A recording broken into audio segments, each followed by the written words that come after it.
Over 20 years of complexity. It's hard to believe it's been this long. Buying the team back this year was a full circle moment for us. Of course, nothing would be possible without all the players, past and present, who've represented us from the old logo to the new, and maybe back again. Not to mention the ones behind the scenes who've kept the gears turning all these years. But most importantly, I want to say thank you to the fans. We wouldn't be Complexity without you.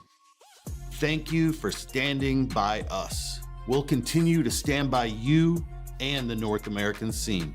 You'll always be our home.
Hello, everybody, and welcome back to Prize Picks in a revival series. We've got the semifinals, we've got the grand finals, and we got a new face joining us today. It's going to be Paladin alongside me for our opening best of three of the day. Looking forward to covering the action with you, Paladin. How you doing today? I'm doing fantastic, man. I mean, we've got football going. It's the first day of fall. We're getting like under 70-degree temperatures. I mean, it's what's not to love. And you get some banger CS on top of that. Why not? I mean, I am absolutely pumped to kickstart the semifinal. And we've got a sleeper hit, I think, on our hands here with a Fluffy Aimers that are very quickly turning heads with the system they're creating, and an NRG that is just revenge bent on trying to just stomp their way through this tournament. Absolutely. I mean, they're looking so incredibly fine right now so far. And these semifinals have been really exciting for us so far. I feel like in a revival series that we've seen, it's just been consistently good. We've seen competitive drives here out of both or like all four of these teams whenever we get to this stage. And so fully expecting that to continue here in the third. Ready to take a look at that bracket, see how things are shaping up though, and see what we're going to be looking at today. Should be pretty exciting to see obviously some of these teams developing. I mean, we got Boss, who are obviously developing. They got another big matchup. We're able to get past the revenge that Timbermen were looking for in that matchup. Still playing with Dia, shutting them down. We got a huge surprise, I think, in Fluffy Aimers without a marquee on this roster and Yeah. still being able to succeed. I mean, even still, like they're coming in with a new player today in Call Me Sue that they played with in the open qualifiers, but shutting down Legacy, which is a big surprise. And then, obviously leading us up to what is going to be some pretty exciting semifinals actions. I mean, I'm really looking forward to these games.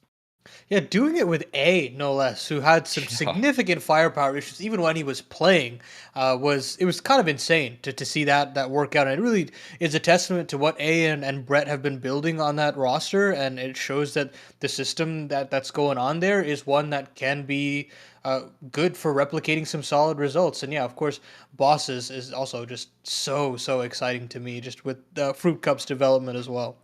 Yeah, no question about it. We'll take a look at the prize pools here. I always like how the prize pool is a little top heavy and gets an opportunity for these first place prizes to mean all the more in these matchups. It's all important that you just get the win here, that you close it out. And so far, it's been very entertaining to see some of the victors show up so far. And, obviously, NRG looking to continue to develop that success. But I guess we can kind of zoom in on our opening matchup of the day.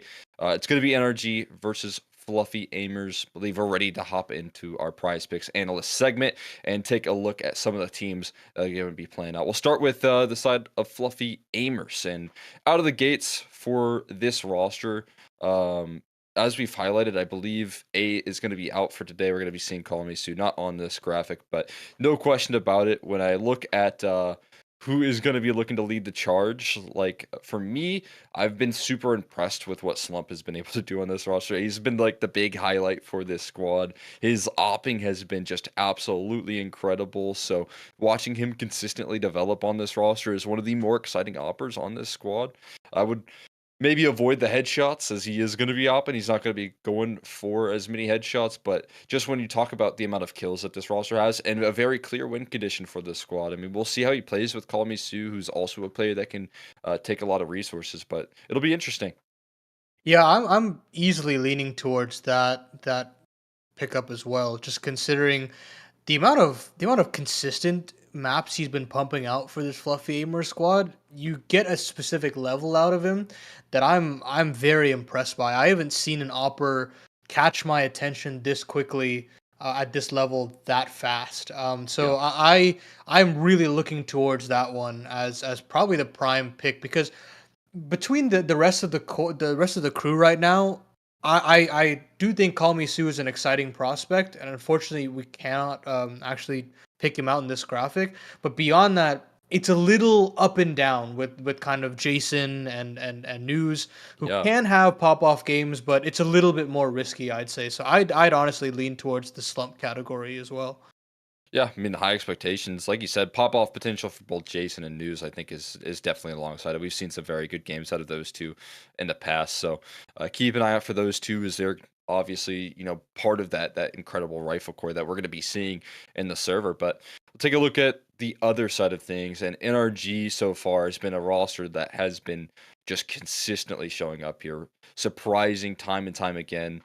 From what I've seen so far, that Breeze on this roster taking a lot more active roles here. At one point, like especially like prior to the RMR, was playing a little bit more sacrificial. He was, anchoring on some of these sites. Where I was surprised to see him a little less active in this team, but he has since changed and they've been swapping things out. I think Nitro kind of taken the sacrifice in some of those departments, and that's led Breeze for more consistent success, more exciting action, and again, Nitro kind of taking the sacrifice in that department. But what has been a real highlight so far, and what is very clear, is that Hex is in the MVP category of this event. I mean, at the moment, dude, this guy's entries have been unstoppable. He absolutely dominated in yesterday's series, and that's going to set up some high expectations for me. Yeah, we know what he's capable of, right? Like we always saw the flashes of brilliance on Evil Geniuses and throughout all the tenure that he had on all those various teams. And now you have a tenured IGL and Nitro, and you're starting to see the kind of comfort that the system provides. That these picks are completely viable, man. Like I totally see it with the kind of ratings that he's been producing right now. 1.35 in the last 3 months. Like I'm chomping at the bit for a possibility. I mean, these are high numbers, but he's definitely one of the types of people that could hit it. The 18 headshots actually jumps out to me here, considering he is in that entry role. Just Mhm. getting that first bullet accuracy to try and lock that in. I'm actually looking a lot at the Nitro aspects of this as well. I think that individually he's been on another level. Definitely not compared to the initial time when he first joined the NRG squad, but I think he's still always capable for an upside on terms of kills. So Yeah. definitely don't rule that one out either. I mean, when he's getting some of the action, it looks so promising. I did watch him yesterday, and it still feels like he's getting used to some of these more, passive roles. We're getting back into that form, but has that Yeah. multi-kill ability that he has been able to show at this level at ECL, and he's been able to show it in a high ceiling. So I 100% agree that Nitro's been super impressive, and looking forward to seeing if he shows that sort of form in a matchup versus fluffy aimers. But yeah, I mean, Breeze and Hex is my like powerful duo in this matchup. Even if you want to get OC's op involved, you can do that as well. But that being said, I guess like highlighting Hex so far, we can kind of transfer on over to what has been our Sonic Fast Starters pistol round leaderboard, where the winner at the end of the event gets a bonus $500 for the most pistol kills in this event. Whoever leads that, you can see Hex is gunning for it, and this matchup going to matter a lot in terms of who's going to be taking that prize. Looking to whoever gets knocked out, that's less pistol rounds that you could potentially play. But yeah, Jason and Hex going to be fighting for that Sonic's Fast Starters $500 bonus at the end of this event. Yeah, I mean, 4 out of the 5 players on this leaderboard are in the server today. That honestly super cool to see that it's Yeah. all the difference of 1 or 2 kills. So it's really anybody's game at this point. And honestly, I am super pumped to see how this goes because I like this little added incentive, honestly, for some of these players. It forces them to kind of lock in. I mean, obviously, pistol rounds are so important in this day and age in MR12, but adding a little bit of a cash bonus, why not? You get even more excited for the possibility there as well. Yeah, it's made pistol rounds all the more exciting. You get something to Yeah. look forward to. It's very fun to see there, and obviously it's going to put a lot of weight. Maybe we see less pistol saves. I've been highlighting that every time, but like we've seen teams, players go for more exits instead of just saving armor and USPs, which sometimes can lead to a bit of a boring finish on those pistol rounds. So, of course, shout out to Sonic for giving this extra incentive. It's a very exciting opportunity for so many of these players. And obviously, again, like a good opportunity to just get some extra cash. If you're good on those pistols, as we know, all 4 of those players in the running, I mean, barring Dia, who's obviously eliminated, not going to be in that any longer. But I guess, highlighting this matchup a little bit more, Energy versus Fluffy Aimers, I believe, you can probably lock in a veto here and talk a little bit about that, see what sort of battleground we're going to be seeing. I mean, obviously, again, with the interest of the opportunity of best of threes right now for these teams, I think it's kind of challenging to consistently work on this veto, expand your map pool with the current iteration of like how ECL's facing up. So like teams like Fluffy Aimers who maybe aren't as used to playing out those best of threes, like targeting maps. It's really cool to see in the Prize Picks in a revival series that's more of a case, and it's definitely going to be exciting to see, how they fare up against a team like NRG. I mean, they already upset Legacy yesterday, which is such a huge deal. A team that I think they didn't even get picked into their worst maps yesterday, and they Mhm. got the victory over them. And this is again barring a marquee like individual performance. This is without that experience. So for me, like Fluffy Aimers are in hot form. Yeah, I think this circuit is just so awesome. The fact that we're getting BO3s consistently across the board, and you're getting high tier matchups across the board, and you do if you're the underdog, you really have to earn the win to move forward. It's never going to be an easy walkthrough. I believe what was Fluffy Aimers one of the open qualifier teams as well. Yes. Yeah, so you're dealt pretty much the toughest hand if you are that open qualifier team, having to play against one of the top seeds in the entire tournament. Same thing went for Kinship with Nouns, and they struggled there as well. But of course, if you do get that upset, it's a huge momentum booster. It showcases that you've got a lot to give in the server, and it shows that they can become a top force within North America, and that's what the circuit's all about: is producing more BO3s and more consistent results for these teams to start to have results to rely upon, game tape to look back upon and say, yeah, this is what can work, this what we can definitely fix later on.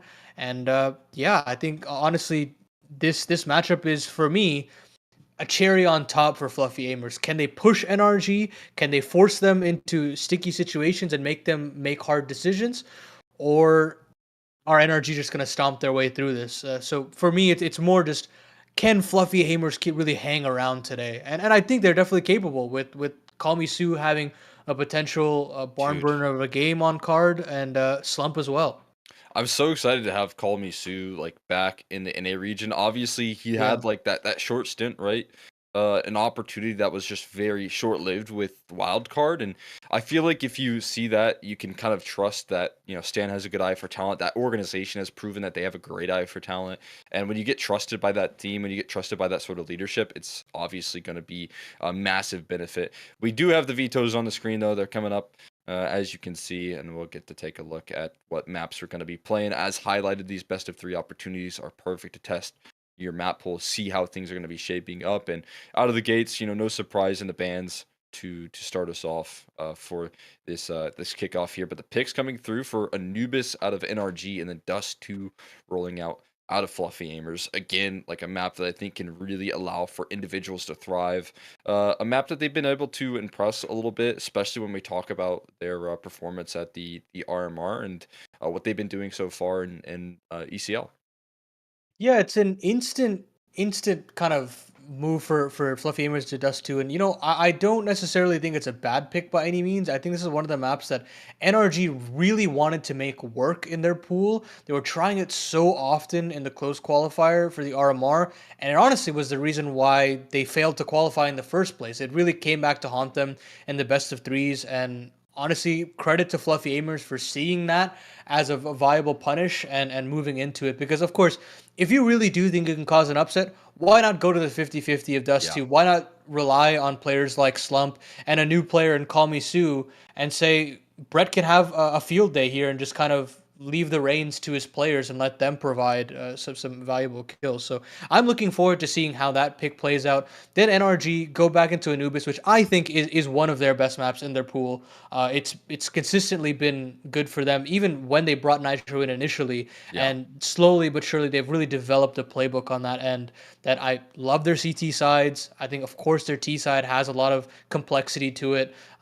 It's not everything you could really ask for that NRG roster. And then you have Mirage to end, which again, sure, Yeah. Fluffy Aimers don't have the greatest win percentage on this map, but I still think as far as things go for Brett, he's got the red carpet rolled out to have a very simple time calling. He doesn't have to really reinvent the wheel or anything. He's got some consistent T sides he can call across all 3 maps.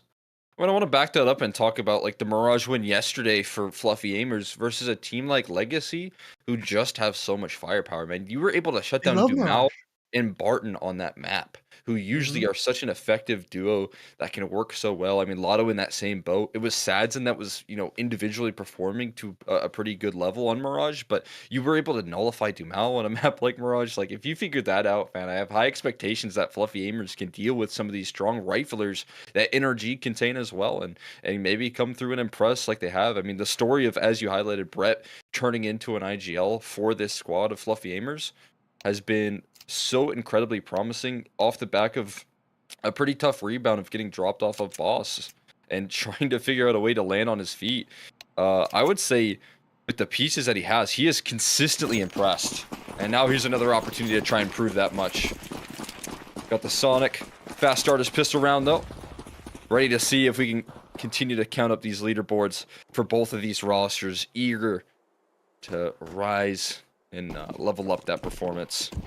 Right now, it's a little fake towards this A side, though. OC, that'll help out big time. Straight through the smoke. And a flank formulating. Are they going to get those rotates off without spotting the bomb? We'll have to wait and find out, because Hex hasn't left this B site. He's still locked in the bomb, thinking it's safe, but that's not the case. The bomb now dropped. There's a couple of kills, though, coming through for Call Me Sue and Jason. And they've now sectioned off this B side of the map and an opportunity to close out now for Fluffy Aimers in a post. Oh, they've got to clear out Jason, though. Still has an opportunity to find some kills, and he finds a necessary one. That should be enough. At this point, it leaves it all to Call Me Sue, and I think on the site now, he really can perform. I'm worried. Okay, I thought he was disconnecting, but he's got the first kill. Locked and loaded, but can't find automatic. That 2v1 working brilliantly there for the CT side. And as it falls, NRG will get themselves the first round of the board.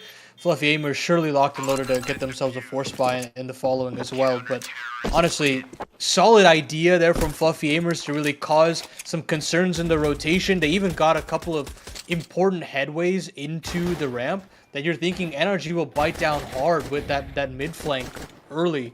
But luckily they have Jason as that late linchpin to cut off rotations. And then, Call Me Sue was set up for success, but just couldn't knock it down at the end. Yeah, I mean, a nice attempt at the clutch. Jason doing a lot of work. And that to cut off those rotations, but Call Me Sue can't get past that experience of automatic. Keeps it safe and sound. Gonna lock in a victory of a pistol. But we're already seeing out of the gates Fluffy Aimers locking in that simplified setup. Have a fake towards long. They move fast. They try and develop those rotates, and then bam, it's out towards the B side as a duo. Not a bad idea, just not closing out in the late rounds. So that can be something you can patch up very quickly if you continue to pressure this NRG squad. We got 4 FAMASas in play and an automatic A1S. So they've gone all in on the rifles, knowing what they're up against with that bomb plant. Makes a lot of sense with this purchasing power, but we'll see what they do, how effective they can play with it. And Spree's going to be tested first. Lack of flashbangs here. Yeah. And actually, Breeze swings back in completely dry. Definitely ill-advised, and that leaves the rest of these rifles in very sticky situations, and nobody can come up with enough to make these trades viable. Next in CT spawn, can't find anything, and Call Me Sue hits another ripper of a headshot. Fluffy Aimers, they back themselves off the individuals, and NRG cannot keep up with that level of skill on the server right now, because Call Me Sue's having himself a little bit of a round now, redeeming himself after that pistol. Dude, that's some of the mechanics that this guy can bring to the table. Yeah. Obviously got them through the open qualifiers was a piece of the puzzle there, and I guess A played yesterday to get them to this point, to buy time for Call Me Sue to get involved. And 6-1 to start this off. You can see how sharp he can be in these opening stages. That's a tough Molotov there. It's gonna allow them to sneak on right by, and long control contained. And it is a contact play. Brett showing any respect right now. Molotov's come through. He's going to lead the charge into this play. Full steam ahead, looking to cut off these quick kills. Take some damage, but the smoke for the cross comes on in, and the utility is great. It's a chunk of an HE onto OC. Gets blasted. Call Me Sue with 2 straight through the smoke. And Hex and Nitro left just scratching their heads as to what on earth just happened. It's a ballsy call to just call a long contact play, knowing that you're probably going to be going into a force buy at that point. But Brett, again, just really backs his players to make sure that even if he does die on that first bit of contact, he's got players immediately there to trade things up. And things looked stellar there from Call Me Sue. Of course, you're not going to get those kills every round, but you'll take it when you can get them for sure. And at this point, NRG will have to take a save. They'll have to hold on to these CZs. Nitro might have an upgrade available, but it does look like News is holding strong to watch this MAC-10 like a hawk. And Nitro, I don't even think will chance this. So he will. He's thinking about it. Well, You want it? unfortunately, it won't have too much potency considering helmets will be purchased across the board, but it's something. Jeez. Yeah, I mean, obviously, can toss over that CZ as well, so that's one extra CZ to Hex now that he doesn't have to purchase, which is always nice. Adds a little potency to half buy of sorts. NRG lived on these sort of rounds yesterday and got them through a lot of tough moments in that last series versus a new look PA. And now Colby Sue getting them through these T rounds with just spam through smoke. He hasn't seen his last 4 opponents. This time he will finally get vision on another one and see automatic. But this guy's off to a monster start, 11-1, and this is the last thing you want to see if you're NRG. Is a nasty performance out of Call Me Sue. The first time I watched this guy was at a Philadelphia LAN, and he just kind of burst onto the scene, and everyone was saying that they were getting Call Me Sued. It was like it was like an action word. It was a verb that they were just, you know, describing, and it was true. Like, he was just dominating the competition. You know, when I saw him at when he was with G3, I think it was a close qualifier for a challenger.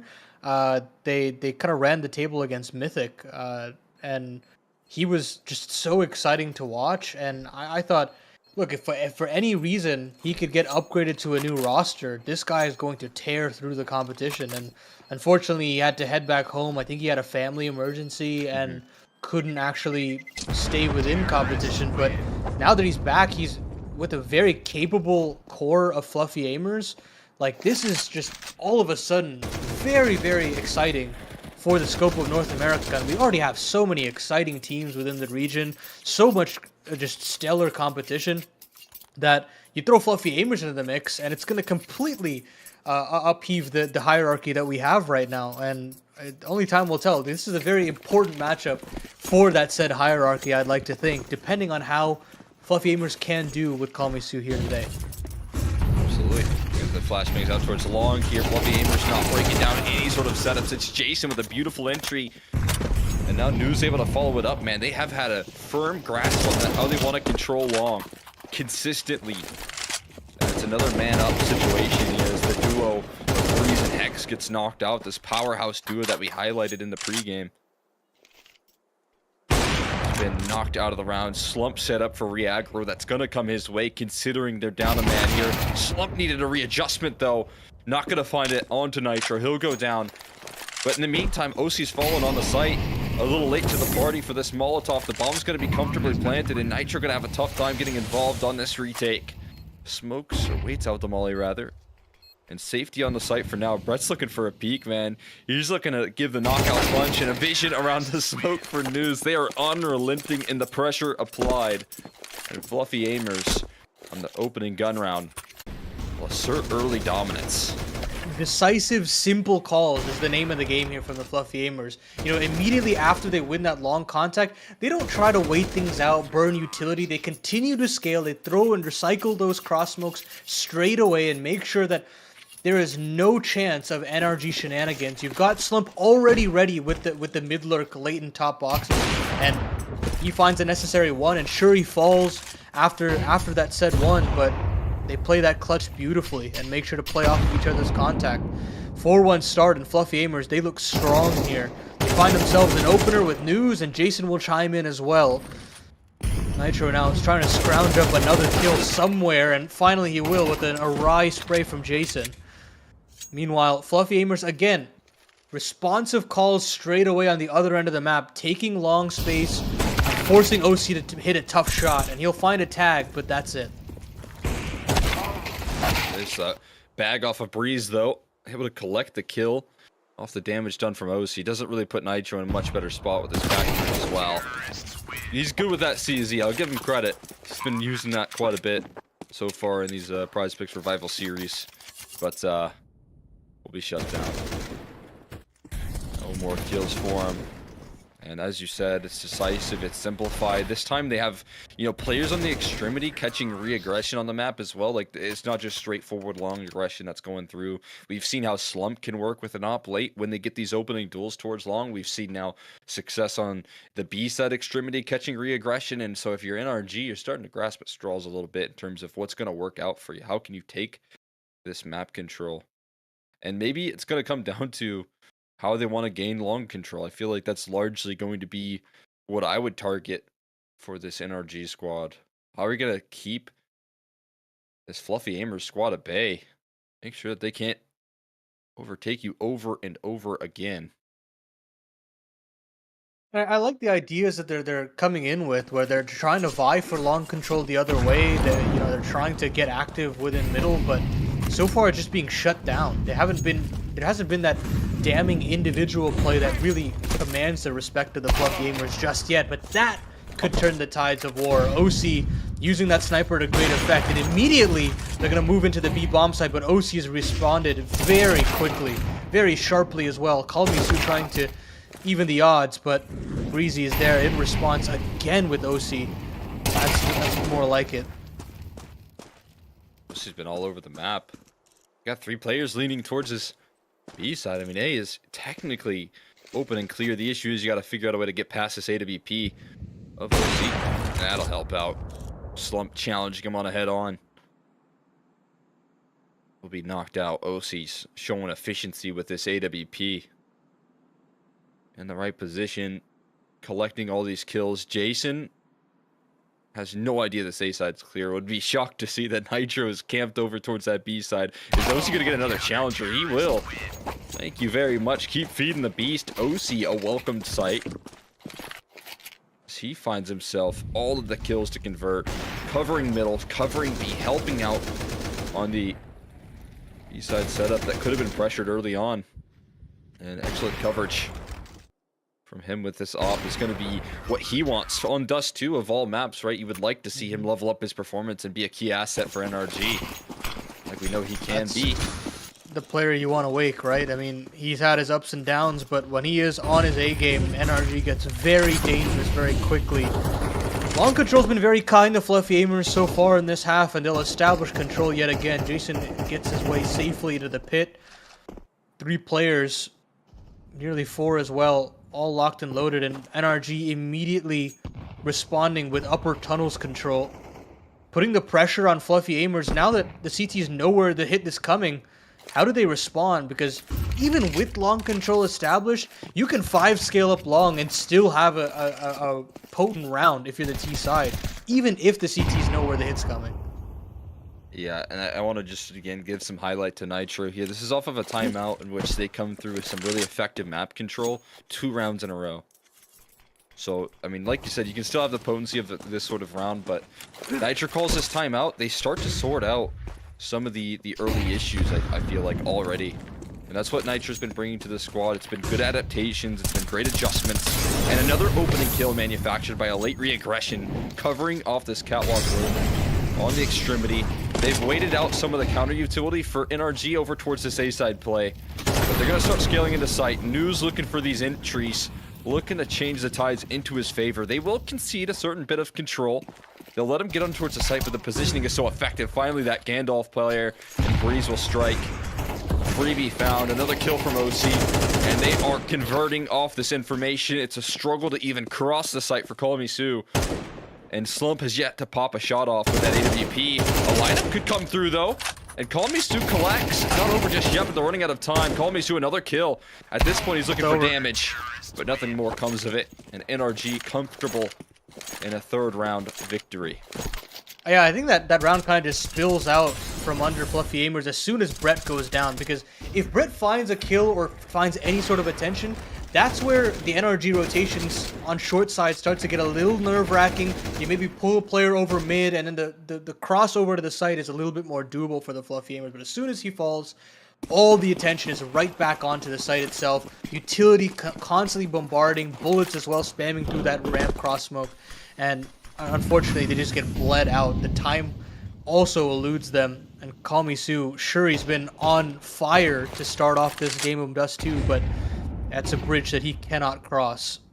And now NRG, they're starting to get a little bit more confident. Hext has that swagger to him, pushing down in the lower tunnels, having an opportunity to maybe let loose. But instead, he's just going to vie for the extra control early and just hold strong here. The question is, how do you fight back for this comfortably? Eventually, will it be ground conceded? What an effective smoke there from Breeze. I feel like that came out at a perfect time. You saw some interest in Fluffy Aimers to take this long control.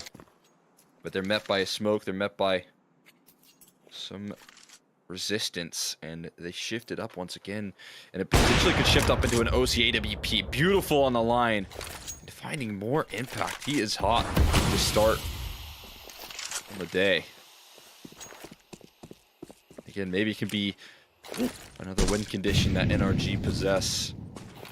Like you said, sometimes has, you know, a couple of more passive games where he's not able to get as activated, but Dust 2, you want to see him perform here, and he's showing up at every avenue. Hex getting careful though, a little lackadaisical on this B-side defense. They're crossing through, successful, and it's 2 instant entries. A low HP Jason cracks through Hex and a B-site and a 4v5 claimed. They're not going to go for this. They don't have the utility. They don't have the smokes. They're going to call it a save, and Fluffy Aimers, despite being a man down, are able to break through middle. Yeah, I'd actually favor NRG in that situation. I mean, you've got a player nestled into back plat. You've got Hex spotting out the main hit of that attack on the B side as well. And yet still, that instant dink from Jason is so impactful. It really causes some real fear into Nitro as well, that he has to engage, has to play off that contact, offers up another frag. Fortunately for NRG, they do cut down all 5 players, meaning there will be some heavy repurchases into the following round. But the damage is already done. Fluffy Aimers digging themselves out of a 4v5 without slump as well. Looks really good. And honestly, to me, this T-half so far is showing the statement of Fluffy Aimers going beyond just slump strengths, right? He's been pretty quiet in this game, but you've got News finding some serious impact, Jason as well, and of course Misu off to the races as well. Yeah, I mean, you know, they subbed out A in the opening matchup, and they got a whole new win condition here. Misu is playing incredibly, but they didn't maybe get the communication that there could have been more around the corner. And now a tag coming through. Slump goes for a crazy repeak. And even though it's a great kill to open things up, concerns elsewhere on the map, and a secondary kill coming through from Nitro, keeping the speed site safe. Another opening opportunity, this time for Fluffy Aimers. It goes awry. There's a quick recovery, and as you highlight here, NRG playing with total confidence in some of these rounds.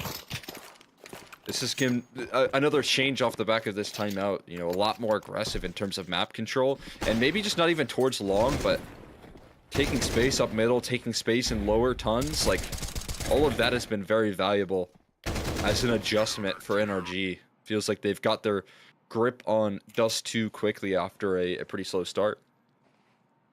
Better late than never. NRG will be happy that at least their individuals are awake to go toe-to-toe with Fluffy Aimers and really slow their pace of these rounds down. Let the CTs start controlling the map a little bit more. And so far, at least they've been able to do so. 2 more rounds left in this half here. And Fluffy Aimers are all in. I do believe the loss bonus is just not high enough at this point. So they are pretty much boxed into a double eco. So these Deagles are going to have to, these Deagles are just going to have to do some significant damage. And they don't really have any util, they don't have flashes, so they're going to have to come out dry here in long. Hope that automatic gives him the kill. But unfortunately, he doesn't overstep the mark. And now Breezy should have a shooting gallery ahead of him. Oh, call me Sue. He gets a quick kill and automatic on a repeat. You can't afford to make those moves. And a 3v3, they have had some efficiency with the Deagles. It's rifles recovered and a smoke for the cross. And OC's concerned about Catwalk. There's a potential timing that could have been had, a window of opportunity. Fortunately, they've taken down the lead point man of Fluffy Aimers and Call Me Sue, but the secondary smoke for the cross comfort to collect this A bomb site. And an opportunity now to lock in the digits here. They're so careful about this, but if they're too careful, they're going to let a timing slip, and NRG could take their way up Catwalk. They haven't, though. Their window of opportunity not capitalized on. There's rifles on this site, and a lot of damage done. Slump will start to capitalize. That Scout's a lot more efficient with both players on half HP, but a perfect flashbang from OC puts all the pressure on a News 1v2. Hex looking to join forces. The box has been heard, though. He swings for the fences. OC with the AWP is out. Can he get the Deagle shot to close it? He will. News steps up big time for Fluffy Aimers, and the force buy pans out. It's such a big worry coming in from 3 players coming off the short side, and especially if you don't have any utility, it gives firm control into the T side. And even with all that being said, Nitro still finds the headshot onto the player on the site. You're still thinking that they can find a way to turn it around. But News just so smartly cuts off those 1v1s very neatly. And OC cannot cut the distance there, unfortunately. But Fluffy Aimers off the back of the force buy and some pistols get the job done. Confirm the half win at least. Yeah, very bold here from News to go for the repeat, but he won't be punished for it. Oh my god, needs it open, but isn't offered up a third peak. I like this from Automatic here. I mean, you got to get a little scrappy in a round like this. He is getting so incredibly scrappy. News gets tossed the AK over, has to reload it. Enjoy that as the flank comes through, and Automatic hears all of the footsteps and it encapsulates an early kill.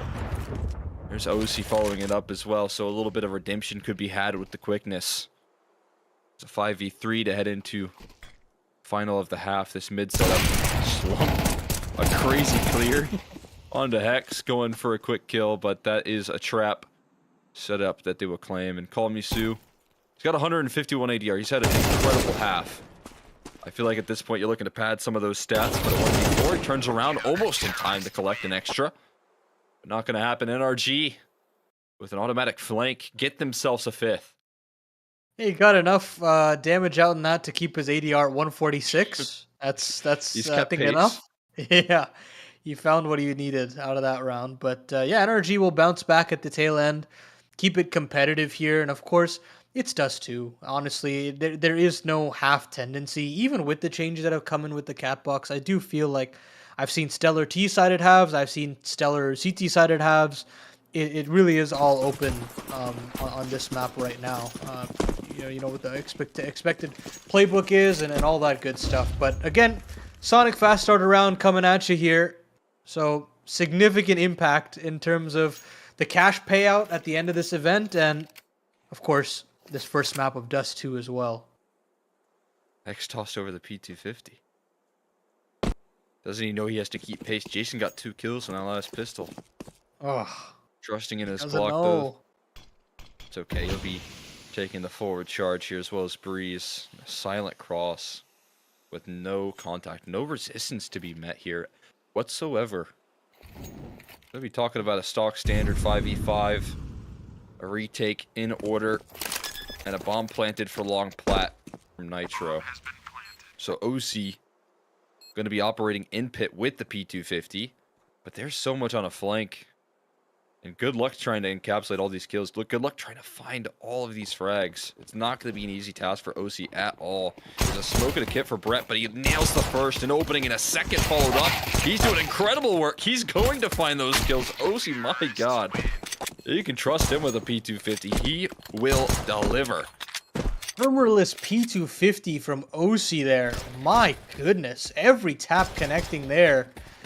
And I mean, even if OC only gets 1 or just stalls out the time, that round is over and done with. There are no flashes to cover that sort of distance and ground through the long side. And there's just not enough manpower coming in from short side either. That round was a real risk for the Fluffy Aimers, and unfortunately it just doesn't pan out for them. NRG just take it all the way to the house. Now, the CTs will force into this one. Eagles MP9s on the board, Slump with that trademark scout as well. And we've seen the potency that Fluffy Aimers can provide on the offense. But I do feel like NRG, with the amount of utility that they have, the weaponry advantage as well, they have to confirm this 7th round. Yeah, I mean, Spear Tag is so nice to start things off. They got that full on control. They've got some players kind of lurking about here, but there's going to be a slump in between them. I could look to provide a little resistance. Looking for that early tags with the scout getting pressured off of. And a very difficult molly to maneuver through. The scaling is so incredibly quick. And Nitro into the site is going to catch him before they can position, before they can provide that resistance. How? How does that look so free for Call Misu? That's a crazy burst of an MP9. You know this is going to be a save, but just some extra credit from Call Misu. Just how do you land a dink from mid doors to top mid like that? That is ridiculous. Shot 5 bullets out of that MP9 burst and just knocks a kill down for free. Man. Well, the Force Buy does fail here. They do get a Galil out of it and they can retain these MP9s at the very least. But NRG will tie up the game at 7s, and that does beg the question, how valuable is the CT side if Slump doesn't wake up? Because, again, he's had a very slow game to start here, and fortunately for him, he's got definitely players to help him coax back to life, but for right now, it is a little worrying when you move over to the defense and you think about the kind of long lines that an op has to cover with long side, with mid doors, and all that good stuff.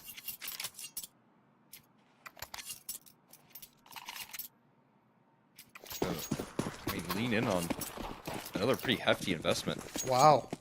Back to back. I mean, we've seen Fluffy Aimers are aggressive at the Force Buy, so there's just no question about it. So rolling back another one. Call Misu tossing over his Galil to Brett, having himself a rifle to work off of. Trusting that he can get the job done. You mean a Slump scout can still do a lot as well on a map like Dust 2. We know how effective those scouts can be. And the target set towards Catwalk, it seems, for the CTs.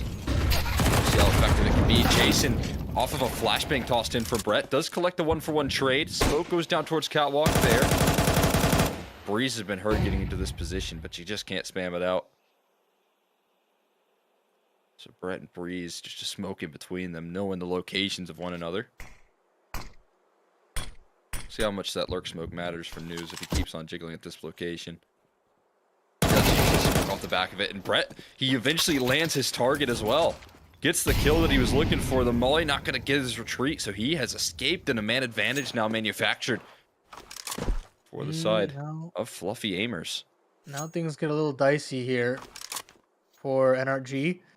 They're going to have to make a tough call, and that call isn't at the B site, straight into News' MP9. This angle is such a fickle one to deal with. If News just can find one, it should be okay.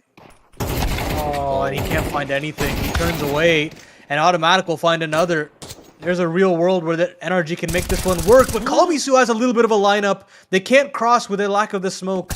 And that means Call Misu can go to town. He'll find another. It's all on Automatic in the 1v1.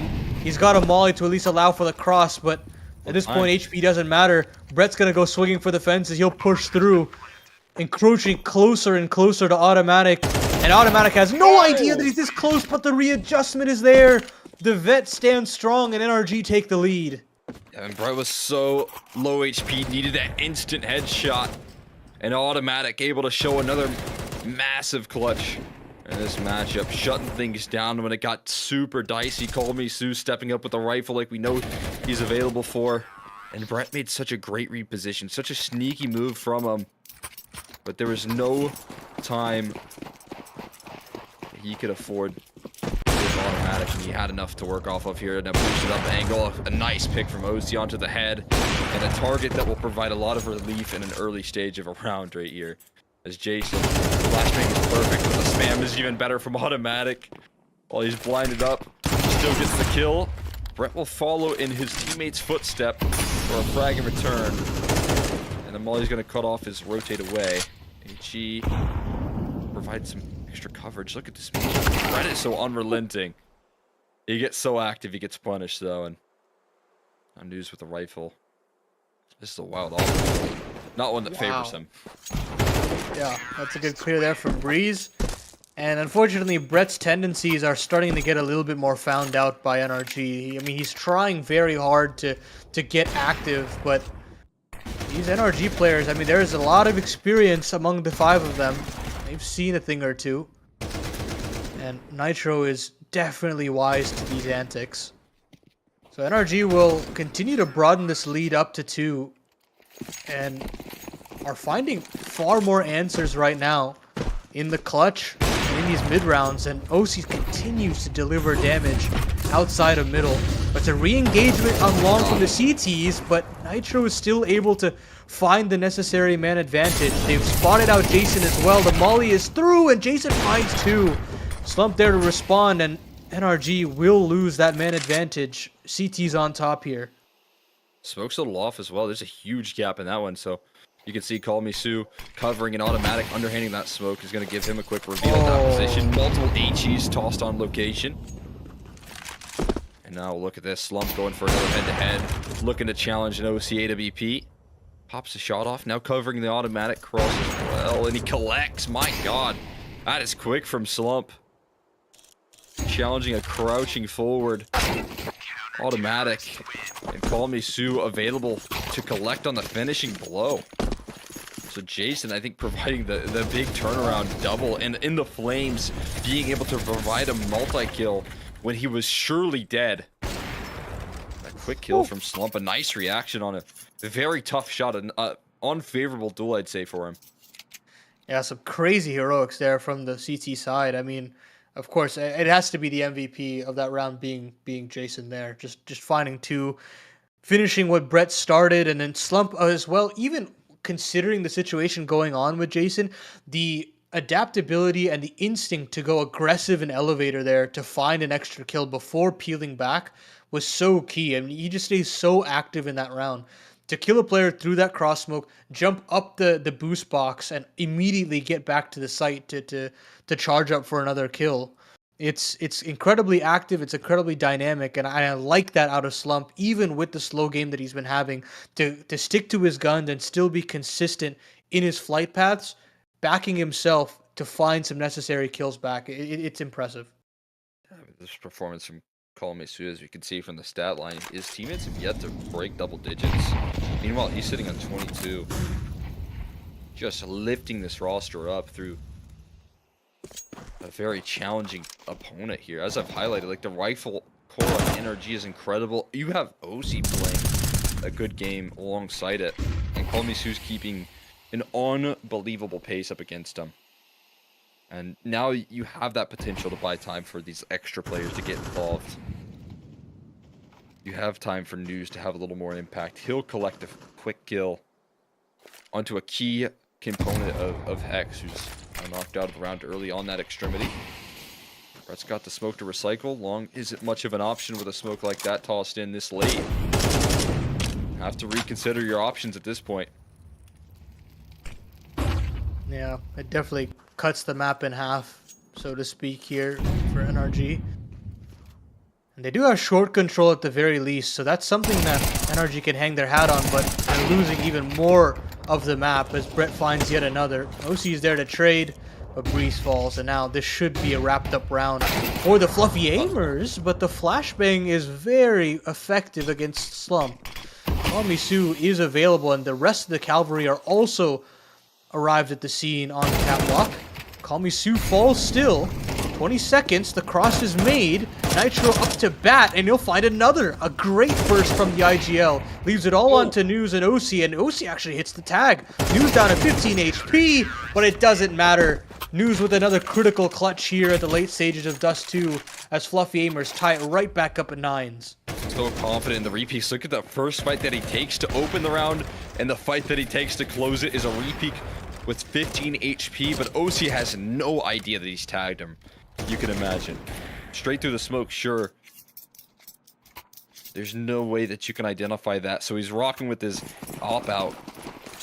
And News still takes the repeat, catching OC off guard. A couple of key clutches now being won out by side of Fluffy Aimers when it's needed, when it's necessary. It looked like Nitro was going to be the player to dig them out of the mud there. With so many successful re-aggressions, dude, Brett is on with it. This is up against pistols and maybe a little too aggressive, as we've highlighted. You know, this is a IGL that likes to get after it. He likes to get in your face. You can see just by the purchases, by the calling alone from this this Fluffy Aimer side, like the aggression that he calls in the buys and the T sides. He'll make plays like those. The issue is you've just been punished and you've donated a rifle to Hex now to work off of. Beautiful flash there to at least allow this fight against Jason to occur. But Jason's got to live here. He cannot go down early because these T's are hungry. They're going to continue to swarm this bomb site. Kamishu's arrived, though. He finds one through the smoke, and Jason will shut things down as well. All good here for the CT side. It gets a little bit dicey once that cross smoke lands, and you think that flash jostles Jason's crosshair just slightly. But at the end of it all, they don't take any damage. They've been so good with these spams on the cross smoke that they have full faith in their mid players to reclaim the lead. And now, at the tail end, we get into that crunch time as Fluffy Aimers find double digits first. And NRG will continue to purchase in. This is one of their final buys. And these AKs will have to get the job done. Flash through, Kamishu aggressive, and he'll find himself one, make it two. Oh my god. Cannot switch over to the third, though. And that's where Jason should be able to pick up the pieces. OC with a double, Hexed with another. Couple crispy headshots there from NRG on the way back, and now the onus is on News and Slump to piece this 2v2 together, but they're split from the main force of the attack. Hex is going to go searching for answers in through lower tunnels. He's got a kill on his plate, but News will find one. And it's, again, a critical clutch here for News at the tail end of Dust 2 against Automatic. Automatic still does have to go on a little bit of a recovery mission here to pick up that C4. And at this point, with how much time is expended, he has no idea where News can be off to. He doesn't know if he's going to give the bomb control or if he's going to fight for it. And it'll be that shock and awe that News is approaching this situation with. Waiting in lower tons. I mean, again, Automatic, there's just no idea of where he's located, so he's trying to play equally slow, but nothing given to News. He's going to take a flank towards T spawn, hoping the play comes to him towards B. But if the route's up cat, Automatic's going to be on the money. You know, time to reposition into any possible post plant he could ask for, and the clutch becomes all the more difficult for News. That's exactly where he's going to head to try and close off this round. Automatic and News have been left into so many clutches and have won a couple apiece. Who's going to close this one out at a critical juncture? The numbers finally being punched in. News starts to realize this a little late and is going to start to make those rotations in. Automatic's both now smoked across. He's going to tuck in towards the back of Goose. The route's going to be up catwalk for News. He's going to make his presence known here soon. He's walking up clearing these angles. But still loud about it, this molly. It's going to go towards Goose. It's going to go straight towards Goose. It's going to perfectly locate Automatic. He just threw a molly on top of him. That is unbelievable. The read from News, flushing Automatic out into the open. And it's more of the clutch factor out of this guy. 3 clutches, man. 3 clutches from him on Dust 2 so far. And they have all come at the most critical junctures for the Fluffy Aimers. Oh, I mean, just a hot hand with the Molotov into the kill, dude. That is so unbelievable. News just getting away with these clutches so consistently. And we talk about the Call Misu, you know, opening kills, the fact that he just runs it up middle and claims a double to start off the round, but News with impact. So much impact in this matchup as well. Now he's arriving, and you want to continue to challenge him here if you're NRG. That is a tough read. You're challenging this powerhouse duo. News is holding the line, forward angle, ready to fight, ready to go. But he gets blasted out of it here. Call Me Sue now put on notice as the smokes are already in, and he is knocked out as well. Breeze has had just about enough as Slump is forced through the Molotov into the fight. but there's not a lot that Fluffy Aimers can say when one is sit and return on an escape path for Slump. He will get sidelined. The hunt is on for NRG as well. They want to win this through elimination. OC's fast on their heels. A tough fight for him onto Brett. He'll delete him. But that's going to be NRG looking to close the distance. Yeah, it's a sucker punch call there. And NRG with a beautiful execution and some critical shots there from Breeze. Instantly dominating that head-to-head against News. And then a flashbang to really make Call Me Sue uncomfortable on the back of the big box there. And as soon as Breeze is swinging into that angle, you're saying the T is going to win that every day of the week.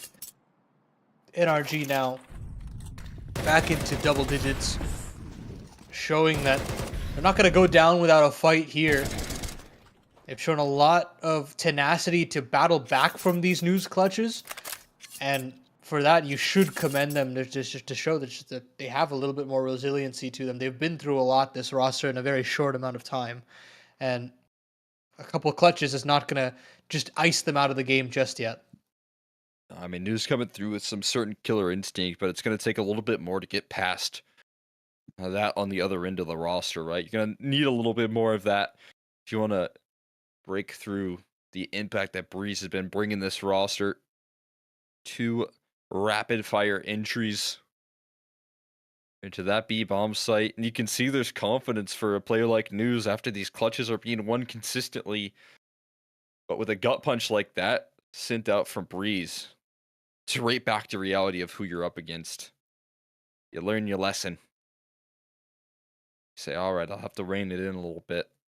Lean in on what has been effective for me, using a great utility on this, B side of the map for News. He's been able to hold on for so long in some of these rounds. A timeout call we've highlighted before. That energy in these timeouts, man, dude, they're just so effective off the back of them. Dude. This is what Nitro has certainly brought to this roster. Is the efficiency off the back of these timeouts, the adjustments that he can bring to the table. And we'll see if NRG can steady themselves down around in the 22nd. And when it comes to crunch time, I've seen Nitro call some great rounds.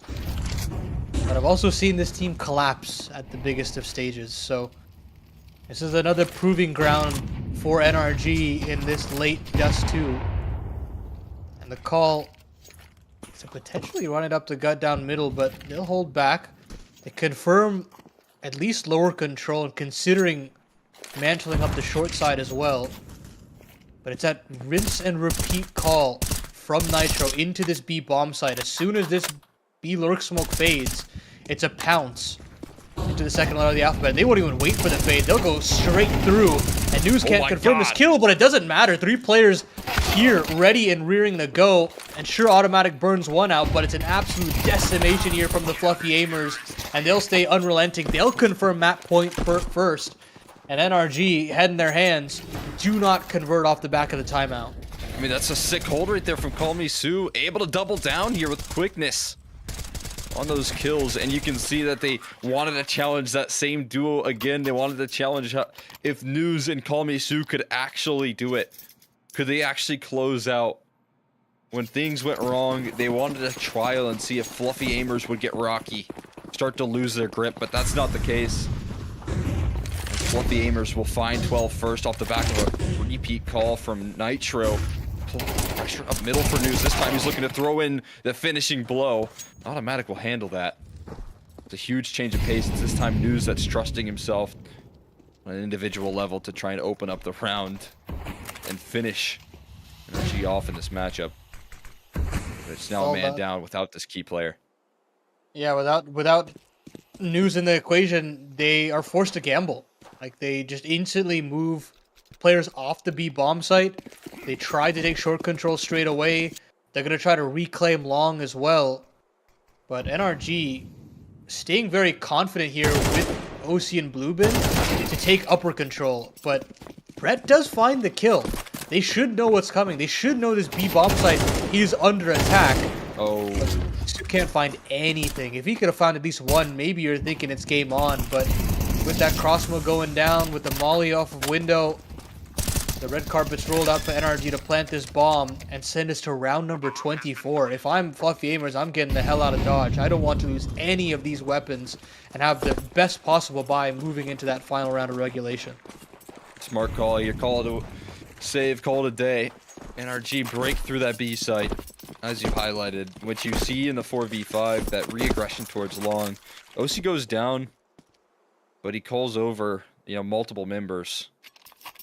Puts the pressure on Call Me Sue. I don't know if he had utility to work off of, but you can see he was very uncomfortable. He takes a forward-facing duel. Once he's spotted on that B site and he doesn't have any help close by, I mean, the closest rotate was heading towards CT spawn. That's when you know he's put onto the task, and he tries to buy time, he tries to escape. It's by then a little late. But you can see, man, Fluffy Aimers looking to have this killer instinct. They're playing active on this map in the closing stages, looking to seal it, trusting in News and Call Me Sue in some of these aggressive duels. See if what they have for the final round of regulation. Can they close, or do NRG take it into overtime? Let's see, what's the master call here from Nitro? It's very stock standard out the gates. Call Me Sue aggressive in a lower though. Has a real opportunity. It's slumped from the catwalk. They're not going to predict Call Me Sue being here at all. It's a beautiful little bait and switch setup. And Fluffy Aimers in the 5v3 now knocking on the door for a 1-0 start in the series. And what a scalp it would be to take it off the board in this best of 3. And what kind of control do you have now if NRG is just this long side of things? And they're just going to have to scale through and hope to the high heavens that they can get this off. He's not going to cut it though. It's a slump A to BP that's looking to seal it. He's got help from Brett on the catwalk.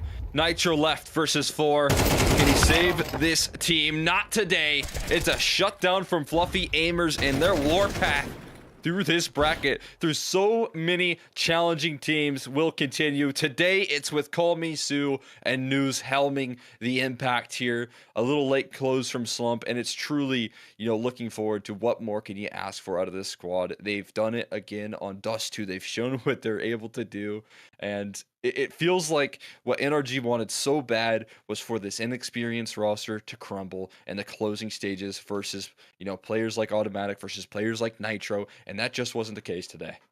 Yeah, it shows NRG putting the ball in Fluffy Aimers' court and saying, look, you want to win the game, you're going to have to come and take it. And they rise to the occasion. It's really impressive to me that it's not the slump show. It's not the slump show at all, to be completely honest with you. You've got so many more answers across the board. Brett with some great calls on that T side to really let Call Me Sue flourish, to put players in advantageous positions like News into those clutch scenarios where it is very winnable, it's very doable. Jason with some critical multi-kills on that defensive end as well.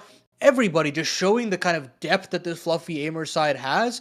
And I mean, when you saw it originally, this inception of this roster, you're thinking it's another semi-competitive roster. It shouldn't really turn any heads, but you got to give credit to A. You got to give credit to Brett to find these players and really believe in the system that they've got forward, and now they're looking to potentially take another scalp off in this PrizePicks tournament. And I honestly have to commend them for at least just taking that first step to making this upset possible. This is the first step. We'll take a look at what PrizePicks kills predicted at the moment, and so far it's not quite on pace for NRG. They're still kind of looking to lock in some better results out of a couple individuals. And I mean, for the most part, like OC, I think having himself a lot of impact on the squad. He was very active. I mean, definitely won out like the better opera on the server in that matchup of Dust 2, but couldn't quite keep pace with the rest of the rifles, and that does put the pressure on players like Breeze and Hex to have a little bit more impacted. We'll see if that's the case. If they can bring that up in a little bit of the future here, as we'll take a look at what we did see from the other side of things, and that's Fluffy Aimers doing incredible work, rolling through the estimated total of PrizePicks kills for Call Me Sue wasn't available, but I feel like he would have been borderline on the more side of things. The rest of the squad, though, I feel like just had enough performance to back it up. Like if you look at news kills, maybe it's not the most flashy of numbers, but man, when he was put into a clutch, he showed what he was made of. It was incredibly smart. It was incredibly well placed. You had, a player like Slump who just connected on a couple of key frags. You had Brett playing super aggressive. We had Jason with big hero moments, and all of Mhm. those made it easier for fluffy aimers to pull this one across the line. And like you said, it felt like NRG were calling their number, saying, "Hey, can you close out versus? We're going to repeat some of these steps that have worked out in the past. Are you going to switch it up? Are you going to be able to develop more success?" The answer was certainly yes.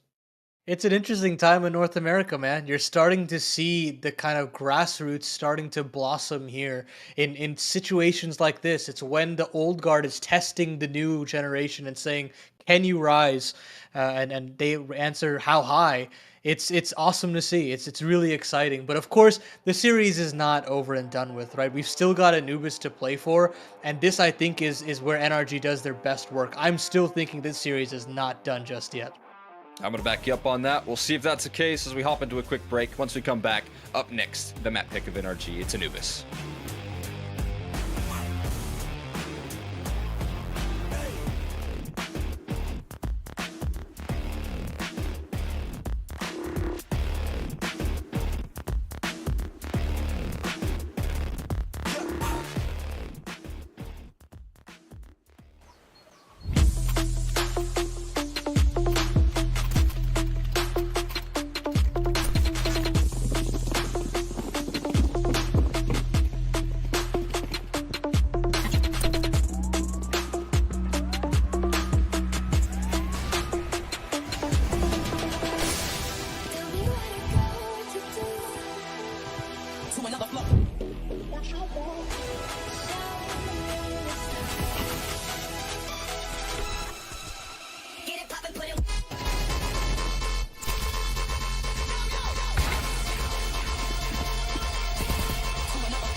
Over 20 years of complexity. It's hard to believe it's been this long.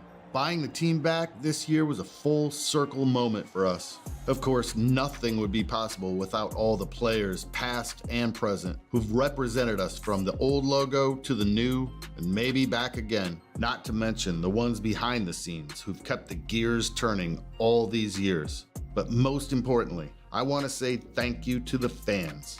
We wouldn't be Complexity without you. Thank you for standing by us. We'll continue to stand by you and the North American scene. You'll always be our home.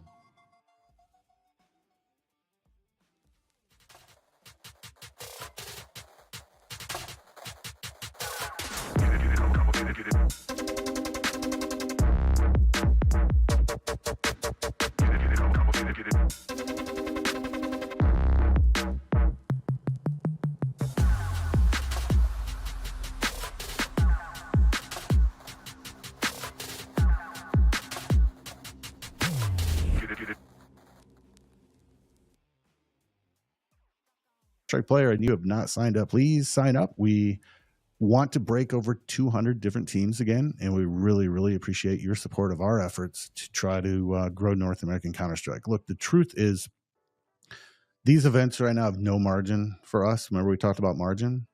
That's a fancy way of saying we don't make any money. We're basically volunteering our organization's time to put this event on right now because we give a shit about NACS, North American Counter-Strike, and we want to help it grow.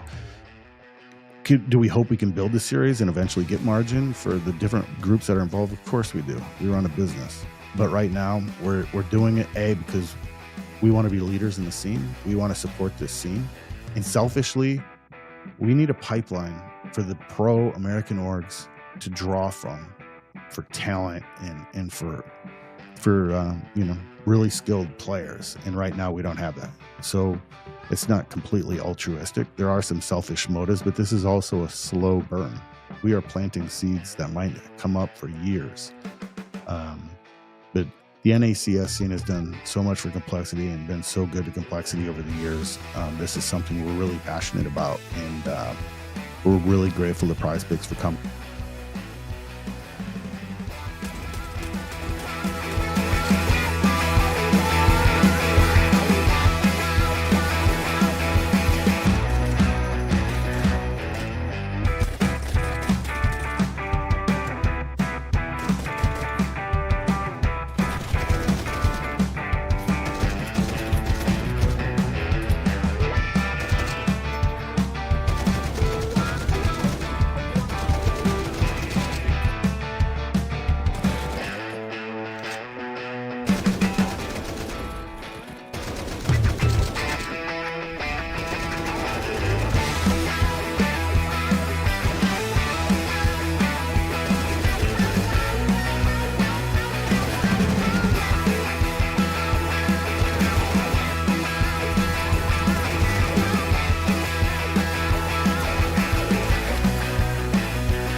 welcome back to the Prize Picks in a Revival series as we carry it on along. It's a map up for Fluffy Aimers. They show their stuff on Dust too. They show that they are still on this warpath so far and looking incredible in doing so. They just show so much confidence, and it doesn't matter really who they're up against. It doesn't matter that they are the underdogs. They play in a confident fashion in which you can kind of get the feeling like they don't, they in their minds they're the favorites in this matchup, and that's super cool to see. You don't see that from the underdogs in North American matches all too often. It really takes a certain level of confidence and grit when you come into these matchups. When you're thinking everything's against us, the odds, the players, the firepower, the map pool, everything is all up against us, and yet still they really back Brett and what A is produced here in terms of the calling and the ideas that they have moving into these games, and they're executing them in a very decisive fashion. And that is what's very impressive to me. We have the makings of a team that, sure, regardless of the result today, showcased to me that they have the potency to becoming a real staple within North America and really shifting the balance between who's the best within the region and who can potentially fall and slip through the cracks and have Fluffy Aimers rise up there to take their place. So, yeah, I mean, this Anubis map is going to matter a whole heck of a lot in terms of that kind of hierarchy, I'd say. Yeah, and if you talk about a team like NRG, like that's the last possible thing you want when you make such a huge signing is slipping through the cracks, right? I mean, when you bring Nitro into this roster, you just don't want to let that happen. You want to be on top of the ball. You want to be closing out confidently in these sort of series. And the opening matchup, maybe not the case for them. A little bit of struggles on Dust 2 that we've seen in the past, still flaring up. We've got those good timeout timings from Nitro as well, where he's willing to try and land these adjustments. I don't even dislike the calling. It's just that it didn't work against Fluffy Gamers when it came down to the wire, and that's more so a credit to how well Fluffy Aimers were playing with the level of confidence that they were taking and the closing statement of that last map in Dust 2.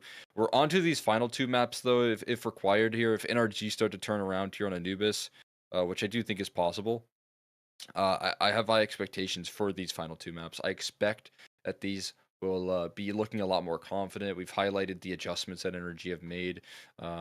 There's been so much good setup with this core of a roster prior to getting Nitro. If you talk about like Waco in the past and like the initial setup that I think NRG have still kept it with and have adopted, but now you've added this extra element here, this like perfect late round caller into the mix, and I think that's just given them all the change here, all the opportunity, and so this is where you got to get it done if you're NRG. If you want to shut down the underdogs, you want to nullify this excitement that we have for Fluffy Aimers, it's got to be obviously on these last two maps. And I hate to be reductive, but we did hype up Breeze and Hext in that analyst segment, and they were completely absent here. Nitro leading in terms of the calling, obviously, and also being in the middle of the table as far as the kind of kill distribution goes. But Breeze and Hext were on the bottom end, and to me, I do think that their potency, at least on the T side specifically, where they're cracking open bomb sites, they're really showing the momentum that this energy side can have. That very heavily relies on your entries on the extremities, right? And that is Breeze on the B end, Hext on the A end, and unfortunately, it just wasn't formulating for them all too much on Dust 2, and they were still able to formulate rounds here and there off the back of some solid defaulting.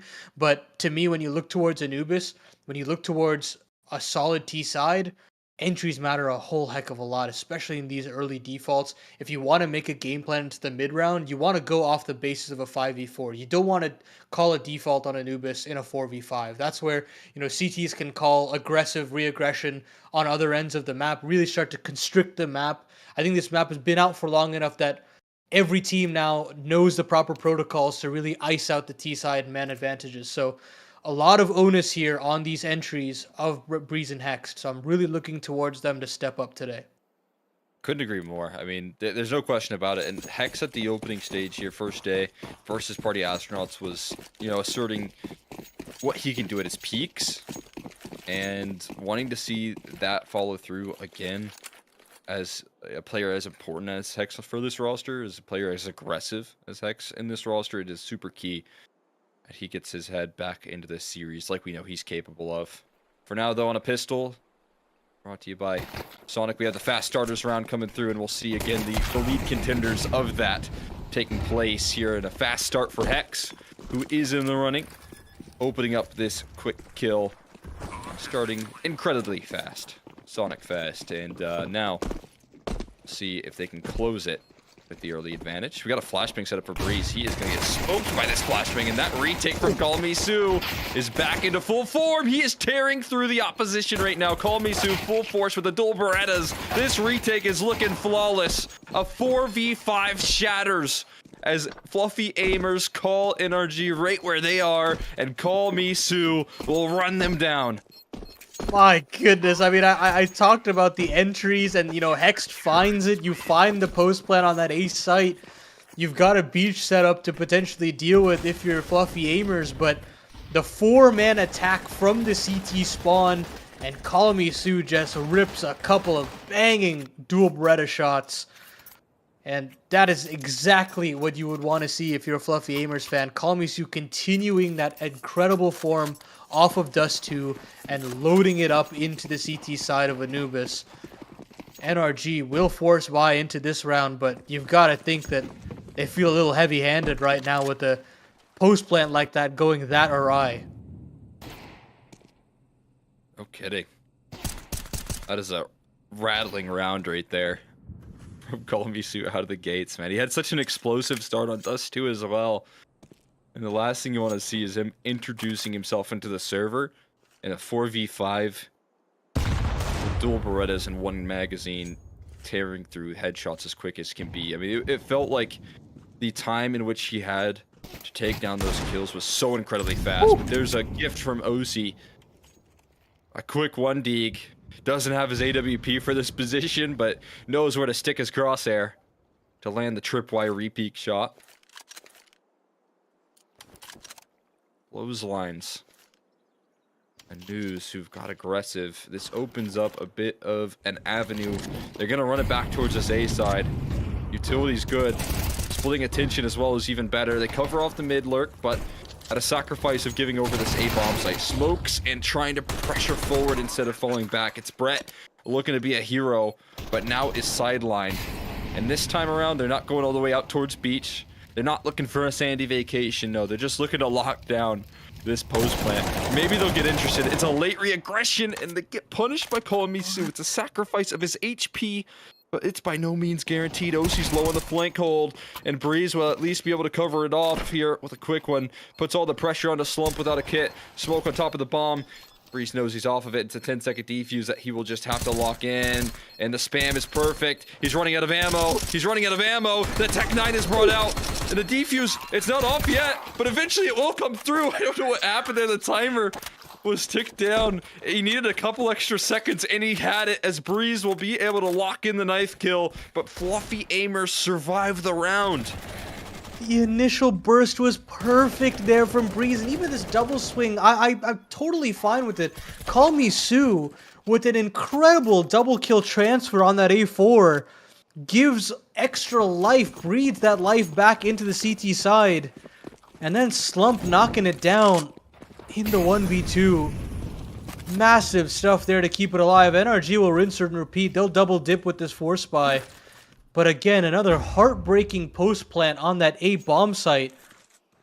It just feels like the clutch ability right now of the Fluffy Aimers in this series has just been bar none. Oh my god. Jason, what is that? Fully Ow. flashed up. Ow. He gets a second, man. He is dominating the server with an MP9. It's more just rattling rounds coming through. You can only imagine the frustration in Automatic and Nitro. We'll see if Hex can do it on this A side. The timing looks brilliant. Oh my god, Brett's back turned. Brett's back turned, no. but he pops a shot off here. Doesn't cost him his life. It'll still be a kill, but Slump is as quick as can be on the trade, and Slump will hold down the line. A re-peek with the nade out, and it's Slump full steam ahead. Will close out the kill. Fluffy Aimers. They will win a round, and it won't require the heroics. It's just a clean conversion of the 5v3. I mean, NRG want to keep bullying this A bomb site, try to let Hext off the leash, trying to find A entries time in and time out, but the response timing from Fluffy Aimers focusing so much of their attention into the middle position. You know, you have a player camera fighting for mid, you've got a player in rotation off of temple as well, and you're thinking, if that's the case, surely that the Hex should be given all the room to play off of that round, but it's just the quick snappy timings and the snap turn adjustments from the Fluffy Aimers that are really catching NRG off guard, that this A defense looks a lot more dangerous than it might seem off of the minimap. It's a quick relief there. They're going to charge forward. A lot of resistance being met, and Jason just taking an off angle. There's too many Tech 9s to take on. Molotov is good as well. Rifle starting to be recovered alongside an MP9 in the mix. Smoke, HE. Oh, that's brilliant. Well timed. Some folks try for a chance spam, but I mean, you think so. You'd think that the call is to save, but with how much Fluffy Aimers have been able to lock in these retakes, you might be surprised with the decision here. They have to wait this smoke out first things first. There's a Molotov to lead the charge on this retake. I think an airburst, the flashbang on the reaggro is fantastic. Call me Sue. He's still looking for these kills, but there's not enough time this to go around. Able to escape with a couple extra kills, but that's NRG on the board. And this time, again, a lot more diligent in the late post plant. Yeah, there's so much aggression that NRG were throwing in those first 3 rounds, trying to hold on to heaven control repeatedly, maybe even vie for some camera control, but sometimes you don't even have to complicate it all too much. You can play off of that A main presence, you can play off of pillar presence and kind of settle in that way, and force the CTs to make some hard fights. And this time around, sure, Kalmisu gets a double, but it's not enough of an impact to really sway the tides back into the CT's favor. So NRG, with the 4th time of asking on that A bomb site, finally get a post plant to go their way and put the onus right back onto the CTs to find a response. This time around, still very keen on holding on to mid control, giving away A main early. And NRG will be very... I mean, they'll fall into place with that as well. I mean, Hext is not taking that much space without an extra man to cover off that angle. So the Fluffy Aimers can focus a little bit more attention towards that middle position and really put the hurt on NRG early. Look at this drawl of attention right now for Jason towards the middle. He is getting poked by these HEs, constantly harassing this location. But the end goal for NRG off the back of this is just to make a move in towards this B side. Slump was there for a second, but he's not there any longer. The execution power is quick. Nitro with a rapid fire entry, but what is this from News? He lined it up, and he finds another one. News just locking down this bomb site. Maybe got off guard. Has no business finding the 3K, but makes it happen, and there's more of that killer instinct from News on a crucial B site hold. Can even do the last here. Automatically walk into his crosshair, and he is quick to cut off the head. His first 4 kills, his introduction onto Anubis is beautiful. I mean, what a series we're having from News so far here. He gets clipped initially on that engagement, and you're thinking, if he gets 1, it's a minor miracle, but still, finding 3 more in that engagement is just insane.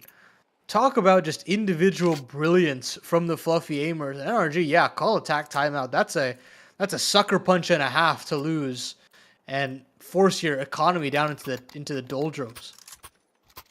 Just truly sick from News, man. That is a devastating blow to NRG. I understand the timeout, and these are one of those timeouts I feel like, yeah, you can start to talk about the adjustments coming through, you know, what are we leaning in on, but at that point, it's just a missing trade. It feels so simple. You took him down to 11 HP before you even locked in a single kill, before there was a single frag rolling on in. They get the entry so quick from Nitro, and yet News is able to lock down the entire site defense by himself. There does become a questioning of just like missing pieces right now in the server, and nobody missing here. Slump, this is unbelievable aggression. Hex thinks she's safe. You would never expect this sort of call, that sort of aggression when you're on the eco, but they still throw it at them here. It's a big pickup from Automatic to make something happen in this round with a P250 and no extra help, but You gotta walk now into news here as your reward, and good luck with that. Off angle covered, and he will be quick as can be, quick as he's shown us throughout this entire map, series wide. It's a nice trade back though from OC. Has an opportunity with this P250 as they run through the smoke, but Call Me Sue will collect. And Fluffy Aimers, a 5. Great smoke there from News, man. Genuinely, like, even though he goes down, he's basically a dead man walking at that point, but he's done his job as a side anchor. He's found the 1 kill, he's stalled for long enough, and now Call Me Sue can play ahead of that utility, never allowing for OC to let that clutch get started. It's very critical decision making from News here, and as a B anchor, some of these decisions are very snap that have to be immediately made. It's got to be instinct at a certain point. Oop, that's an ugly molly. But News has been passing every test that NRG has been sending their way. You really got to give credit to him so far in this Anubis half. There's more on the extremity. It's good that Hex finds this one. Able to have a little more impact. Last round, just shock to his system when he's charged down with the confidence. Great HE, right on the money. Oh. It's actually OC that collects the kill on the re-aggro. A lot of damage done to Slump with nothing in return. Now we'll see how Fluffy Aimers can operate with a man down, low HP, in unfavorable conditions. Now what do you do? We've highlighted that Fluffy Aimers are one to keep their foot on the pedal, and that seems to be a continuation on this theme. As Slump goes forward in towards a defense of this A side, we got a P coming through from News. He is looking sharp, but the kills flood forward. It's Call Me Sue in a 1v4. They're walking into his location. He's dodged out in the initial contact. They have no idea where he is. Automatic will become aware. He has to worry about OC's AWP. He had the idea, he had the vision, but is going to be knocked out by a quick shot from OC. No clutch available. Ballsy play there from NRG and from OC to re-peek that angle, but it works out nonetheless.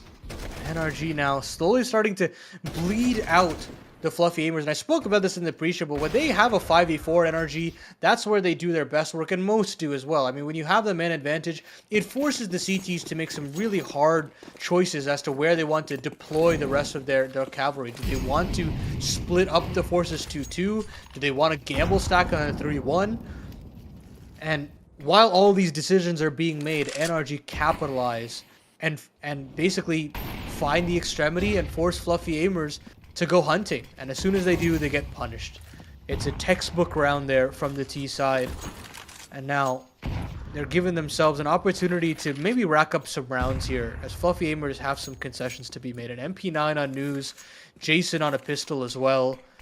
It's not looking great for them. And this is really, if you're NRG, you have to capitalize upon this. You have to start to string things together, because 5 rounds on the CT side is not too shabby at all.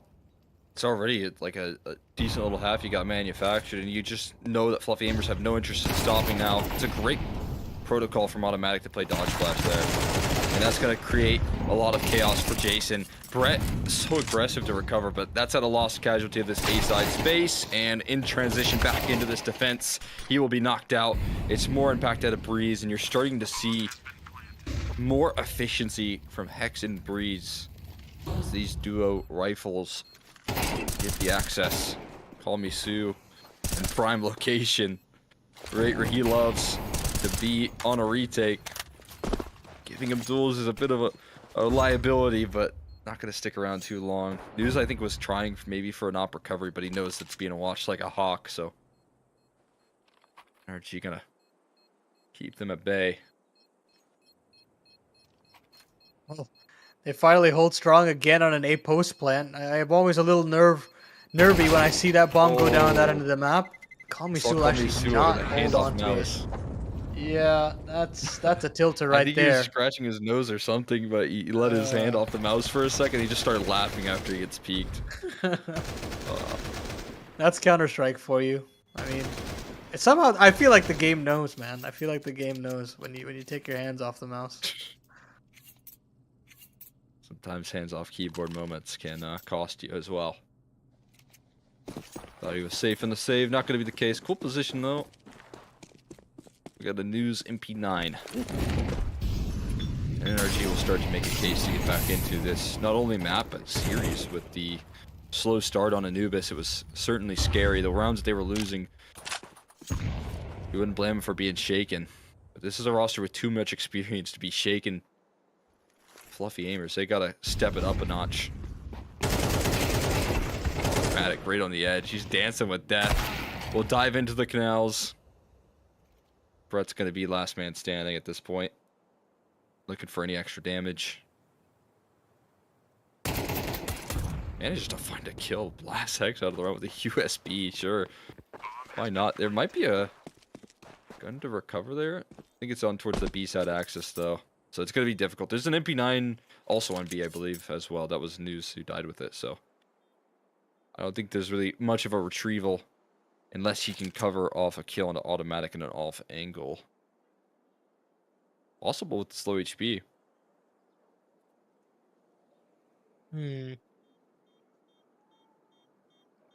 Is he gonna find the drop on automatic? Is it possible? Silent. There he goes. Nice dismount. Into Oh. a Pixel. Pixel being seen. Automatic is so diligent. Poppy guarding that AK. That's smart. I mean, you don't want to give any sort of economic edge towards the CT side. Making sure to hold on to that weapon as long as possible. Play your life basically. And it works out splendidly.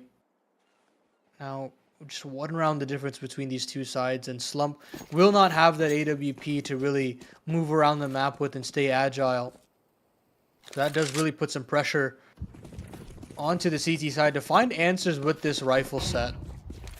And initially, they haven't really gone for any opening gambits. They've not taken heavy A main presence. They've not really charged down middle. And haven't cleared out B main either, so they're really letting NRG set the tempo of this early round.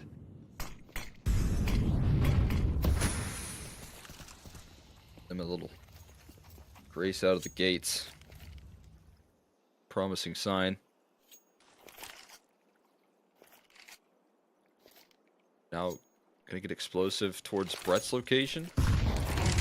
Pressure on this A side is not going to be easy to pass. He does get one, but again, Hex is so quick on these trades. Bree sacrifices his life for the cause of the site. And Slump, who has been missing his AWP, still showing some good work with the rifle, is going to get knocked out by a great position from Hex. News on the extremity. Can't even make the rotate because Automatics made his way through. And it becomes another impossible task of an A-side retake that they have to make possible. They're not giving this one up, though. Call Me Sue's looking to poke and prod through this smoke. Hex just not giving over his location. Waits for a timing, finally strikes. Call Me Sue. Dead to right says the smoke doesn't fade in his favor. And Hex is stepping up his game here on Anubis. A complete turnaround for him. A welcome sight. 10 kills on the T side already. Yeah, better late than never here from Hex, showing a little bit more poise on this A side of the map. Walking that tightrope of aggression very well here. And it's always a tough ask as an A extremity player to know when to accelerate, when to decelerate and play in the default. But so far he's finding some serious potency, and it's giving Nitro an extra avenue into this game to be able to repeatedly take A main control and have him find some opening successes. This time, the captain will take the opening engagement on his own straight away, and it's an all-out A brawl that they win in a matter of a couple seconds. This round is open and shut in about 30 seconds. Just full speed ahead towards that A side. I mean, the amount of damage done with the 5.7s is pretty sharp, but not going to matter in the end. Oh, just damage done. Now it becomes an exit game, automatic. Bring down his teammate. Not too it could be concerning. It could be very concerning. Bomb is past half ticked. Okay, that was the fight that could have sealed it. I mean, imagine if News is able to do it again, right? Doesn't know, man. Oh. He doesn't even know about the HP either, and he's just gonna have to tuck tail. Oh, and he won't be able to save. Breeze on 3 HP. Snipes out Slump with the rifle, and Hex even recovers it as well.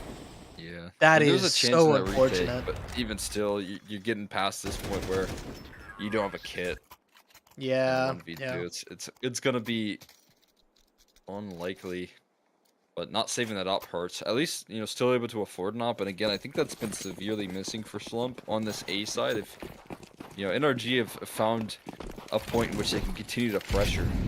You know, challenging Brett, who likes to get aggressive.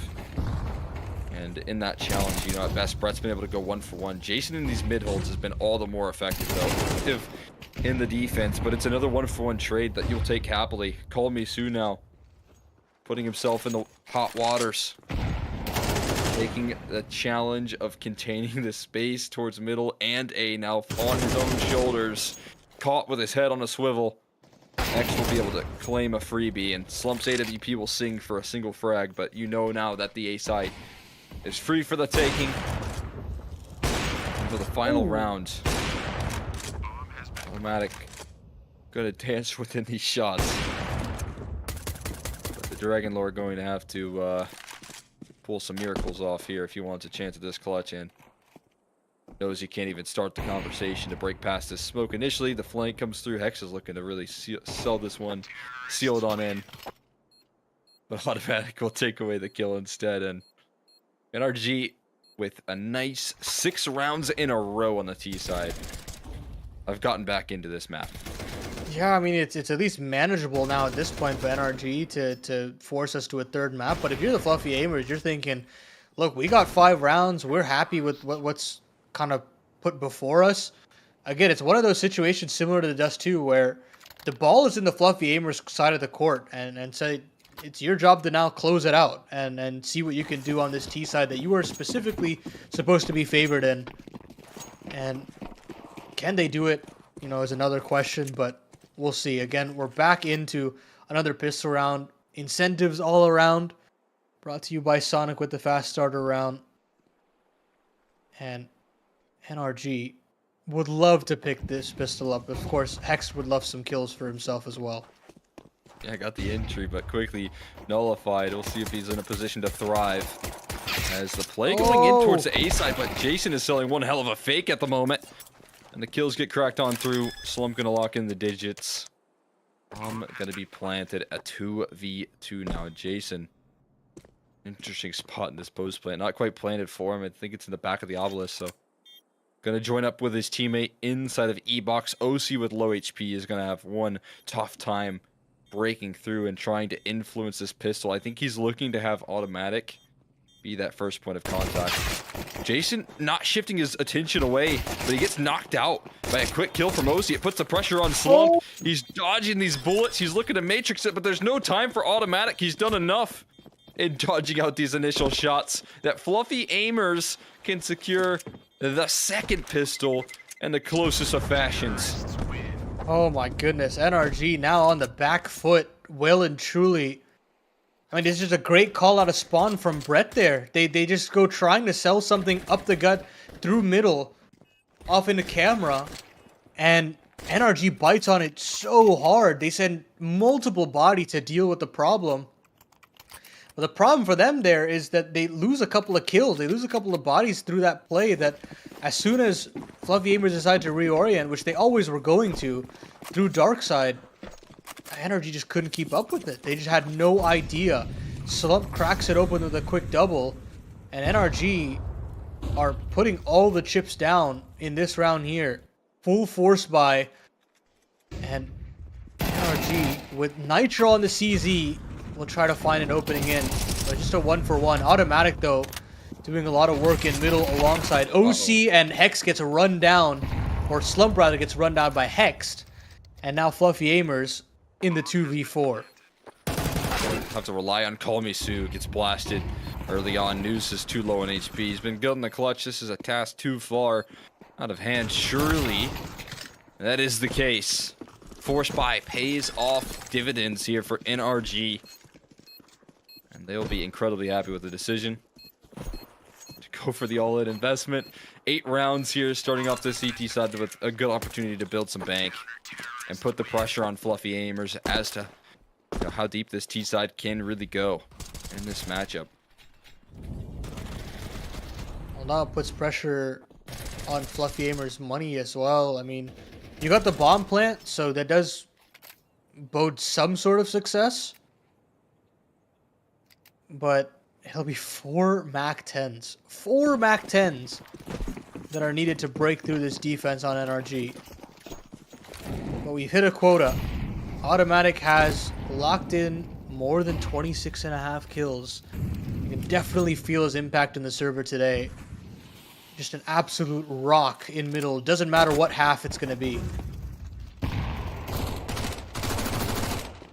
Ouch. I mean, I got caught. The HE, a little alarm bell for everyone to turn their attention and towards the E-box location. Breeze is put on heavy fire as he's able to escape for now, but Saw on such low HP.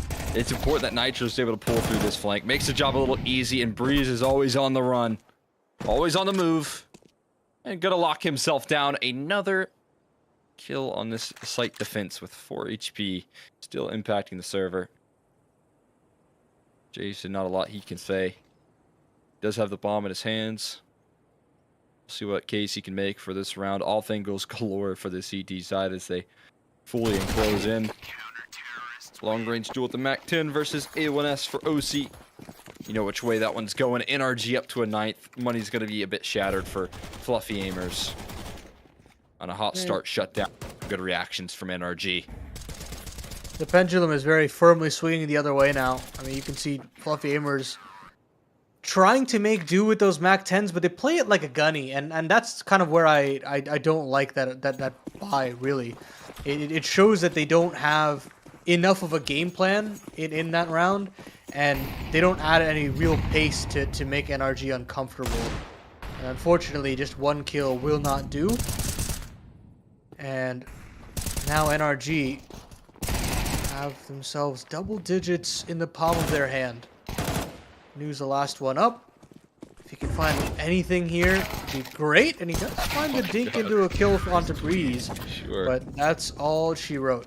10 now found for NRG, and the campaign has to start now for the Fluffy Aimers.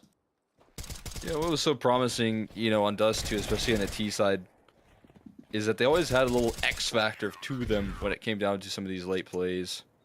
They had, you know, those eco moments where on those force buys, it felt like consistently we didn't see the money being stacked up. We'll take a look at our first PrizePicks check mark. That's OC with more than 29 kills. It's our second PrizePicks check mark, actually. I might have missed the first one. Yeah, it was automatic in that first one. Automatic got the first PrizePicks check mark as he's been playing one great map of Anubis. Makes a lot of sense. OC played a good Dust 2 and is carrying forward that level. Different players stepping up here today as opposed to yesterday. But hey, I mean, whatever you can do to get through this series for NRG is absolutely key. Love Fluffy Aimers taking mid control, then completely slowing the pace of the round down, forcing the CTs to make some crunch time plays. OC looking to aggress forward and find options. Nitro is also there to re-aggress. It's really all up to Slump to find some answers and hold down and at least lock down a kill here before he falls, and he will. Takes out his counterpart, and that is massive. It's just a tag. And Slump tries to overdo it, and that means that this B play starts to get a little bit more contentious. Breezy finds another as well. 40 seconds left on the clock, and Fluffy Aimers have to split it to B. They've completely gambled here. It's their only route at this point. I guess they can make a call to make a move out, but the bomb's outside B main, and Hex is still here. That's such a shock to the system. All 3 players in the 5v3 on a B site. Can they still get past this round? It's a dance in the smoke for Call Me Sue. And what does he have for us here? The location kind of being revealed. Needs to get the win through eliminations. It can't be the bomb play. That's all the way outside, but it's a play from Hex past the smoke to secure the kill to close it out. And NRG in a 5v3 still manage to sort their way through this round. How do they pull it off, man? As soon as Slump gets that kill, I'm thinking this should be it. This should be the Fluffy Aimers round, especially after they're causing in so much gravitation. But I think that's where a little bit of inexperience shows there from Slump. I think in that situation, I would rather pull away from that instead of surging forward and giving away such a valuable part of the map. And as soon as that happens, it really just spoils the rest of the round for the Fluffy Aimers. Got another news PrizePicks check mark. More than 24 kills connected on for him. We talked about his impact. Playing a great game. Got him through map 1. Can he show up in map 2 here? Not in a round like this. It's going to be difficult. Call Me Sue, though, breaking a quick headshot. And has an opportunity to route through this B side. I mean, he's going to go for an extra kill. Looking for an extra point there to try and lock in an opportunity to route into that B side. But NRG will shut that down. Breeze is prepared for the re-aggro. And we got NRG on to 6 opportunities to close out the CT side, and a world of momentum. It was the pistol round in which Fluffy Aimers connected on, and barring that, it has been a 1-12 run, I believe, for NRG. They just understand how to play CT side Anubis very well. You can see the protocols have just been established at every step of the way. And yet another PrizePicks check mark is through for Nitro. The captain reaching beyond 27.5 kills. Make that another. He's shutting things down with some aggression. And B main, this is all the Fluffy Aimers have left in Brett. And he'll find a quick double. Pulls it back to a 2v3. Severe man disadvantage for the Fluffy Aimers. And it goes from bad to worse. It leaves it all onto Jason. Into the 1v3. He finds the first, but that was always going to be a difficult spray chance for NRG. Send us to a third map, and the Fluffy Aimers just do not have a response on the T side. The ball was put into their court for a second time of asking, and this time they cannot rise to the occasion. Looks a lot more comfortable when you hop into this second map, you know, the map pick of NRG that they've been consistently developing, showing, you know, better and better performances. And we've talked about, you know, a bit of struggle for NRG on Dust 2. It's not been prime territory for them in certain occasions, but Anubis has been. They've been super sharp on this map, and being able to show this level of confidence despite a very, very slow start, a couple of rounds out of the gates, that Fluffy Aimers were just willing into existence with, you know, Call Me Sue starting off incredibly well on another map of Counter-Strike. NRG is in form that you would expect on the resurgence. You know, a very quick 6-round run to get back in control of the first half, and then losing the pistol, getting the force buy, and then winning out from that point forward. As I highlighted, it was, you know, 12 rounds to the singular pistol that was manufactured from Fluffy Aimers, and NRG assert some dominance in map 2. And you see how wildly different this NRG side looks when Hext and Breeze are awake, right? When you're getting those consistent entries on the T side, it looks like a completely different roster altogether. And that's where Fluffy Aimers just couldn't respond too quickly in these mid to late round situations on both the defense and the offense. And unfortunately, this is where the issues might come up for Fluffy Aimers, where you don't have the prestigious IGL to dig yourselves out of individual pressure points. And that'll come with time as a kind of blooming IGL for Brett. I think he'll learn over time with the kind of experience of games like these, and it's only up from here in that sense, and you'll see a little bit more development from that. But as you can see, NRG, stellar scoreboard across the board. Hex at 32, nearly there to go above and beyond the PrizePicks kills, and we had 3 or 4 over the mark with OC, Automatic, and Nitro. OC, Automatic, and Nitro, you know, all getting towards this PrizePicks estimated totals, and, you know, these are for map 1 and 2 as well. So, I mean, Hex so incredibly close, but what he was able to show in map 2 is so welcome, man. It's a great turnaround for him after a slow start on Dust 2 as well, where he had a lot of struggles out of the gates. Being able to quickly arrive in this matchup is fantastic. It's a great outlook, where we can go ahead and take a look at the other side of things, see how Fluffy Aimers are doing in this one. As I highlighted, Call Me Sue would have been there for the PrizePicks estimated total with a 40 throughout the last 2 maps, but The players that did reach those PrizePicks estimated kills, 25 for News, got over the line in the end. But for the side of Fluffy Aimers in that second map, we saw News keep pressing forward in this head-to-head, but he was the only player that was able to keep up that pace. For Slump in that first map, I think he just didn't really have to do a lot, and that set him up for a lot better of a second map, rifling a lot actually, but not being able to meet that PrizePicks estimated total. That being said, we got a finish up on Anubis. We're going to be seeing a little bit later down the line this third map. It's NRG looking to close out on Mirage, a map that they're so incredibly comfortable with versus Fluffy Aimers that have been able to use it effectively in the past already. We'll be tossing this one to a quick break, and once we come back, it's going to be the decider.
Over 20 years of complexity. It's hard to believe it's been this long.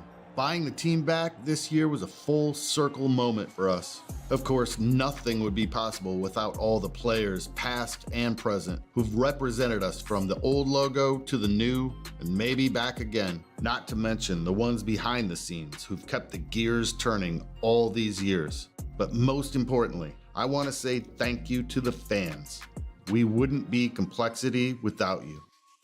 Thank you for standing by us. We'll continue to stand by you and the North American scene. You'll always be our home.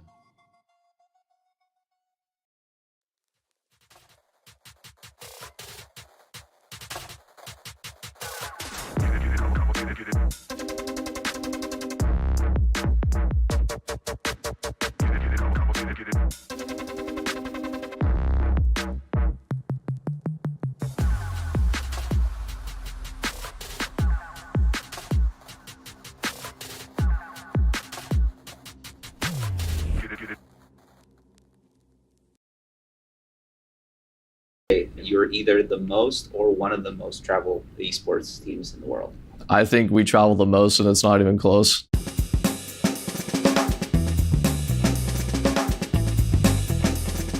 Yeah, I'd agree 100% that we're the most traveled team in the world. In fact, I don't even think it's close for CS at least. We're definitely up there with the most amount of travel out of any team. Confidently say that we are probably the team that travels the most, yeah. We're always on 8-10 hour plane rides, to and from. We have so many long flights, so. Being a North American team definitely involves a lot more travel than the European teams. And then obviously there's the extended travel when you need to get home. It's a nice long 10-hour travel, Dave, just for you to get back home. Last 6 months, if I can remember, we've been to Denmark, Poland, Malta, Germany, I think.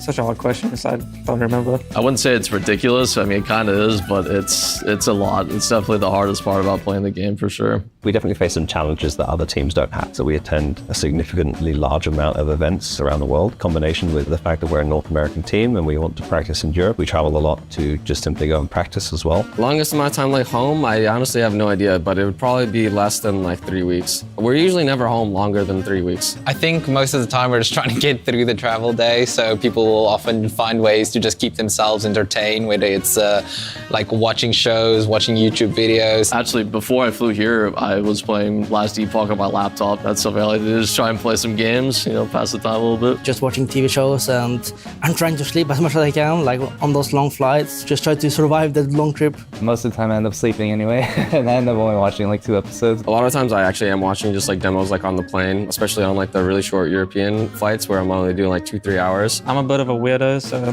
when I'm traveling, a lot of the time I just kind of sit there and just wait. The screen's off, but I'm just staring at the screen, like no headset on or anything, just like waiting for the flight to end. I pretty much do nothing when I'm traveling, honestly. I'm just like AFK. With the Legion Go, with the amount that we travel, we're going to be using it all the time. You know, Legion Go can help me out as an in-game leader on the plane. I could watch demos on it. Gonna try doing that when we're traveling, and then maybe playing games like on the travel and stuff like that. I could definitely implement the Legion Go to my travels because I actually like playing like single player, like console type games. I think on the flight that will help me pass time for sure. Something that I've also wanted to do, like playing like single player games when I'm on the plane doing super long hours. Having the Lenovo Legion Go is going to up my Steam hours by a lot. I can finally play like Rocket League and stuff, games like that. What do you think makes it worth it for them?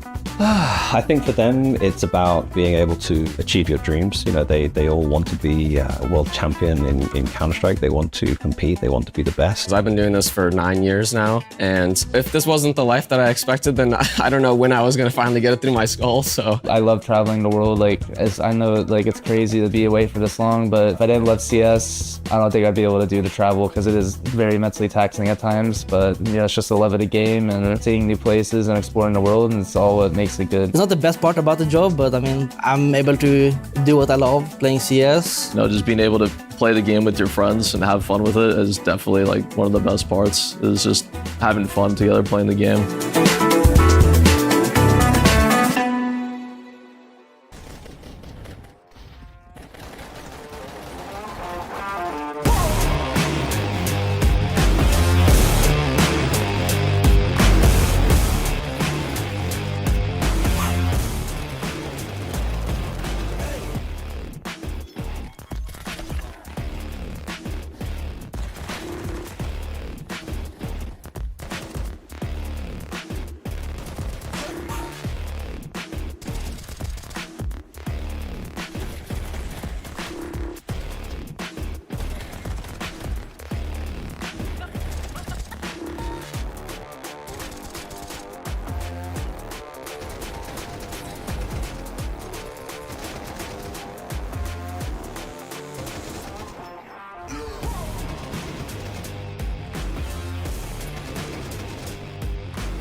And welcome back, everybody, to the Prize Picks NA Revival Series number 3. We are here for a third map here today versus NRG and Fluffy Aimers. These two duking it out, winning their own map pick, and now heading into a decider that I think we can both be excited about, with the efficiency that we've seen from Fluffy Aimers yesterday on Mirage versus the NRG that have constantly developed and added some extra instinct into this map here. I feel like this is a decider I'm so looking forward to.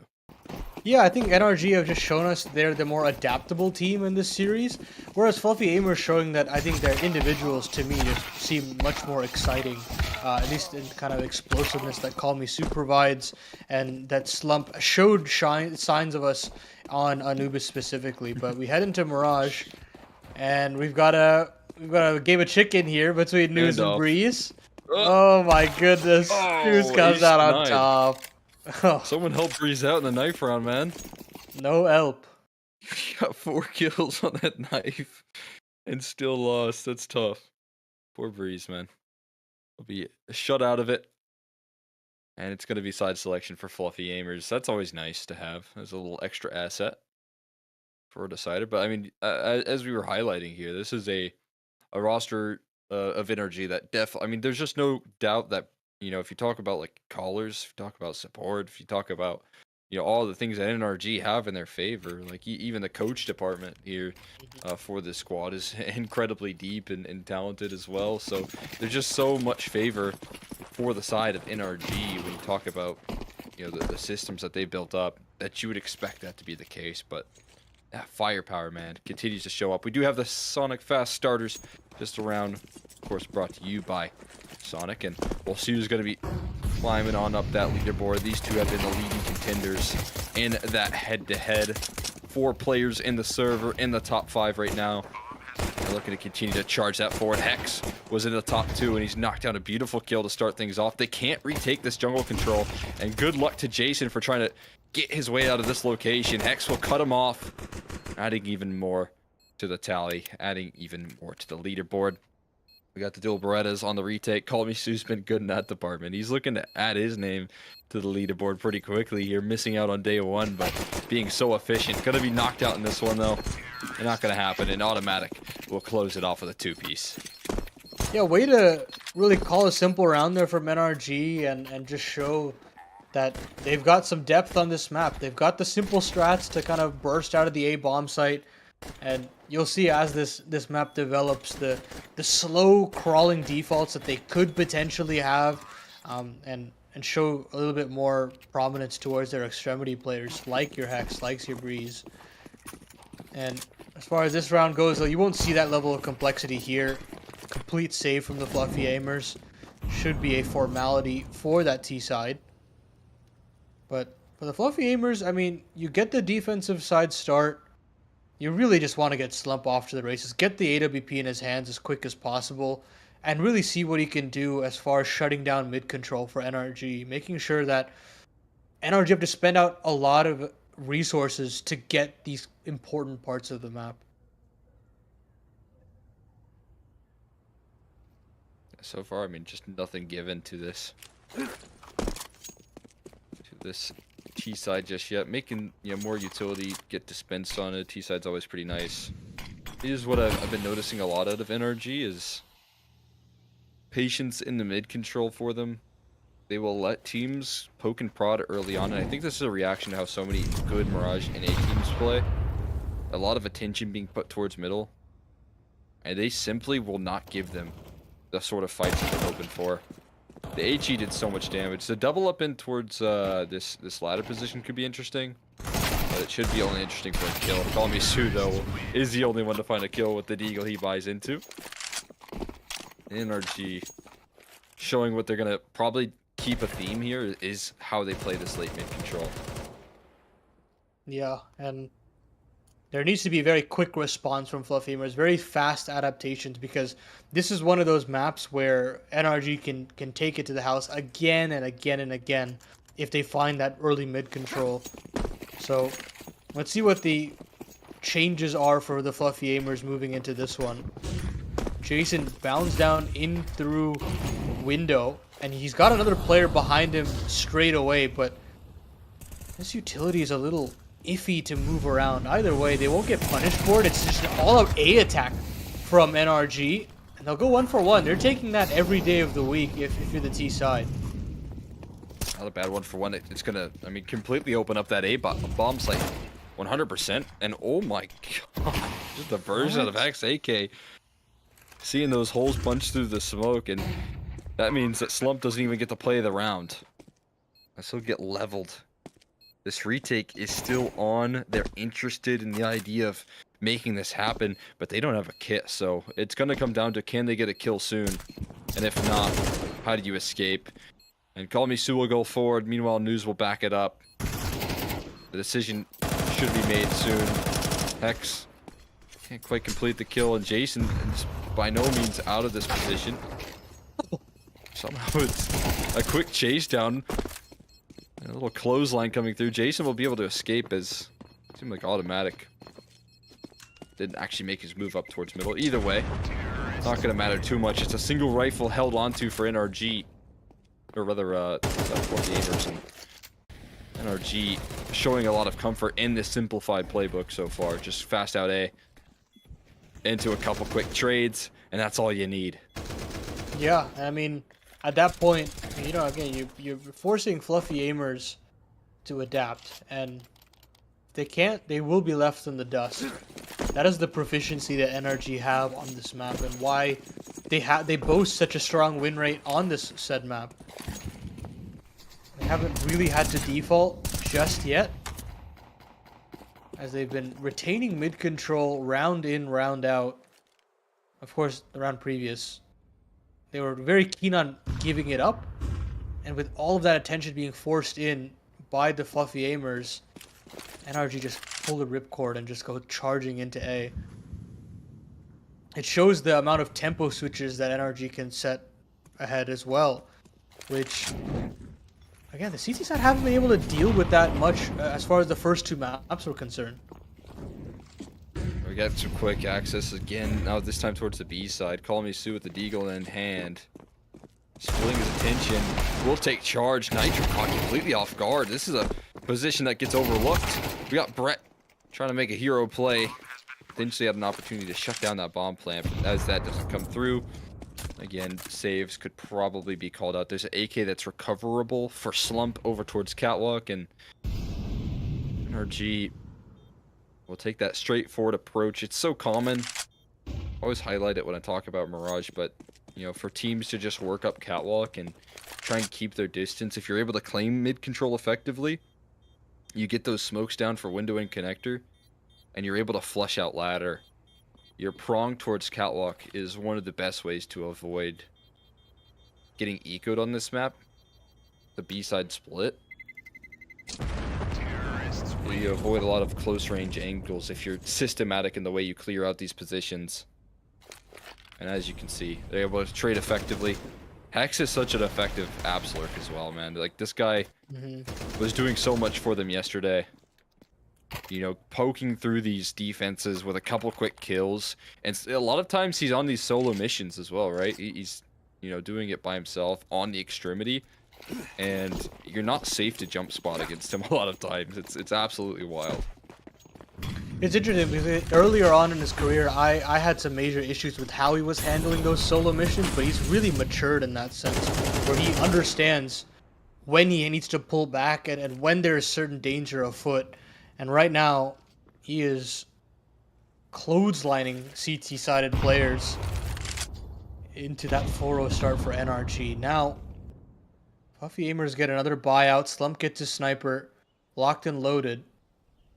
But now NRG just ratchet the pace back up the other end, slowing it down to a crawl. And now puts a lot of onus on the defense to maybe search for some answers elsewhere. Considering maybe mid re-aggression or palace re-aggression, they're just very apprehensive. Yeah, Brett was dancing with fire for so long. He was just constantly poking and prodding towards Palace. Breeze was in that office of angles, back of Palace, freebie kills, and this is that late mid control automatic, threading the needle perfectly on this timing on his underpass lurk, then reins in the aggression off the back of it. No chance to re-aggress for Kalamisu with a missed op shot from Slump. It's going to allow the scaling to take place. He's playing it so effectively off the counter flash. He's giving himself chances, multiple of them, to fire up. And finally a kill converted. An HG for the smoke into an overexposed Slump as he tries to run away to no avail. Hex will get a little greedy though. And a 2v3. An opportunity to save this one, but oddly enough, you're always going to be worried about where Automatic is. Threaded that quick kill in towards underpass. What is Breeze doing? That's a massive overplay of his hand as well. All you need to do is buy time for this Automatic flank to formulate, and now OC is one put on pressure as Kalamisu charges him down. He's not able to pass the test. It's both players a bit low. Automatic's flank all the way through. CT spawn anticipating him elsewhere. It's another tap onto the bomb, and they know he's off of it. Kalamisu, the clutch is going to be challenging. The run through from Automatic will keep it safe and sound. And NRG will get past it despite so many different overextensions. Playing that round a little lackadaisical. At least Automatic is a safe pair of hands in the clutch. Yeah, I don't really know why we had to play this aggressive. It's not like they're up 10-0 or 11-0. It is still a very doable comeback for the Fluffy Aimers, but they're playing with such confidence that it might be a little too much. I do like the kind of aggressive play there from Hex where he nades open the smoke to find one, but then it's the overheat for the second. Caused a little concern there for me, and of course, Breeze should never be up on the triple box. Never, ever. But either way, they still reorient themselves, still have that clean sheet. They do lose OC in the process early with a blinder of a shot from Slump through A main. And now, the defense can rest on their laurels a little bit. Make the T side choose their next play carefully. Got that opening advantage. So a bit of relief. Brett seemingly always forward facing on these A side holds though. Flashbangs avoided though, not quite covering his location. It's quick on the kills though in return. Breeze able to connect onto the AWP presence, but the resistance is all put in towards stairs. There's a lot more, and there's not a lot of utility to get past this duo. Nitro looking to spray transfer on over for a double, but Jason holds the line, and Hex is in a clutch. He avoids the spam, but it's one shot connected, making this clutch all the more difficult. Where is the end goal? It seems like he wants to take it towards CT. And this is a possible B-side reposition from Hex. Playing the long con now. As he's interested. Trying to lock in maybe a cheeky kill before this 1v2 does take place. He's careful about this jungle position. He has an idea, but so now do the side of Fluffy Aimers. And this timing is actually going to end up being pretty miserable for him. He's walking in, knife out. He splits around the corner just in time, but he's loud about it now. They know, and he's overexposed. Planting that bomb is going to be a challenge. The HE will do it. News tosses it down range. Next, trying to cook in a clutch. Ends up getting burnt. Yeah, and it's again NRG just trying their hand at the A play again as soon as they lose that early pick. And it honestly works splendidly for them. They trade effectively onto Brett and they start to make some headway, but it's that con presence from Fluffy Aimers that early in the round that really spells the end of NRG. Hex, right idea, but that low HP and the slight tags through the smoke really ends the round there as well. Fluffy Aimers with another purchase, NRG the same, and the CT side can finally get off the mark, finally get a little bit more comfortable. They would have loved to hold over that AWP for Slump, but this will have to do for Kalamisu, and I think that he should be getting 2 kills there every day of the week, but they're going to go charging to the B side. Look at how much attention Nitro has caused. That now, at this point, sure, you get the kill onto the captain, but this second letter of the alphabet has fallen, and this 3v3 retake gets all the more difficult. Yeah, I mean, comfortable now. Post plants are strong. And NRG looking to take the contact approach here. Hex is going to get mullied into a bit of an awkward fight here for him. Spam down as well. He gets knocked out quickly. A little lack of activity in this post plant, but it's all good. Breeze from range is going to keep the round safe and sound. NRG working well with those advantaged post plants. You highlighted, I think, the big win condition right there. Obviously, a fast entry off a flashbang from OC, and News not being able to provide any sort of resistance on that B side. But really, the big kicker is Nitro drawing out the cat player so deep in towards the the mid side of things, that it's impossible to really rotate in time. By the time you make it in, it's too late.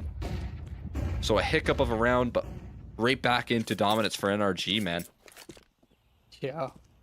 I mean, if your cat player is fighting top boxes, it's such an easy call to make. But aggression through Palace, Jason finds one. But Automatic is there to respond in kind, and of course Hex will always deliver another one as well. Leaving it into the 3v4. A lot more pressure on these pistols. Slump has a little bit of leeway off the back of the con smoke, but cannot connect the necessary bullets. NRG cut sound for just a short minute to see if they can get offered up yet another kill. They still got a couple of smokes if they want to replenish, and they will. Con smoke right back up. Jungle smoked out. And the pincer in a Slump. Slump still finds one though, but that's all she wrote. It should be round over. Unless News can find a surprising kill, but he's been spotted. And that should be it. See what he can make. And I guess there's not a lot to save in this point. You want to bring in some extra rounds. That's a big pickup. He didn't take a lot of damage for that one either, but there's a step out. It's Call Me Sue with the Deagle. One more shot required. The HE. Oh, it will just about do it. Little touchdown tossed in from OC. On a fine Sunday afternoon, and NRG up to 7 points.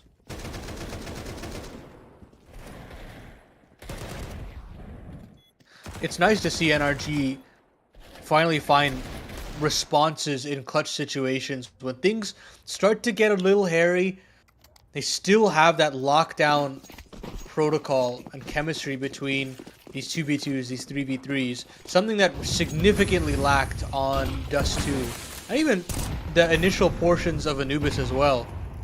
But so far, post plants have been vastly improved, and definitely shows a lot more poise on their end. There's some pressure put on Hex and Apartments right now, but also re-aggression towards middle taking place. They're up catwalk. They're taking this valuable real estate. OC put on notice, though. Had to keep his head on the swivel, finding these kills quickly towards middle. But the bomb will drop. And the resistance is shown effective from Fluffy Aimers. They spend pretty much the whole team in trying to take this space. And they're rewarded with a gift of the package of the bomb. And I'm not seeing a lot of extra help from Breeze for Hex. A flashbang gets sent on over, revealing his position. Hex was obviously spotted out in Apartments very early on in this round. How do you pull through this clutch? And a 2v3, a man down, low HP as well. I'm going to use patience. Try and get through this one. Molly's on the money. Got to pressure off this position from Jason, but he's lost his teammate in the meantime. And not going to matter too much in the end. Fluffy Aimers do convert off of the advantage manufactured. Yeah, and this is a little bit more like it from the Fluffy Aimers. I mean, just finding ways to re-aggress into middle and not allow for the NRG default to settle in. That is when things get very dangerous, when they can go charging up the catwalk, when they can have those B-splits ready to go. If they lose ladder control as well, it's been a huge issue. But making sure that they can go fight forward ahead of those con smokes, it shows that NRG could not battle back in that. And now, this is a ripe opportunity for the CTs to pull this miserable half score line to something that's much more manageable. Force buy for NRG with pistols across the board, and Jason spots out that initial presence through the underpass, but they'll reorient. Nitro's troops now charge into this B bomb site, into Call Me Sue's waiting crosshairs, and he'll find himself one alongside News. This should be under lock and key, but Nitro finds one to open things up, but that'll be all she wrote. Brett is there quick to respond, and Jason will find the last. Fluffy Aimers up to 3 rounds, and should be guaranteed a 4th on the tail end as well. A solid defense. Holding up steady on this B-side this time around. As you highlighted, it's going to be key that we see Fluffy Aimers locking in these adaptions and being able to change things up a little bit. The last gun round that they close out, you know, late mid control as opposed to the early ball that we've seen out of them in the early stages, and I think that comes as a counter to how NRG do like to play out What was that? Friendly fire. I guess will be tolerated. Nitro can shake that off. It's a bit of a wild play from Jason. It was OC. OC, why'd you do it, man?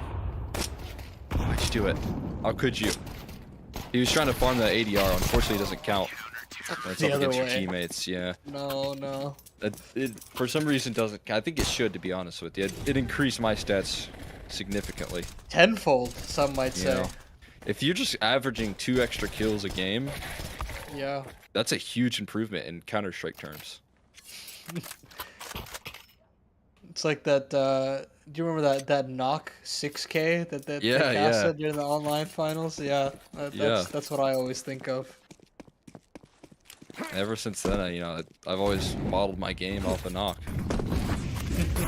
Not a bad player to pick off of. Not bad. We got Jason modeling his game Oh, off wow. of trying to run it down as fast as possible.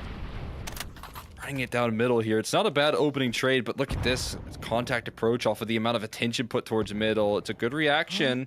Rewards might be granted. The barrel spotted, seen. Flashes come through, but it's already too late. They spring into action so incredibly quick. And Call Me Sue is going to do the same. He's going to push through the smoke. He is. He's thinking about it. He still gets the kill. It's planted in the open. It's another headshot. My God. Call Me Sue with such little HP has put it into a winnable position, and News is the right man for the job. He has been incredibly clutch. 0 damage done to him in that first kill. Does he have any idea where OC's repositioned, though? It seems like he's so worried about the possibility of CT spawn. Molly looking well placed. Will he cover all his bases? OC has a chance for the back turn. He steps out and will collect. It's a huge comfort clutch for OC to close it off, and NRG will lock themselves in an extra 8th. And unfortunately, NRG could never, or sorry, the Fluffy Aimers could never truly deal with the presence that Nitro would show in middle throughout the half. I mean, as soon as Jason is fighting in that situation, it is an instant call. They contact straight out of A main. They realize how many resources are being dumped into middle.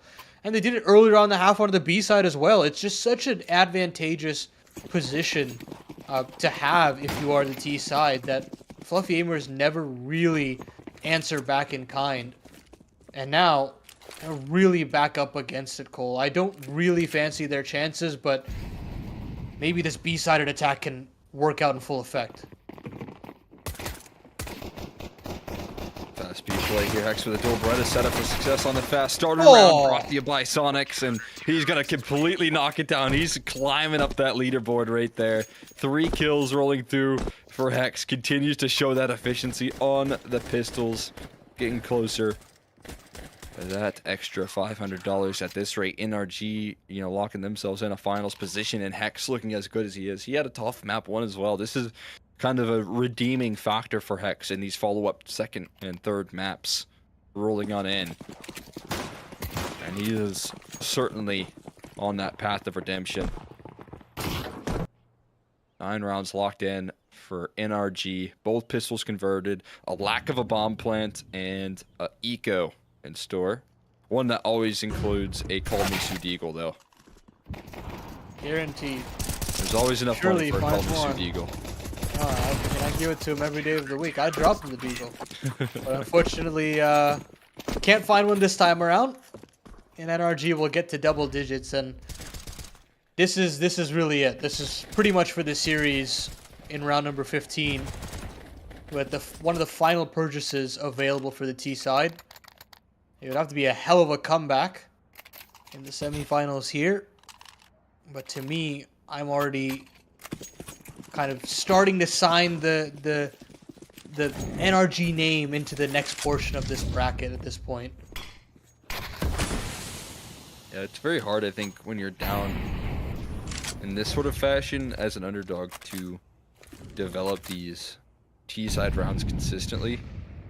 Again, we've highlighted, like, there's now, in this sort of lead, so much room to adapt. If things do start to go wrong, that's what you expect out of a Nitro call, is that he can get you back on track and back into winning ways. And that's going to make this comeback all the more difficult. This mid-control looking strong out of the gates. It's slumping Brett that cracked things open A lot of damage done, sure. But now pressure being put onto the extremity here. Another kill and entry coming through from Call Me Sue is going to provide some safety on towards this bomb site. But that's a bomb drop now. No longer as safe as can be. Jason, he's lost. Oh my god. CT. Automatic. Is he going to react in time? He does. Oh my god. It's a complete... Just lost in the sauce. They just pass each other by. And a clutch is doable. Automatic now low HP. I thought he was going to die to fall damage there. Yeah. But he's all good. 1 HP is not a lot to break those ankles, but gust of wind could just blow him over. Call Me Sue active in this post plant, though. He went for the wide swing, got nothing.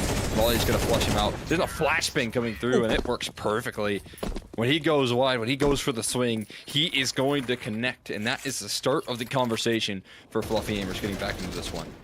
I mean, it's just dry out middle late, and they find the necessary entries to make it possible. They trounce through connector, and even still, Automatic and Nitro make a round out of it. A couple of weird timings, but either way, Call Me Sue showing some mechanical brilliance to push the Fluffy Aimers back into a position where maybe a comeback is viable. They've crossed the first hurdle, but many more to come on this long trek back.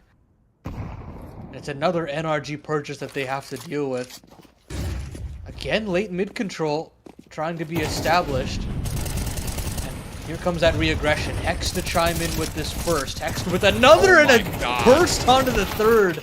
How does he find that third kill? I could not tell you. With one magazine, no less, Cole. 11 for NRG. Yeah, with the A1S, just sharp as can be on the re-aggro. And here's what I talk about when I highlight, you know, the deficit that Fluffy Aimers have to come back from.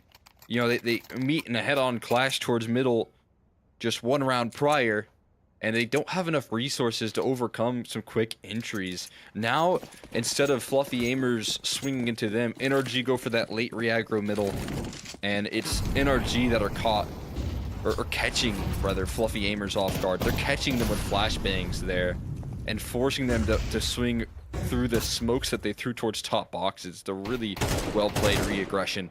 And OC doesn't need Nop to lock down these kills. Jason tries to make a solo effort out of A, hoping they could maybe set up some follow-up here. He's setting up Call Me Sue for success. And Call Me Sue has a couple of kills on opportunity, but only collects onto one. Still going to connect up in towards this A side through connector, and Breeze put on notice, but he's passing the test. A single casualty in this round, or Slump is going to have a tough time getting out of it. And NRG have claimed themselves 7 chances now to close out this series and be our first grand finalists. Yeah, unfortunately, you can tell Fluffy Aimers are running out of steam at this point, trying to contact out of A main, trying to get into connector as early as possible. But this is where NRG do their best work. Just sussing out these positions and punishing the aggression as soon as possible before it festers into a round loss. And it's one final purchase here for the Fluffy Aimers. A couple pistols, one singular Galil on Call Me Sue. And you know, he's had a hell of a series here. I think around 60 kills in the series. In a losing effort, no less. And Slump has fallen. Oh my god. Wow. Okay, sure. That's one way to pull it back into the 4v4. Quite the reply right there. I'll take that with a smile on your face. I mean, yeah, with this 20 bomb that he's just got, it is a 60 kill in total series already for him. I mean, truly incredible. It's right back to that hot prospect that we've highlighted, you know, just a couple months back before when Wildcard trusted him on this roster. A high ceiling is certainly there, and Fluffy Aimers have been willing to set him up for success as well, boosting him, elevating him to his peak form. And he has been delivering. It's unfortunately not been enough versus NRG because they have a whole host of firepower that they can bring to the table, but it might be enough in this round. He has the Galil. He's been able to take the advantage. So patient, waiting for that play from Hex, and eventually is rewarded for it. OC now has the AWP. I gotta start to question where the end goal is here for Fluffy Aimers. Can they avoid it? Oh my god, OC with a couple of big misses. Run down by the the Galil rather of Call Me Sue. That was actually the Mac-10 just distracting for Kalmisu precision, and Kalmisu continues to break on through this A bomb site. I mean, just truly incredible. He's got 23 kills. They've got 5 rounds in total. But every time he finds a kill, you know there's going to be a little bit more in the round afterwards. I mean, called upon at every hurdle. And I mean, Fluffy Aimers, they're at like, what, 50 seconds, 45 seconds there in that round, that they sit there for that long in that boost. And you know what? When you're down 12-5, when you've lost man advantage, you have no other choice. Like, you're boxed into making a crazy risk like that, because that's the only way back into the round, theoretically. And as soon as they do, they take that inch and they run with it. And of course, you've got to give credit to Kalmisu, eviscerating OC off the sniper, and then a third as well. I mean, all of these kills that the Fluffy Aimers find in this round here is just insane, really. Oh, he's got just pinpoint precision with the rifles from Kalmisu. Guys, another just like exciting prospect that I'm hoping to see a lot more of, and again, like, glad to have him back in the NA scene playing as well as he is. It is a welcomed addition. Much needed firepower as Hex again caught on an elevated angle. It's this time Slump, who's high in the sky, and Hex sent to the back of his chair after that death. Put on notice in this mid fight a couple of times now. 2 rounds in a row. Kalmisu.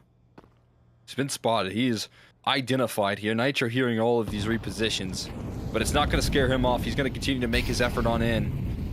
And the pressure going to be put on Nitro as to how he can hold down the line from this firebox. You think surely someone's going to come around that corner, maybe spam him? But how is he going to fire up in this position? Are they going to be surprised by it? It seems like no one's really covering. It's up to Kalmisu to maybe be diligent enough to clear it. He's not going to leave. Doesn't step out, but I think there's a little bit too much already done. Nitro looking to save this round. He's got a couple quick kills. He's got a flank coming through as well. There's that flank formulating a 5v2 and another fight from Brett Given. Breeze versus Brett in this head-to-head, and he knocks down a quick kill. It's up to Jason in a clutch and a 1v1. The bomb planted for him, and Jason's going to wait for the tick. Breeze going to charge him down, chasing this kill. He turns his back to the target, and Fluffy Aimers will stay alive. They will get past the Nitro position and lock themselves in a 7th. I really was believing there, Cole. As soon as he got that second kill, you're thinking, maybe it's on. And Breeze with that fast flank. I mean, it syncs up just beautifully between those two players. But well done to Jason to not lose his cool in that 1v1. I mean, so many situations there where I would see a player fight into Connector and give the fight over to Breeze, but stoic as ever to make sure that this comeback is still possible. Another PrizePicks check marks found between Nitro, getting over 13.5 kills.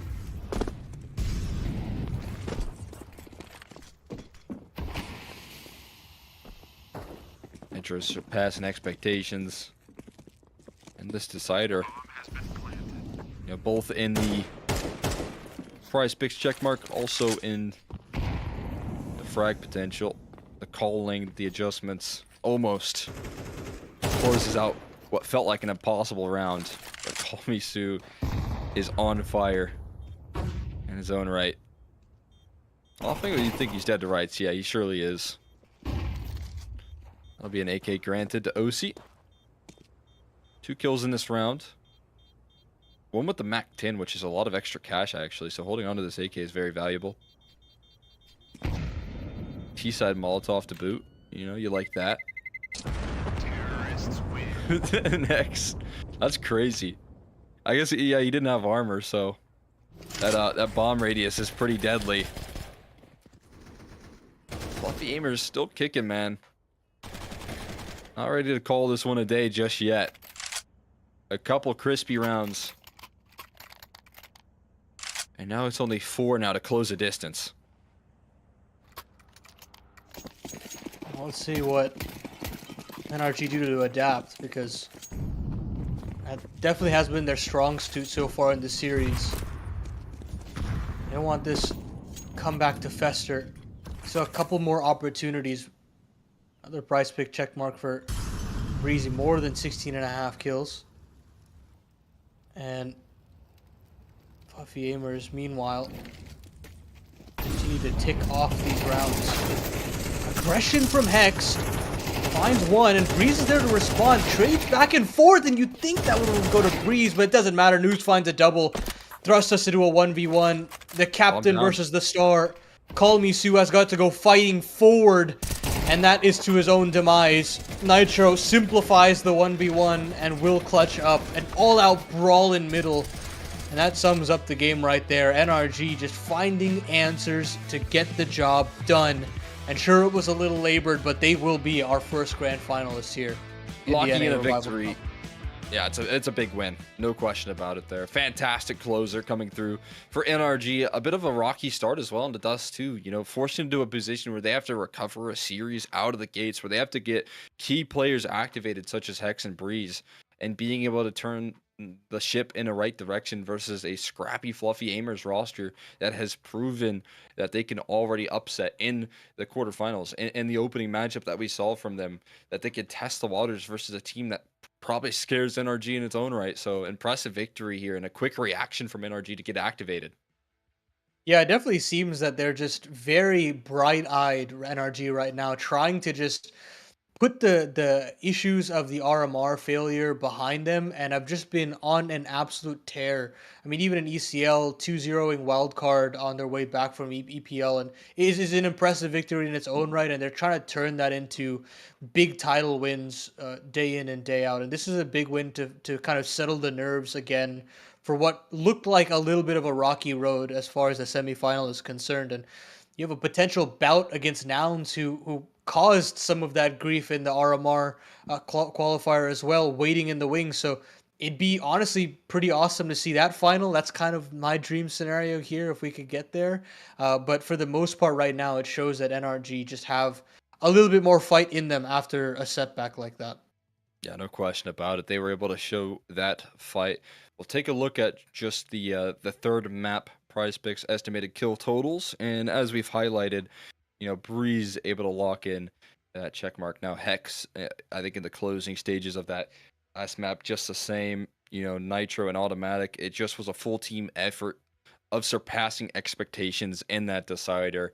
And that's what NRG showed here, is that, again, you know, they had an incredible challenger on the other end of the server, the superstar of Call Me Sue that continues to show his influence and can be a player that we can highlight over and over again on the side of Fluffy Aimers. But when NRG get this full team effort, such a close, condensed kill total from top to bottom, it's going to just be too much to overcome. For me, again, you know, a player like Slump, who I think a little bit more disappointing in this this matchup, didn't have as much influence. You can definitely tell his opping is a little flashy. You can get a little bit of flair, but for me, it felt like it was more so because of Call Me Sue getting a lot more resources in this matchup. And that was one thing I kind of highlighted in the opening stages, is that Fluffy Aimers are going to show a lot of love when it comes to sacrificial players like Jason, Brett, and News. To a player like Call Me Sue. And, you know, when Call Me Sue's playing at these peaks, I feel like it's understandable that he gets these resources. And you already have proof in the pudding that it worked with Markey, right? I mean, another fantastic rifler in his own regard. And as soon as it works with him, that's the system that you need to take to the bank and say, okay, if we do get another prospect of talent that isn't Markey, we've got to kind of develop him in that same sort of fashion. And it worked out splendidly for them as far as this semi is concerned. They didn't get the W, but the proof is in the pudding that this Fluffy Aimers roster is still one to get excited about in North America, and will be back to be very competitive in the rest of the circuit and in ECL. I am very excited for the development of Brett and A's crew.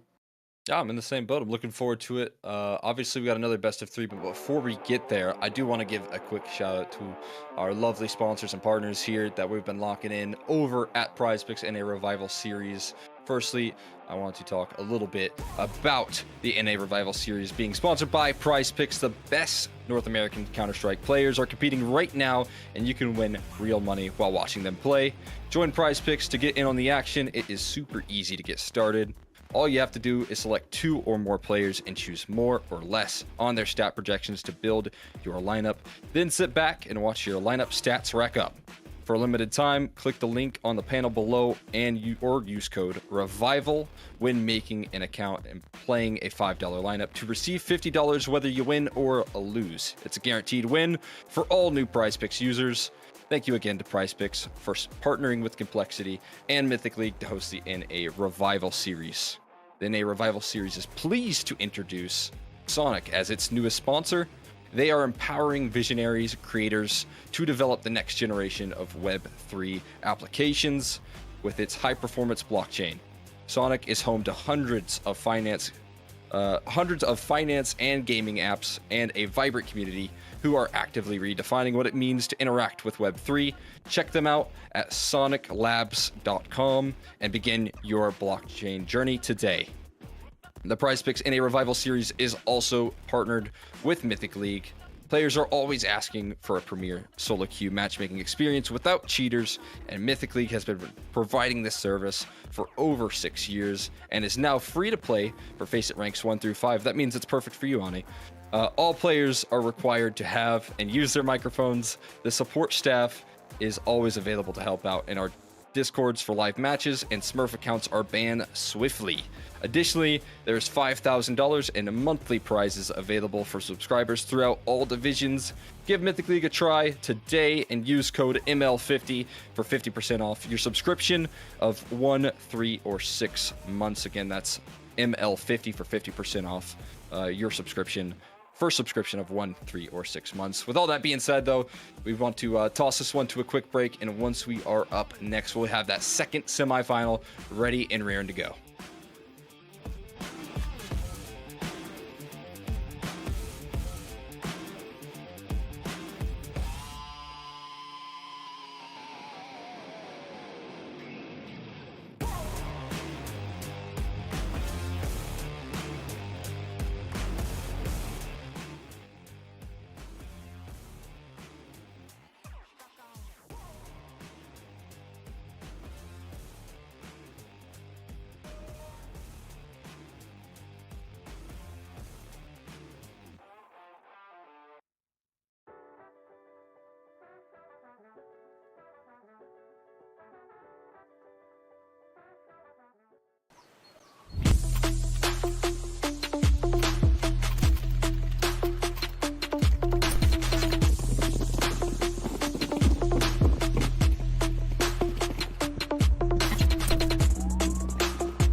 Over 20 years of complexity. It's hard to believe it's been this long.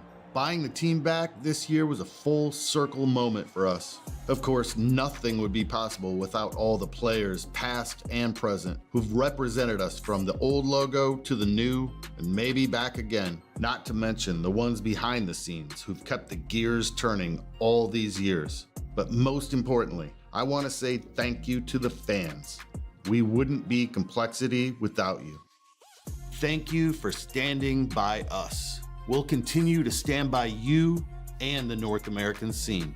You'll always be our home.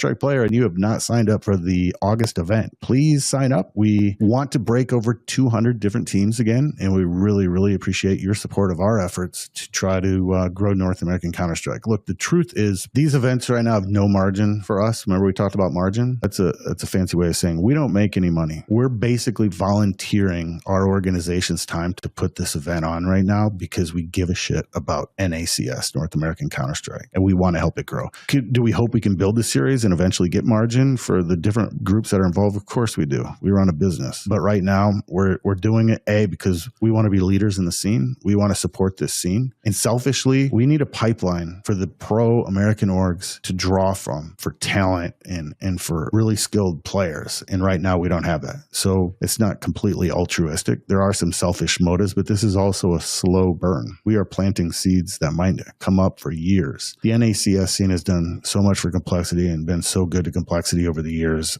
This is something we're really passionate about. We're really grateful to PrizePicks for coming in and sponsoring this event. Believe me when I say, if you're frustrated, imagine how frustrated we are, and the players too. They work really, really hard, the players and staff on that division, and they get frustrated as well when things aren't going our way. But if you look at our dedication to NA and remaining competitive on an international scale, this is a very difficult problem. Frankly, the NA pipeline is very lean, if not almost non-existent. Our goal is to stay NA. We want to be loyal to this region and not abandon it. Number 2, you've got roster locks for different events. Number 3, you've got Valve rankings. If you move players around, your ranking can be affected. And then you got majors to consider. Like I said earlier, qualifying for majors can make or break many orgs, and orgs that don't make the majors, you've seen their announcements like, we're sorry to say we're leaving Counter-Strike. To make player changes to the complexity roster right now takes a lot of contemplation, and there's a lot of moving pieces. And I want to say that I am very disappointed with their current state of play, but I've also seen much better teams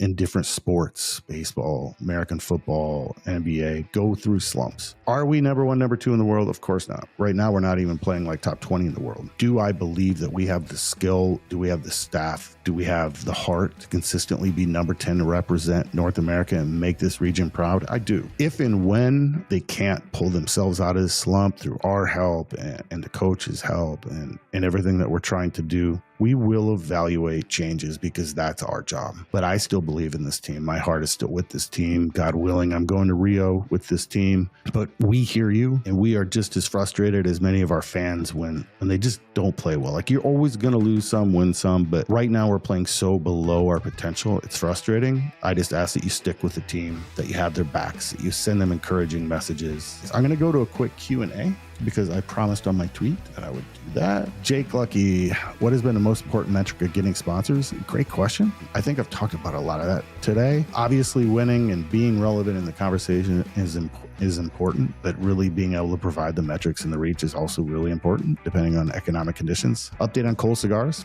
Like I said, you all going to vote on my X account shortly after this finishes, and you get to decide. To give you 1 week to vote. Bring back the old logo. 95%. I can't quite get to 100%. I can't promise it yet. Since release CS2, talking about the growing pains for the game, I do think the bugs and issues in CS2 are growing pains. I think CSGO is far worse at this stage in its life. So I'm not satisfied with where CS2 is, but I'm confident that it'll get better. What is the best direct pathway to getting jobs in esports? On a YouTube that I was putting videos out in 2020, I released one called How to Get a Job in Esports. So Jaffakas, Google, I think if you Google like Jason Lake, How to Get a Job in Esports, you'll find that video. It's a great place to start. How financially healthy is Cole? I'm confident that we're going to be good, and I'm optimistic, but it's not certain. That's the truth. We need the fans to rally. We need some new, exciting corporate partners. That's where we're at. Favorite part of being in the Halo ecosystem? Man, I raised my son on Halo. He was playing Halo at 2 years old, so it's an honor to be a part of the Halo ecosystem.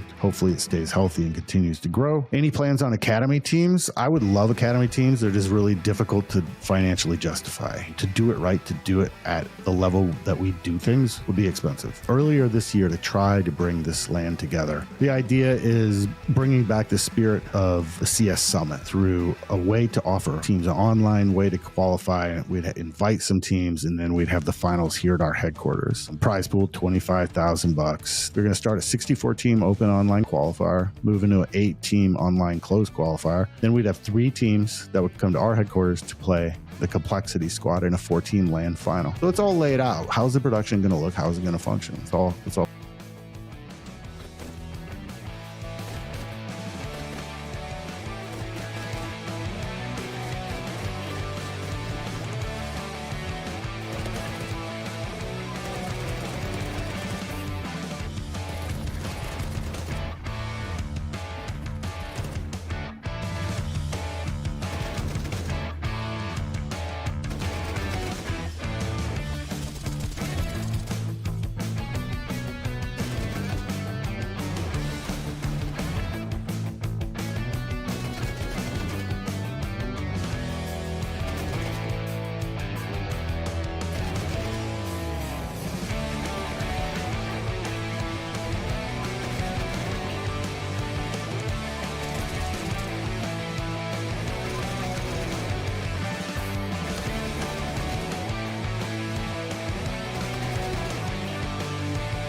And hello, everybody. Welcome back to the Prize Picks in a revival series. We kicked Paladin out of here and we brought in a brand new face for you all. It's Davey joining me today.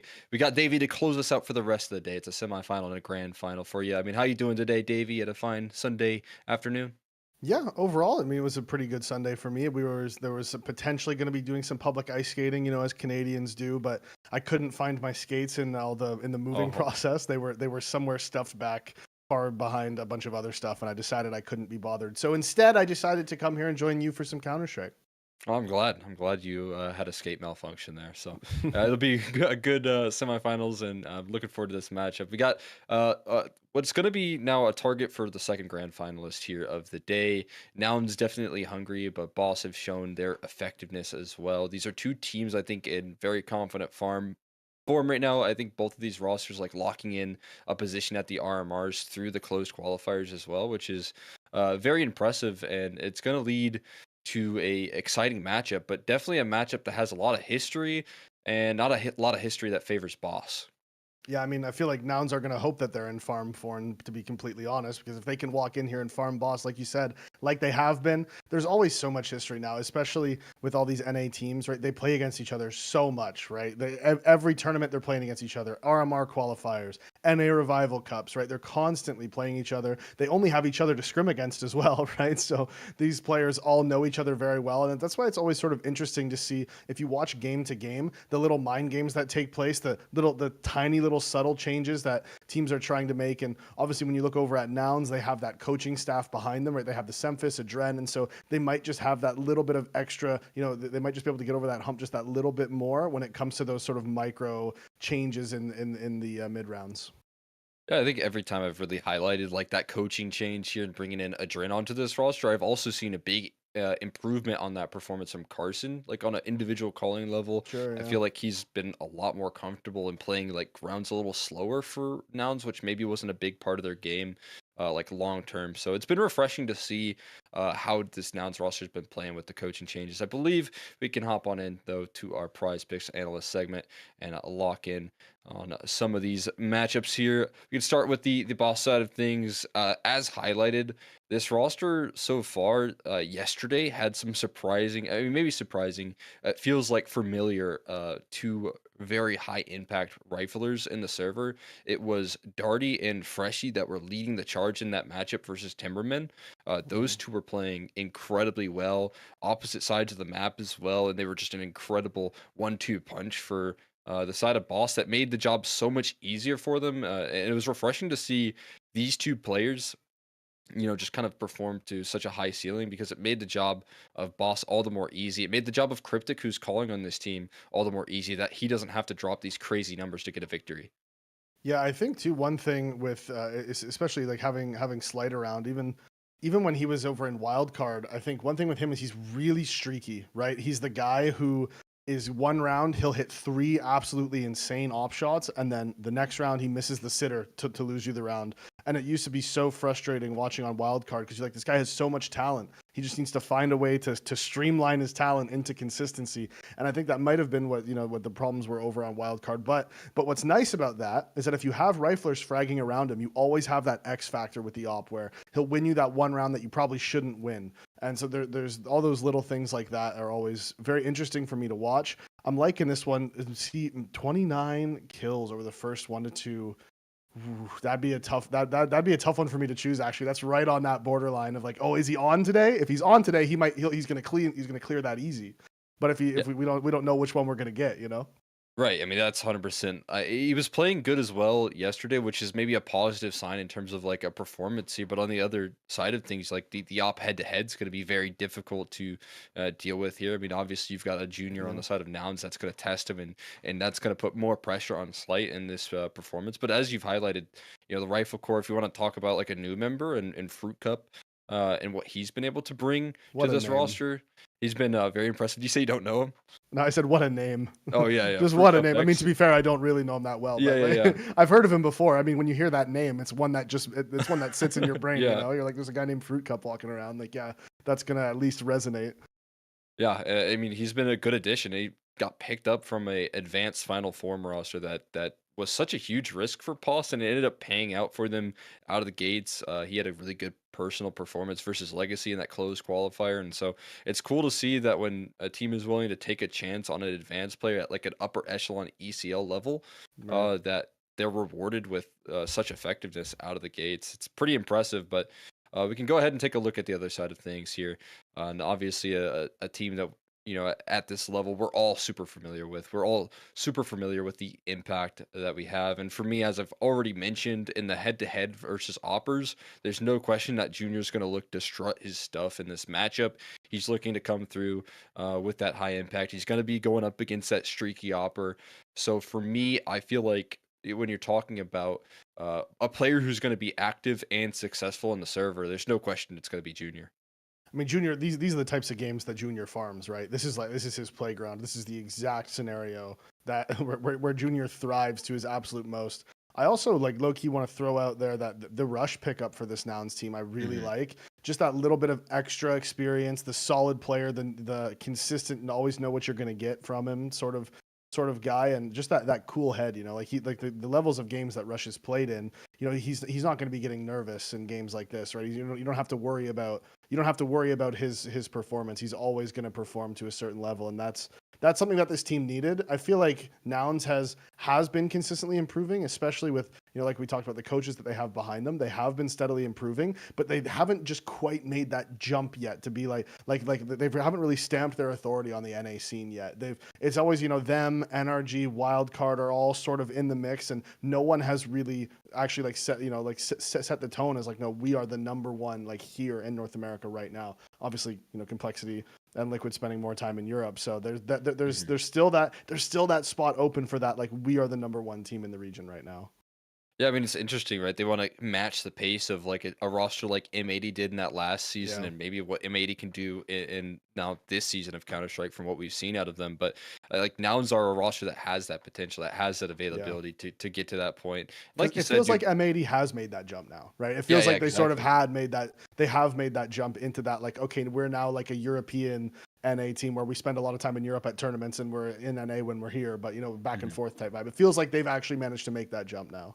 Yeah, and I think, like you said, I think now it's right in that form to get back into that. I like the point that you highlighted with Rush. I feel like this guy has gone maybe a little bit under the radar, especially when you talk about the player that he replaced in Classia before this. Yeah. It is just polar opposite. You get a cool head who maybe drops off a little bit in the firepower, but is just what Nouns need when they have so many effective riflers. That now you get a player that at the top level, so many players that you would respect have highlighted that Rush is such a great supportive element.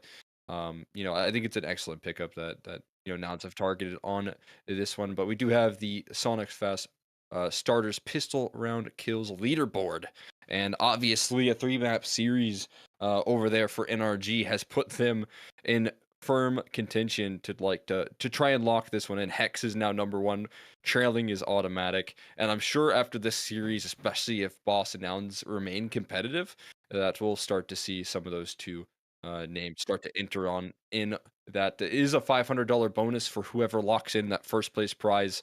So a nice little extra incentive for getting those pistol round kills. Yeah, I'm really not surprised to see Hex up at the top. I am a little bit surprised to see Automatic up there with him, though. I'm not saying Automatic doesn't have good aim or anything, but he's never really struck me as that pistol guy. He's never really come across that way. He's always, he's the lurker, he's the clutch player. He's never really been in my head, he's not the pistol guy. So to see him up there, where Hext, of course, in my brain is a pistol guy, but for Automatic, I'm just a little bit surprised to see him up there. So we'll see who ends up on top. Yeah, absolutely. I'm interested to find that out. We'll take a look at the vetoes here. And Boss have been making some surprising decisions in the vetoes so far. We saw it yesterday where they left Mirage open versus Timberman. They're leaving it open again versus a team like Nouns, which is definitely leading me to believe that that's going to be, their opening opportunity out of the gates. As we'll see, Inferno picked out here by Boss, and I feel like they're just testing their map pool at this point. I think they're trying to expand. We don't see a lot of best of threes. I highlighted this yesterday with JRT, but this is the perfect opportunity to try and expand your map pool in preparation for an important event like the RMR. And when they pick into Inferno, for me, it's more interesting decisions in the veto. there's just no question for me. I feel like they're trying to expand the pool. Yeah, I mean, like you said, there comes a point where you actually do want to test out your maps in matches, because they might have been practicing their Inferno for the past week, but you never really know how you're going to play on it until you actually play it in some officials. So there is always going to be that like sort of middle ground area where you have to start introducing a new map to your pool, and the first couple games might seem a little bit rough, but if you feel like you need this map in your pool, then you have to make that change, and you have to just sort of suffer through the teething stages. Yeah, I mean, they did it yesterday. Again, I highlighted it versus Timmerman, and I was talking about the last time this roster played an official before yesterday was 3 weeks ago versus Revenge Nation. So obviously, like, that's a lot of time to work on a map, especially if you're trying to play and introduce Mirage more consistently into your veto. When you talk about like top teams such as Nouns, such as like Timmerman in the region, you're gonna want to work on a map like Mirage. So willing to leave it open, but we'll look at the first fast starters round for the Pistols here, brought to you by Sonic, of course, and we'll see who's going to start to make the case to join the leaderboards on these two teams. I believe the closest is going to be Rush, Carson, Junior, Freshie, and Cryptic. They all have 4, so we're looking to catch up with Hex on the top of the leaderboard, and to do so, they got to win them. And we'll see a Tech 9 raid boss up for Cryptic out of the gates on this pistol. Yeah, a little bit rare these days. I mean, we don't sometimes you see the P250 on the T side. Obviously, the dualies are coming out more and more often on the CT. Also, no kit in play for the CTs. It's an important thing to keep in mind as we get into the later stages of the round potentially. As Junior, he's got this boiler angle on lock. They are coming back up middle as the smoke's going to come out towards B, and you have Nouns are actually rotating in here. So they're going to have 4 people here, but it's all going to be down to the timing. Junior gets caught, gets gushed, and they're already up mid, immediately taken down. CJ's here. The rotations are coming in through Moto, and CJ's only able to land 1, and back and forth. There it goes. Yeah, boss, they just clean up house. Not going to matter about them not having a kit. Carson on 6 HP, 1 versus 4. This one's just not happening. When you find those kills with that sort of efficiency, that quick scaling on in towards the site, and you can see, I mean, out of the gates, player caught very off guard and in a tough position to recover from. That Tech 9 swings you first. It's actually Darty that gets the kill in the back lines. And 3 on the pistol for him. That's good for the leaderboards there. Climbing up and looking to prove himself. It's Boss with a comfortable pistol. We'll see them start off well on Inferno. This is a map that, you know, if you talk about like a cryptic calling as well, I feel like Inferno makes a lot more sense for them to be good at. They haven't played a lot of it on this boss roster. They've been managing to avoid this map quite a bit. And, like in the past, this has been a map that Cryptic's been able to call so effectively on, has been able to, you know, make a name for himself on versus some very, you know, tough series in the past. So, always surprised to see it ban out when boss were willing to, but it's cool to see that they're picking into it. How old is Fruit Cup? I gotta go check now. I see the vape in his hands. I gotta go investigate. Yeah, I gotta go investigate. 23 years old. Okay, fine. He's in the clear. Yeah, he's still part of that Zoomer generation that got hooked on those things. You know, obviously all brands are available, so I won't say a specific one, but we all know. Yeah. We all know though. Actually, you're from that generation too. I managed to avoid it. Nice. Which is nice. Not able to avoid the flash though. Cryptic full blind. Trade comes in from Darty, but Carson's right there to make sure that one gets traded out again as the Molly. It's going to push him out. So it's 2 for 2. At the end of the day, not that bad for the T's, but considering the SMGs were in play, a little bit of extra money gained for Carson. And where do they finish off? I mean, they don't really have control anywhere else. You take a look at where Nouns is. They've pushed straight down middle. They have full second mid control, but look, Boss is wrapping all the way around, and there's no way they expect this. It's a wild call. It does test the diligence of Fruit Cup. I mean, you got 2 teammates wrapping second mid, but are you prepared for this position? CJ containing so much space. But if it's going to be a joint effort back in towards this B side, CJ going to be put on notice. This is a bit of an awkward angle. He is overexposed. And if they can get this kill, yeah, it's going to lead to a probably just beeline in towards that A side. Surely.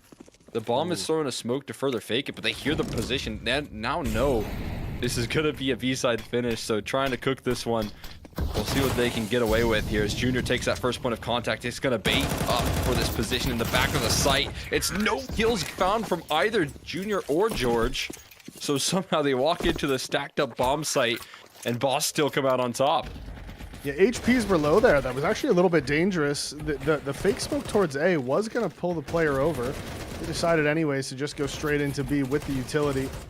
Some missed shots from George, and of course Junior trying to come through the smoke. Means that Boss pick up their second. Now, Carson, with those kills, means that he's going to have enough money to drop the op over into the next round. So Junior will have it, despite the force. And it is just going to be the USPs this time. Of course, CJ with the 1HE grenade, not able to find... Actually, he found 2 damage. I was going to say he didn't, not able to find any damage, but you know what? 2 damage counts. I'm counting it.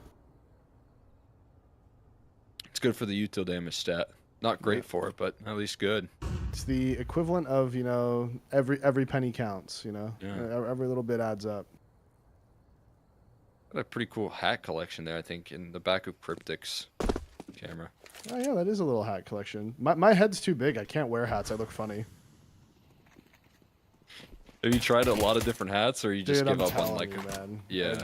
I mean, I've given up now at this point. I'm sure Yeah, there's yeah. some, like, some winter hats are fine. Like, you know, some like beanies and stuff can work. Okay. But but it has to be able to stretch. Otherwise, it's a problem.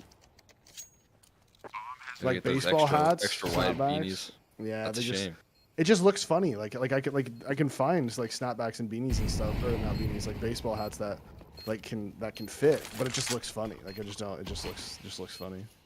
Yeah, I've heard that for both like big heads and small heads. It's like the hats are a Yeah. non-option. I feel like my face doesn't really fit sunglasses very well. Oh yeah, I've heard that too. I have to wear specific ones like aviators work. Similar issue. Ooh, you know, that's a lot of good damage, you know. Junior with the extra 6 hundo off that Mac 10 kill as well. That's, you know, gonna put him in op buying territory comfortably. And extra utility to hop into a first gun round. If you're talking about walking away with any victories, 3 kills, some extra cash flow. You know, now's maybe the best way to lose in that round. Not too bad. Let me see what sort of hats he's rocking.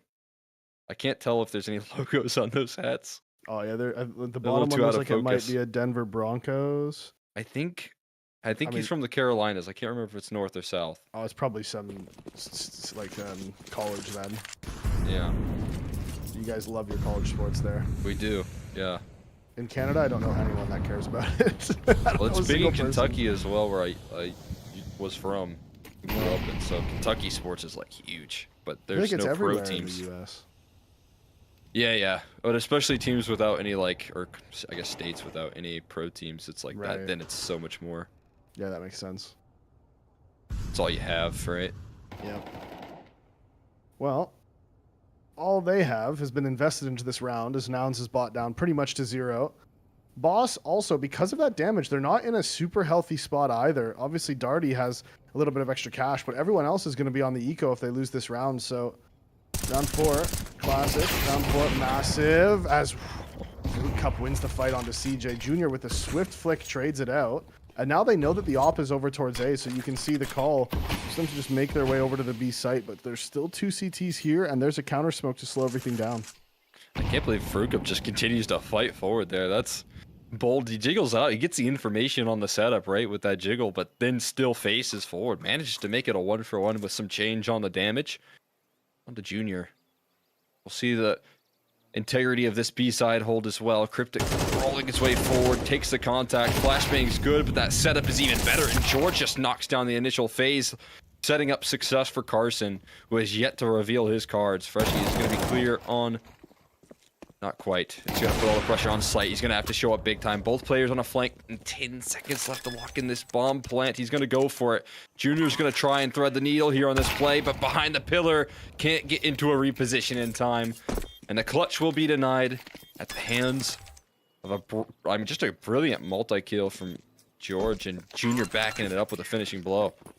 Yeah, it was actually a little bit of a pathing issue there for Boss. The first man who went in, he got the contact and he almost froze a little bit, right? He didn't want to swing all the way across through the pit, and you do just have to do that. You can see they both lined up for him there, and I'm not sure which player was actually in the front, whether it was Darty or Cryptic, but that pathing is really what hurt them.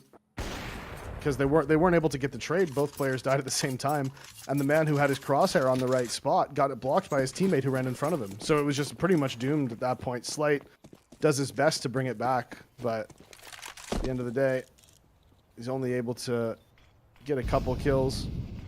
Now, with that extra money that Darty had, he was able to drop an op over to Slight. The only downside is that the T side of Inferno is kind of notoriously difficult to find opening picks with on the T side op, so we'll see if Slight's able to do something magical here for his squad. Of course, only one AK in play. Yeah, that last round is right where you would like a T side op to be, like a 1v2 clutch opportunity, but he didn't have enough time to get into a comfortable position. Trying to open up around with that op is definitely going to be a challenge. I think the element of surprise of still having the facilities, given the amount of damage that Nouns have done, that's kind of what you're leaning in on. Trying to catch. Nouns playing a little relaxed with another purchase coming through here. And but describe this as relaxed, but it's a back turn and a freebie for George. We'll follow it up with an extra. Carson's set up with the damage, now just gets the smoke on off, and this position gonna be denied. They can't get past Car at all. And it is going to nearly force a reroute. I guess they can run through the smoke, but that's to no avail there. Knocked down by Carson, avoids the flash completely. Cryptic's now looking to crack things open on the other side of the map. He'll go on a solo effort, but he's lost his teammate with the bomb, so it will not be happening for Boss in this one. If you're Cryptic here, and you're the in-game leader, I'm curious. I wasn't watching his webcam at the time, but is he not calling for them to come back up A there? Like, yeah, right. Why they decide to flash through a B smoke with 36 seconds left, and then Slight runs through it and dies to the op? It's like Cryptic had full top mid control and was walking up short. I mean, yeah, A is a tough site to take, but if you have that flash, you would rather use that to go up A where you know you have some map control. They didn't even have banana control. How can you plan on going into B with 36 seconds left and no banana control? It's just like this play right here was just screamed of desperation there from Boss, and they weren't in that. I mean, obviously they weren't in a great situation, but it wasn't desperate enough that you have to be flashing through top of B smokes. I think they sort of panicked a little bit, and I'm curious if Cryptic was calling them to come over and they didn't listen, or he just wasn't telling them to come over. I mean, I'm really not sure. I mean, the history of Cryptic so far, from like talking to him quite a bit about his calling career, is that it's just one of those roles that's been forced onto him. This guy's like individually he has a high ceiling. I think calling doesn't take like a massive hit on his impact, but I also think he's focused on his crosshair when he's on those solo moves, right? Right. So when he's on that other side of the map, how much mini-map looking can you do is the question, and that does come to call. How impactful is this late rounds for Cryptic? Kind of the question I've had for Boss for a little while, but at least he can bring some of those frags into the server, and we'll see if he can do it with a Hero Galil and a Halls pop that's coming through into a kind of 4-man lean towards this A side, but they are playing pretty passive on the back side here. Cryptic going to be leading that contact and knocked out instantly. We'll see if those pistols can find anything more, but the resistance a little too strong with the 8Ks at hand. They're getting broken on down, though. Couple of kills. The issue is Darty's got to make his way out of pit, and Junior gonna be the one to collect on the jumping Darty there. Ambitious, considering 4 Glocks. They did end up getting 2 kills. You'd ideally have a Glock running and jumping into the site there for you, so that Cryptic could go for the trade. Just helping out a little bit, doing a little coaching. You want the Glocks to run in and jump to create the space, so that your one gun can hopefully managed to get the frag, but Cryptic, the in-game leader, decided he wanted to try to be the man, do it himself, and there's a certain level of respect necessary for that. But in the end, 2 kills when you didn't invest anything into the round is pretty good. Obviously, with Cryptic having saved his Galil the round before, he's only able to bring the Mac 10 into this one. And there's actually not a lot of utility for Boss, so with a lot of smokes and not a lot of Molotovs, this really should be a play over towards A, potentially a wrap long into the site, because you have the smokes for Arch and for Library, and they're not going to use them as Rush is able to find one before getting traded, and there's the swing from CJ. The lineup again punishes Boss. Oh, and they don't expect the second. Brilliant play. Little bait set up by Rush, and it's HE opened the smoke for a kill from Junior's AWP. So one extra frag, making this 4v2 all the more difficult. Slight is blinded up by the flash, and again, he's in a clutch. But how doable is it? The smokes are going to leave him a little overexposed, and finding out the counter mollies here. It's a three-pronged approach on this retake. One in apartments, one wrapping through porch side, and two coming through Moto.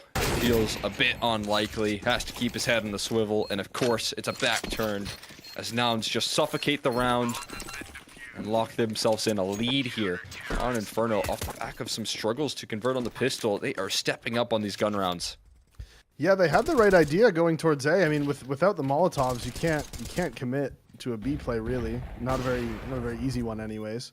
But again, all the kills just go the way of Nouns. That double kill towards top middle was really the nail in the coffin on that one.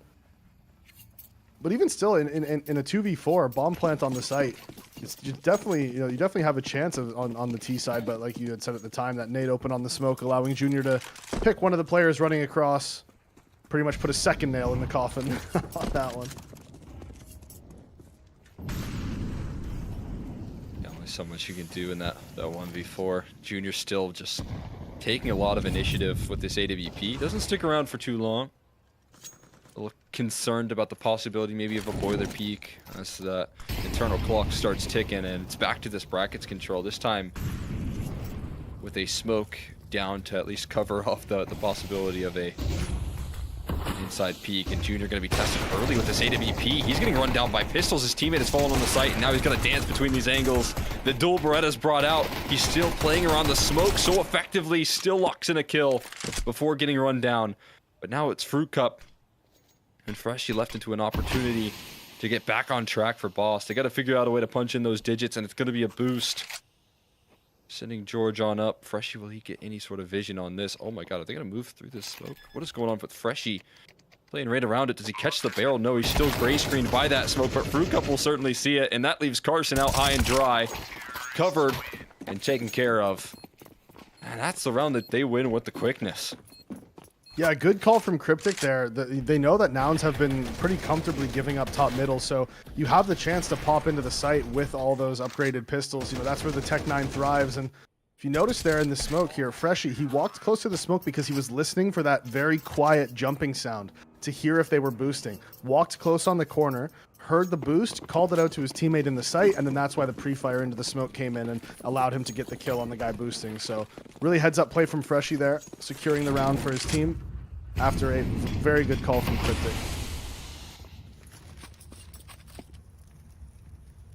No question about it. I mean, that's a good sign for Freshie here, player that can again step it up. Just playing out of his mind with the multi-kills. That's a tough spread. A CT Molly that makes banana control a little bit more difficult. Does do a lot of damage, and there's a Junior AWP shot that rattles off. Solo and apartments this time around, but good for the opening duel. That's the second kill he's got in there as well. They're going to have to start being a little bit more cautious as they move forward. And actually, you know, one thing that's dangerous for Nouns right now is the second B player here in Carson was very committed there on that peak. If he had died peeking the corner, well, George was isolated there at sandbags. And if both of your B players go down at the beginning of a round, or even in the middle of the round, that's pretty much round over. So Carson getting a little lucky that the op shot was missed as they jump out towards top middle. Cryptic goes down, and there's just no one there to trade. Fruit Cup's peak was late. Slight had the op. There was really no chance for that play to work. You can see what Cryptic was going for, but there was no way for anybody to help him there as Nouns lock it down, 5 alive, pick up their 5th. Cryptic looked like the human flashbang. I think, you know, my small issue with that is that Darty did have a flash and defaulting over towards that B side as well. You want to use someone as a human flashbang, but you still got flashbangs left. It's a little concerning. And Fruit Cup waited till Cryptic died before he swung. Yeah. So at that point, they're just going to readjust and shoot you. The whole point of the guy running and jumping across is that you peek like 0.2, like you peek like right behind him because Cryptic is dragging their crosshairs. But Fruit Cup waited too long to peek, so then Cryptic essentially just, you know, jumped across and died for no reason. And that's not even necessarily his fault. Like if he called, I'm gonna jump, like get ready to peek, you know, like 3, 2, 1, go, and then Fruit Cup hesitates. Well, then you are just screwed. Comes down to that split second. Trade's not available. And again, we're looking at Junior in prime real estate at the moment with this op. If you talk about where Slight's heading and then a potential head-to-head, could come through. Junior has been so mobile on the CT side. Exactly what you'd expect. Hing open that smoke. Carson able to thread a quick kill in before instantly repositioning. Putting some pressure now on towards this A side, but pressure that's probably going to make you want to lean in straight into an op. Carson was just spotted over there towards that arch side, so surely Junior's not available as well. And the Surprised. Pushed him in. As CJ's only able to get one. That's a quick double kill. Junior behind the smoke isn't going to be anywhere nearby to help. This should be Boss's round. That's a sick execute as well. That Molotov in the back of the site, they're putting that pressure on. Fruit Cup and Freshy finding a couple crucial entries, and now we got a post plant set up. Slight with an AWP in the post plant, and you can see the initiative not yet made. There's good utility to break through, but there's no smoke to get past this AWP, and that's a huge problem. As Slight locks in a quick kill, that's the encouragement right there. Hold on to your op for sure. You got a couple Molotovs, rifles to keep.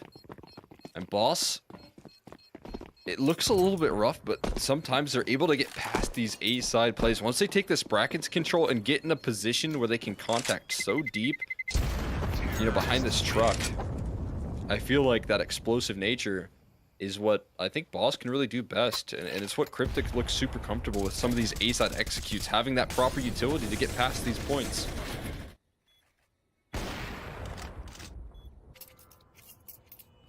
Overall, it was one where Nouns looked to be relatively in control, and like you said, just a good execute from Boss, really. Sort of forces their way into the bomb site. As also, I want to point out real quick that Rush has been very kind to us and gave us a Rush arm cam that has been hitting the gym as usual. So he wants us to see how ripped he is these days. The gains. Yeah. Trying to keep us all excited. As the nade. Yeah, they've been very comfortable playing here. This time they actually brought a third person over though. Carson with a big nade back. I mean, he was not happy with the damage he's taken. Gets caught out by Cryptic. They see them both, and Rush had to get the second. If Rush goes down there, that's bomb site open and round done. But Rush with the double, they weren't expecting the third player. And he locks it down and maintains control of that B bomb site as Junior hits the flick onto Fruit Cup. Yeah, so comfortable for Junior. Backs it up as well into a setup in which he can use his teammates to close out this round. And CJ, he's positioned his camera perfect that he has this little neon crown behind him. Yeah. Impressive stuff from CJ. I mean, that's a cool setup. I've highlighted CJ's setup every time, but That this double time kill he has a from Rush, crown. man. That was so huge. If he doesn't get that second kill, they just run right in. Yeah, look at that. Look at that. Pretty cool. Oh, that looks like it's like a girlfriend setup. Yeah, I assume Or so. boyfriends, are they friends? You know, obviously, everyone's available. All inclusive. Yep. Listen, that's actually my setup. You're behind That's there? where I am right now. Yeah. CJ's just fully covering you, man. He's taking the limelight away. Exactly. All full focus, and so is Nouns in this matchup, looking to take the limelight away from Boss. Impressive victory by shutting them down in this first half, not allowing for too much T-side success. They have the pistol. They had that 0-3 start. The only rounds that they were able to capture work towards this A side. They're looking to challenge it again, but it's too strong. Rush is prepared. Diligence shown. There's one gap in that defense covered by Rush. It was a good mix-up from Nouns as well. Like we had said earlier, they've been pretty consistently giving up control of brackets. They're very happy to play towards the bomb site. A couple good executes from Boss. Changes their approach. This time, of course, you know, they're moving Junior around with the op. Gets the pick in hauls, picks towards second mid. You know, it's a whole thing. They're sort of everywhere here. Rush with the stairs push, of course, catching Freshy off guard. And just that change of pace, that change of setup can really throw a team off. It's exactly what they were going for and exactly what they achieved as we switch on over here into the second half. Maybe the pistols can be refreshing for Boss as they're looking to get into the fast starter round brought to you by Sonic. Yeah, it's all about that leaderboard. Getting these pistol kills. You can count your leaderboard higher and higher, closer to that $500 incentive for the most pistol rounds. Or most pistol kills, I should say. Found out I think Hex is on top with 14, and as I've highlighted, some of these other players sticking around at 4, but we'll see who's going to come out on top. Last time it was Cryptic with a 3K. Last time Junior put on notice out of the gates. Can you take me higher? You're belting out, huh? You got a voice. Got to be careful, dude. I don't want to get us DMCA'd with my perfect pitch. Yeah, I mean, that was on the money. You've already triggered the algorithm. Yeah. Sorry, guys. My bad. We're toast. I sincerely apologize. I apologize to Slove and all of production only, not to Flom, though. Fair enough. There's a nice hold there from Freshie. It looked like got a little bit of a traffic jam there in apartments, but Freshie still managed to make the most out of it. Junior still managed to make the most out of his 4 HP. Was put on notice, but it is going to be the bomber claimed.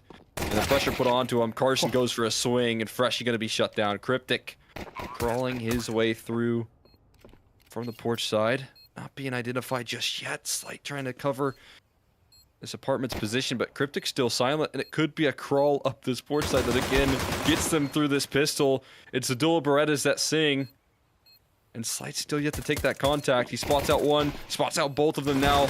Locations identified here, and a quick kill again out of Cryptic's dual Berettas. It's not quite planted for Carson either, so he's got to get past these 2 guns of Cryptic, and he just can't make an effort. It's going to be another pistol from Boss.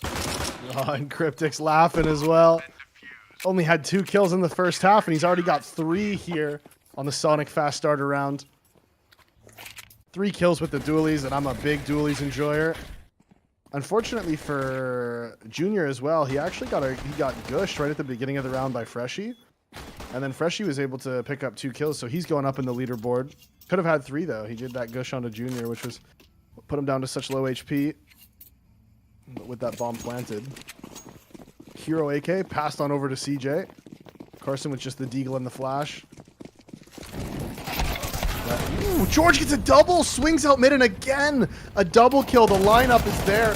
Oh, and he wants to answer back, but George is going to get his 3rd, but he did bait him in for Slight. Is this a step too far? He's playing the trigger discipline and waits too long, and Rush spins and ends him.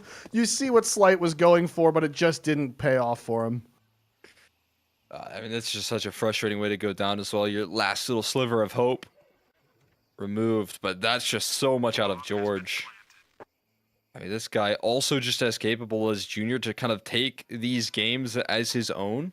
These are the matchups that he's super comfortable with. And when you talk about like rifling presence in the server, there's no question that he's just going to thrive in this head-to-head. And what a way to start it off. When they lose both pistols, but having that instant redeeming factor of a 2nd round conversion off the Galil. Yeah. Not oftentimes you can afford those Galils nowadays either, but it's an investment well worth it. Clearly, I mean, the wide swing out mid, I'm a little bit surprised. Boss went so aggressive there. I mean, obviously they got a little unlucky that, you know, he had such a good spawn and he swings out and like perfectly controls the Galil spray, right? That's always just that little bit unfortunate. But again, I mean, how many rounds have they lost now? Because the players are just a little bit too close together, you know? Like it's double kill, and it's cost them 3 rounds at this point now.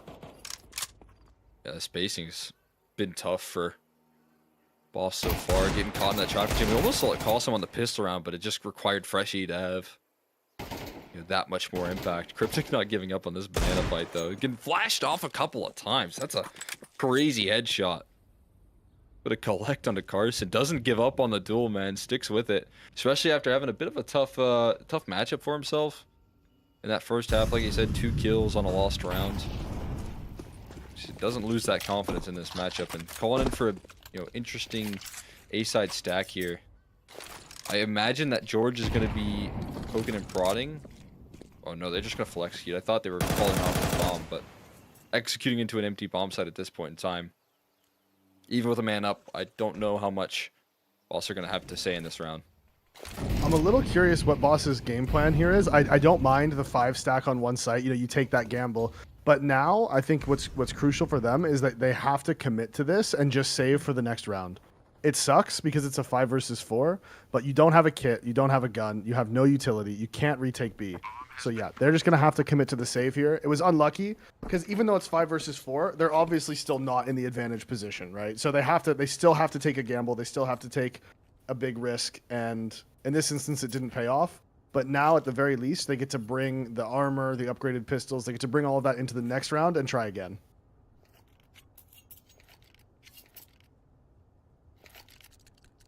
Commit to it. Cryptic letting out a quickie on there. An easy fight versus Carson, but like you said, it's always a little frustrating when you have those 4v5s. You call in that gamble stack. You know, it would have been perfect if the play was towards A, but I think Cryptic wanted to set the fear of God in them with that deagle shot. The issue is Nouns aren't going to find themselves too fearful in this matchup. They have a crazy record versus Boss in the past so far. In 2024, a single victory for Boss in a map. And all the best of threes and all of the multiple best of ones that we've seen in Challenger League and stuff like that. Their only victory has been on Vertigo, and that was with a 10-2 half to open it up in favor of Boss, and then they let it slip to a 13-11. But they did get that win. That was the first victory they've had with this Boss roster over Nouns. Right. Well, we'll be looking for another one here, hopefully, as far as they're concerned anyways. As we get rush arm cam, and shoulder cam. Look at the traps. You can see them. You can see him flex as he moves his mouse around. God, he's adorable. Oh, pure muscle. Yeah.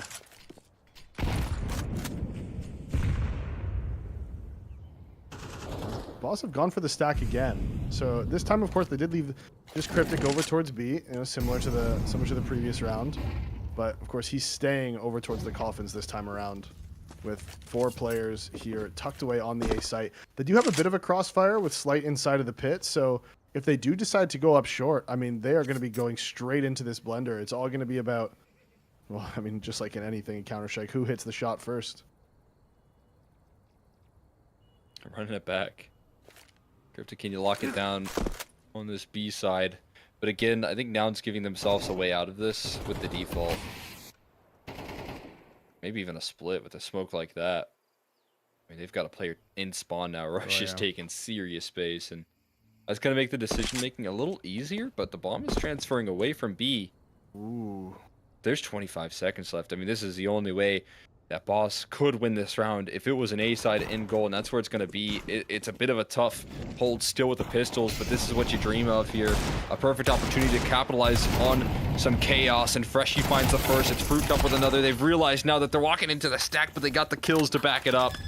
And the bomb, with 6 seconds left, is safe to plant, but it's not over yet. Cryptic, it would require a crazy clutch. But a smoke going a bit awry could make it more possible. It's going to leave him gray screen, though, as he makes his way through. And now he has to force his way into this fight. They've doubled up on the back of the site here. One spotted. A little bit more chip damage, but the reposition doubling up on the site is a great call. He's going to walk in with his back turned. And Nouns, it's dicey, but they get the 10th still. Yeah, he was very convinced there was a man up in the graveyard there. Unfortunately, like you said, when that smoke came out, the reposition comes in, and he just crouches his way straight into George's crosshair for Nouns to pick up double digits. And we have Slight on the glass cannon op, so obviously not able to, you know, really get any frags in the previous rounds. Give him that little bit of extra money, so he does opt for the glass cannon regardless. And is he going straight into the halls too? I mean, we saw Junior in there 3 or 4 times in the last half. Slight, oh, he's getting very aggressive though. He wants to take a peek right down the stairs by the looks of it. Gonna be set up with his rifler standing alongside him, so he'll take the early contact. The silent boost is good. I mean, this is the perfect way to counter this. Backs are turned. It's a quick kill. Might have needed the multi to spin Slight around. CJ's gonna rein in his aggression. Happy with the 1-for-1, and yeah, I mean, you identify that setup so quickly with the rifle in that sort of position.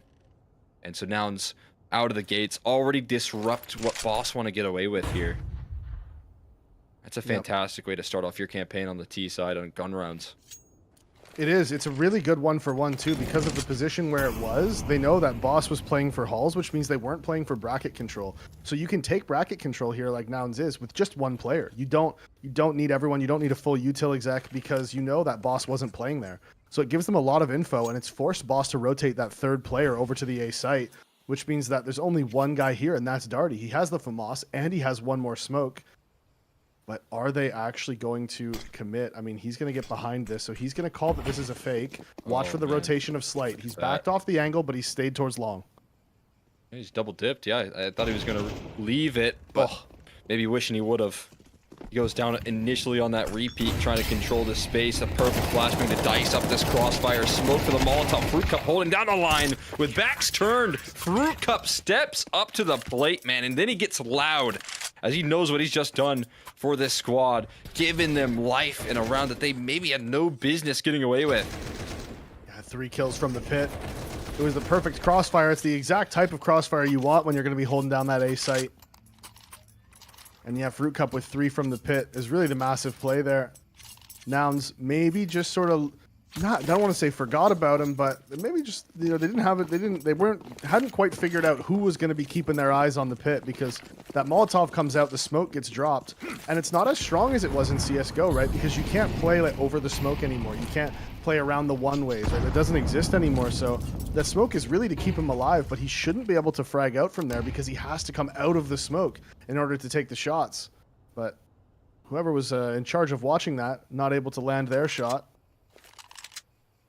And so Boss pick up their 7th, but they're in a tough money situation now. Because if Nouns win this one, Boss really have no money, and they might have to concede match point. Map point, I should say. Not match point. This is map 1, of course, of the best of 3. This is the map pick, of course, of Boss into this matchup as well. You got Mirage up next.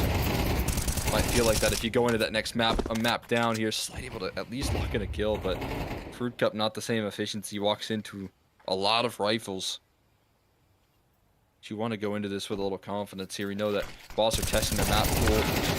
We'll see if Inferno comes up green as they are getting pressured all over the map, and it leaves poor Freshie with an MP9. And good luck, as the support is going to be very far removed. There is no help coming soon. It's all going to be a time-buying measure, and they're starting to box him in. A quick kill threaded on in. He's looking for multiples. He needs multiples, but he gets run down by Rush. Extra impact out of CJ. It's so much damage done. All the pressure on the leader of Boss to try and get them through this round. A smoke and a kit, which could make this one doable. But he's going to hit the pause button on this. So retake, look to buy a little bit of time.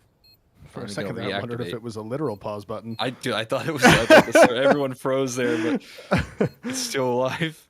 Just a lot of patience being shown on the server. It's a great kill on the first, but so quickly dealt with by Rush. And as we've highlighted, this guy's just a safe pair of hands, a safe pair of guns that you can leave in those late rounds to make the right decision. I was surprised he even got the 1, to be completely honest with you. But Freshie here almost had the chance for 2.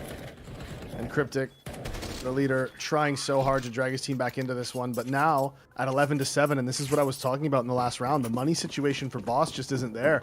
A couple upgraded pistols, some light armor, and that's really all they have to work with into this round. Some smoke grenades probably going to be dropped out over towards B. There's the first one for Cryptic to try to get this 1D. We have seen him open it up here before. Flash comes in, he backs out, and this time Carson has learned his lesson, and he is not going to let Cryptic get away with that one.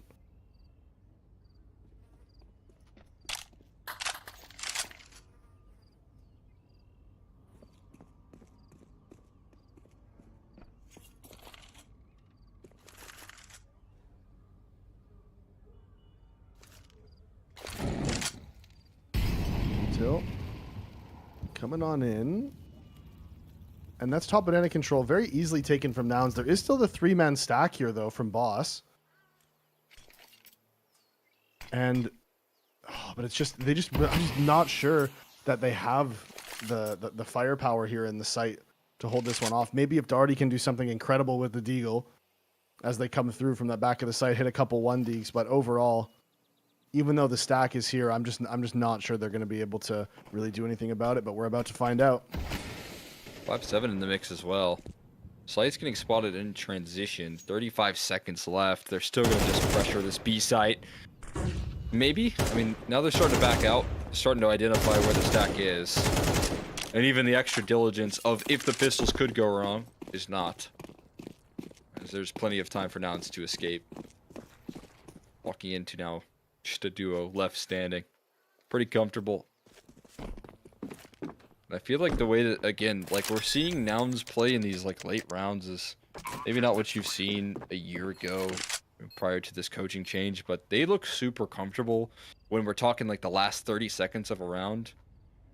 That like fourth quarter of a round, they just, know how to play well, give themselves time for reroutes, and avoid catastrophe in like multiple different situations by working that clock.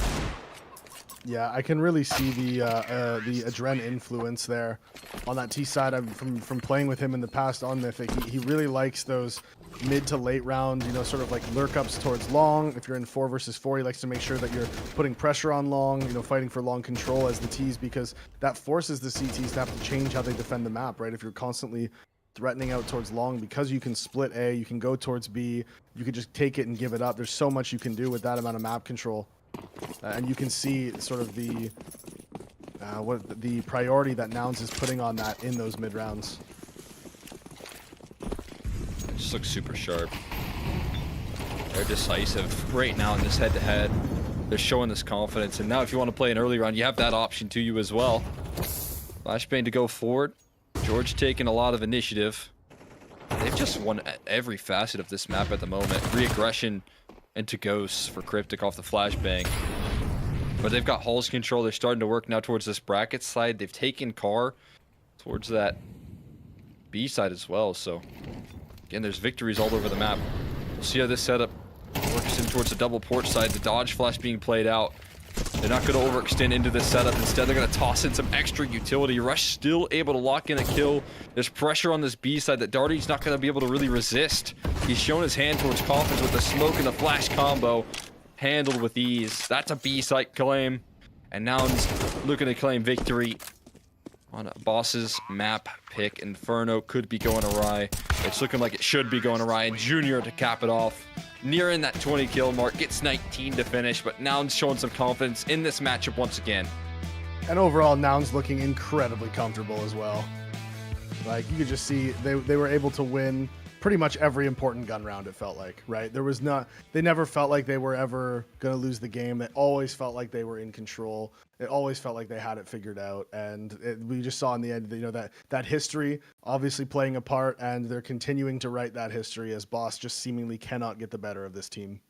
It's a very difficult, I think, mental hurdle for Boss to try and overcome right now. Yeah. And obviously, again, they're getting kind of maybe risky in like the map picks for this matchup, trying new things to advance their map pool, and didn't pan out in this matchup in particular.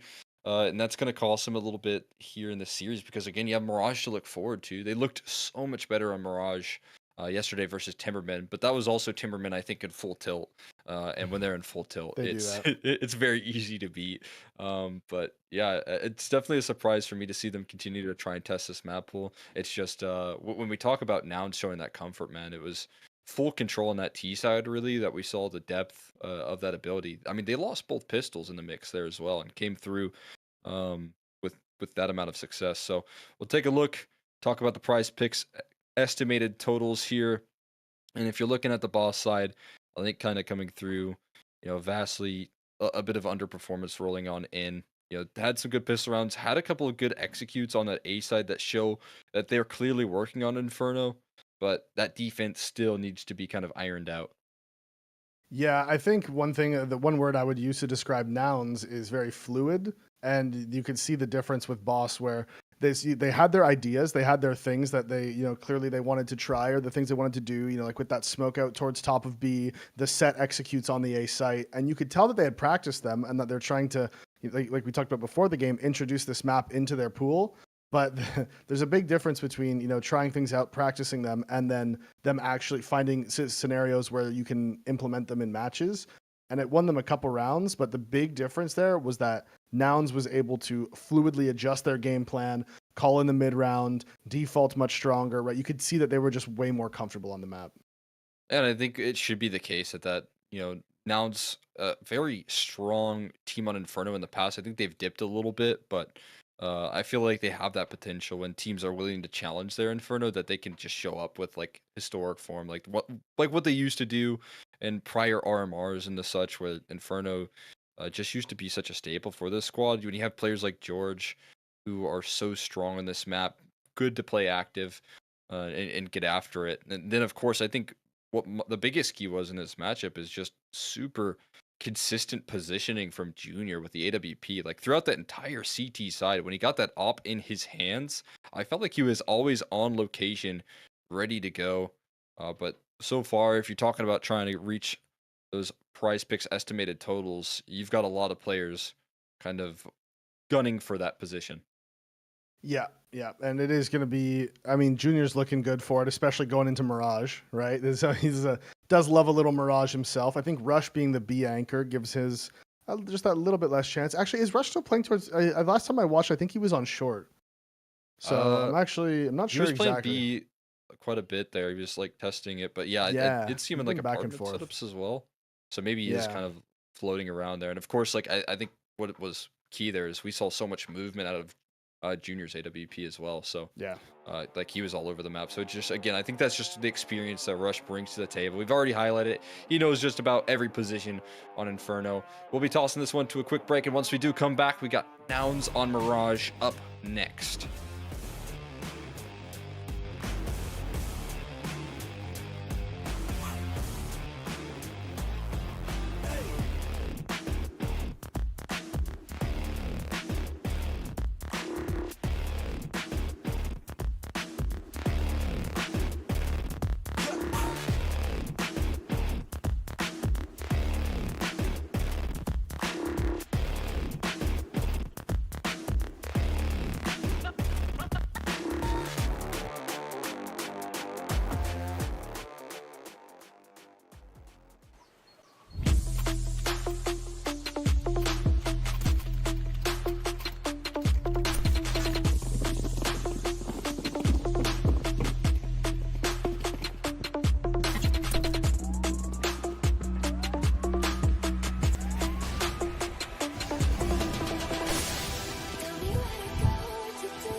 Over 20 years of complexity. It's hard to believe it's been this long. Buying the team back this year was a full circle moment for us. Of course, nothing would be possible without all the players, past and present, who've represented us from the old logo to the new, and maybe back again. Not to mention the ones behind the scenes who've kept the gears turning all these years. But most importantly, I want to say thank you to the fans. We wouldn't be Complexity without you. Thank you for standing by us. We'll continue to stand by you and the North American scene. You'll always be our home.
And welcome back to the Prize Picks in a Revival Series number 3. We're here in the second map of our second semifinal and looking forward to locking in Mirage up next. That's what's in the crosshairs of Nouns. They're looking hungry.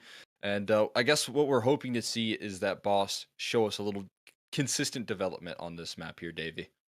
Yeah, I mean, given what we saw in map 1, obviously that was Boss's pick. We're going to map 2. It's now Noun's pick, and Nouns won the vast majority of the gun rounds in the previous game. So you just can't help but think that this one really should be a 2-0. Should be relatively simple here for Nouns. They should be able to just continue on with that momentum, get themselves into that grand final to take on NRG. Yeah, I mean, this has been comfortable territory here. Again, talking with Boss after yesterday, their win versus Timberman, which I did kind of rate as an impressive win. They're a good Mirage roster. They were obviously playing without Peeping, who's joined PA, but still had some strong firepower there being brought in. And Trent, you still had Dia as your op presence in the server, which is obviously a huge asset. But they were able to break the mentals of Timberman on that map, which is very impressive. Maybe a fragile state for them, but they still managed to make it happen. Meanwhile, you see, not too many concerns just yet in the faces of this Boss camp. They're still looking to show this development. They're still looking to show that Mirage maybe is a map that you might have to fear them on in the future. And a proof of concept versus a team like Nouns, especially considering their history of just struggling over and over again in this matchup. I think it would be a promising addition to the map pool here. Yeah, I mean, if anything, like we were talking about, they have to practice. They have to try to grind that out to get these new maps into their pool. It's always important because when you're coming into the major cycles, right? You have to make sure that your map pool is as deep as possible. As Carson looks like he's living in a psych ward. Everyone else has such nice rooms. Put something on the wall, man. Put something, even just a stripe of black paint or something. I don't just anything, dude. That's actually insanity, man. I can't. What is that? The only thing that can make it better is if he didn't have a bed frame. He has that going for him. Yeah, that's true. He has true. a bed frame. I'm surprised it's not a white bed frame. Yeah, it'd fit the theme. Yeah, maybe he's saving all of his decorations for his computer side of the room so that he can look at it. You know maybe what I mean? He just moved, Maybe he just I can relate to that. Although I have a mess in my background because I just moved, but even still, all good. That was actually funny though. That got me good. I was not ready for that. Everyone else with their pretty backgrounds. I mean, do they contrast CJ versus Carson? But talking a little bit more about the fast starters round. Stuff, Yeah, true. They always it's decorate showing. more. Keeping that decoration nice and pretty. We do got the fast starter round brought to you by Sonic, of course, though. And we will see CJ get that girlfriend buff out of the gates as he's able to lock himself in. 1 point towards that leaderboard, $500 as the incentive for most kills in Series 3 of the NA Revival Cup. And see who's going to be climbing up those leaderboards. As it is going to be a post plant. We got a 4v4 going on. A smoke and a kit for a retake for Freshie could keep things interesting. Yeah, it is that win condition that they need. But they don't have the flash and the tease. They're grouped up here towards CT spawn. The question is, are they going to peek or are they going to wait? The jump comes in right as they swing, and the trades go in favor of the CTs. But Junior wants to answer back. Cryptic's actually got one, and now Junior has to pick. He has to pick which fight to commit to, and he wants to kill the man. Oh, but he gets gushed in the back. He's trying to push forward. The knife is out, and Freshie gets it. He's got the kit, he's got the defuse, and he's got the knife kill. Well, we said pistol kills. Does a knife kill count? Well, it is a kill on a pistol round. So maybe that's what it is. Loophole. Are we finding loopholes? Did Freshie just stunt himself for cash in the game as he lessened himself on the leaderboard for the fast starter round? I mean, either way, he's getting breaded up in a matchup. He's got 250, 480 and he's still got 3 with the pistol, so made a good case for himself there. Last time they got, they're 3 for 3 on pistols. Last time they had a pistol on the CT side, though, it was immediately nullified. This time they have a slight AWP and at least a cryptic rifle to back this one up. Getting him an op as soon as possible. Oh yeah, they want it. On these rounds, it's always a little risky, but of course the force coming in from Nouns means it's slightly less risky. You're a little bit more worried when those Tech 9s start running at you. Slightly less risky, huh? Slightly less risky, you know, because if you got like Tech 9s and full nades and you're opping B, that could be scary. But if you've got a couple hero rifles and low utility, you're gonna get a couple shots off for free. And there's the first one as he takes down Rush, walking up the stairs. I mean, that's a huge relief, covering off the entirety of this apartment side. I mean, that's why they are giving up this complete control of middle, is you kind of place your faith into an op presence. Even over that control here, I need to buckle up, though, for what's to come on this A side. These quick reactions coming on through, and it's Cryptic with the rifle that actually chews on through this offense, covering both bases. It's Freshies to make a retreat. Deeper and deeper into spawn. Carson with a comfortable bomb plant access. A retake situation, but Carson just not healthy at all. It's going to be incredibly challenging to hold on. And they're looking to run him down. One cut off on the cross, but that is that low HP capitalize on. A tag is nice from Junior, though. He threads that angle perfectly. Tapping on top of the bomb. Freshie does have a kit to lock this one in. And a smoke on top of that bomb. He's got to be sharp on the position. He lines it up. He's trying to calculate, but it takes too long. Needed 2 shots anyways to pop it off, and Boss will still be able to sift through that round. That was a nice shot from Slight. Yeah, we didn't see that at the time, but what a shot. A little bit unlucky for Junior as well that they had that smoke so late into the round. Gets the tags, but not able to get the frags. Boss pick up 2, so they've continued their pistol round win. Their little streak of winning the Sonic Fast Starters. And yeah, I'm not surprised to see them force into this one again with so many kills. They've managed to keep their money low. Scout comes in, nade stack, somehow not able to finish off Fruit Cup. How is he alive? Tank's got the flap jacket on here, but still looking to fire up. A slight missing out on these tags with the AWP getting tagged back in return instead from Junior Scout. Making sure to seal this one, and Freshie blasted out of the round as well. At HE, is it on target for anyone that's slow? No, not quite.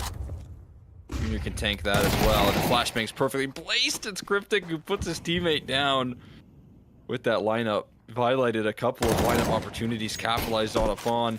Cryptic will escape the grasp of Junior Scout here in this one as well. So a 2v2, but this position from George is the real linchpin. He's in CT spawn. Could completely suffocate this Fruit Cup position. He's looking to do that. He's going active on this reposition for George.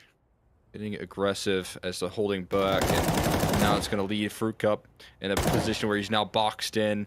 Tough to fight his way out of this one. He's hoping his teammate can get involved. It's Cryptic that comes through just in time.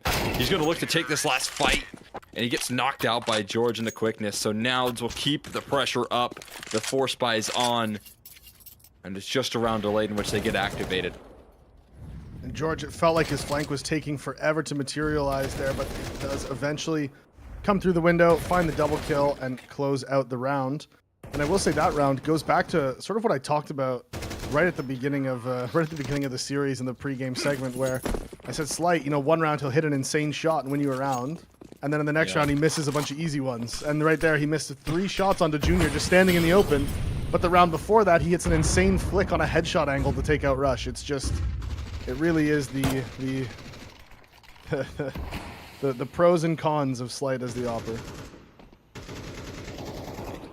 Just painted that picture perfectly, and Slight with that follow through, putting him in a tough spot economically. Still going to look to keep the telescopes up, at least with a scout in return, but this is not great. That'd be tagging down Freshie. Aims for the kneecaps right there, which is an approach to taking down your opposition. And it's a good enough approach to get Nouns onto this A-bomb site comfortably, with, I don't think, a lot more resistance being offered up. They're going to call the save most likely. Cryptic likes to send a couple deke shots just to keep him contained there. Cryptic might have just killed like a fly or a mosquito in front of his monitor too. You see that? I saw that, yeah. The little clap. Like, I don't think he was clapping for anything. Yeah, there must have been something going on in there.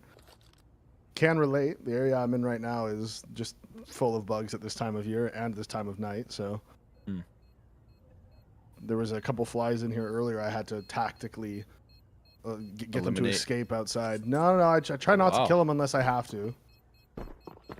Sometimes it's necessary, you know, but I had time, so I sort of escorted them outside. Just your friendly neighbors, I guess. Yeah. A lot of friendly neighbors around here. Canada. Yeah, I had a spider right outside this window that did a pretty good job of, maintaining the population of the flies and outside. But he or she migrated apparently, so I've been having to battle them myself. Left you all alone. I know, it's messed up. We had such a good thing going. Yeah, it was a perfect setup. Left me for another window. Seemed like a win-win. I wonder what happened. I don't know. Maybe it didn't like all the noise I make at night. Yeah, that's fair enough. Streaming casting. Yeah, it can get pretty loud.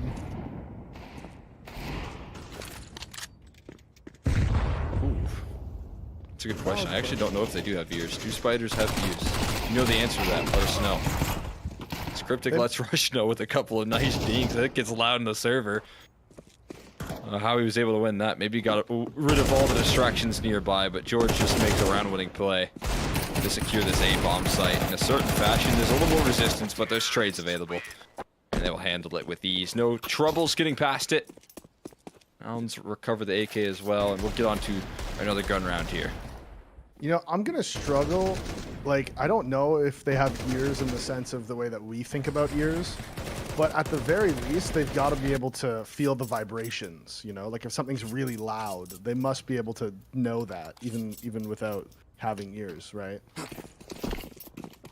Yeah, because deaf people go to, like, music festivals and stuff, too, just for the feeling of the vibrations and all that. Yeah, that's true. And if you're sleeping, no matter what the case is, you don't want to be rattled. No. Boss trying to make sure that they're not rattled right now. It's very fast play out on A comes in. Cryptic is able to get one. Flash is good for Rush to push forward. He knows there's one more on the stairs. Can't connect it. And Cryptic's good for 3. Escapes into the smoke as Carson's not able to trade him out. It's going to be a lot of pressure put on. As the slight AWP is now boxed in, going for a no-scope, can't bail himself out. And Cryptic stuck in between the duo. He might have been poking through that smoke for a second. Carson will claim it with ease. And it's going to be another comfortable gun round here. Rolling on through. This is maybe the slow to start boss that we saw yesterday as well on Mirage. Their CT side setups have been needing some boost in the early rounds.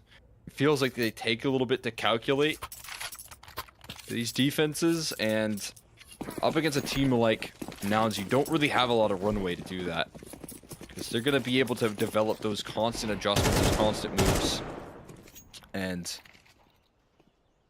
we're seeing that fully formulate.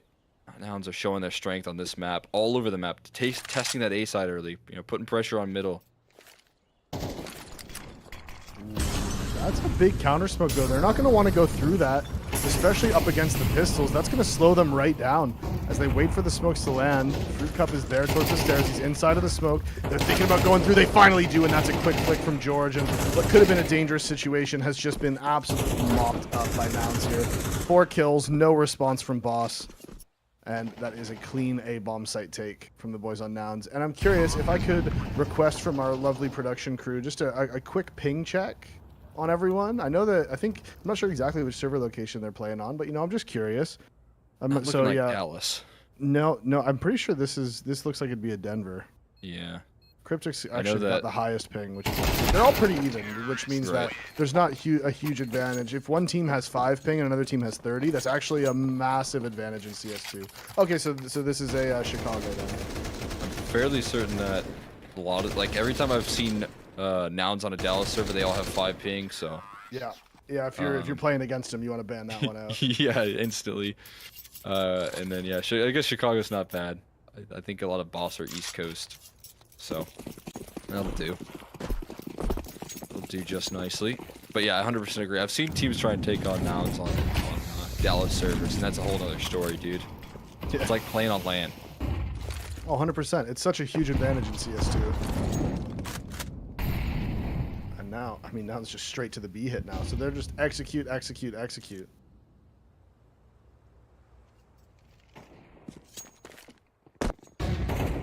Just keep on tossing it down range here. Off the spawn calls being made. pretty quick. And I feel like at one point Nouns with like a small drop off in this Mirage performance, they avoided these very quick calls because again I think they're trying to develop like a slower play style, add that to their game, like be able to change the tempo. But dude, I just like when they go fast on this map because it just keeps and knocks out the wind out of your opponent's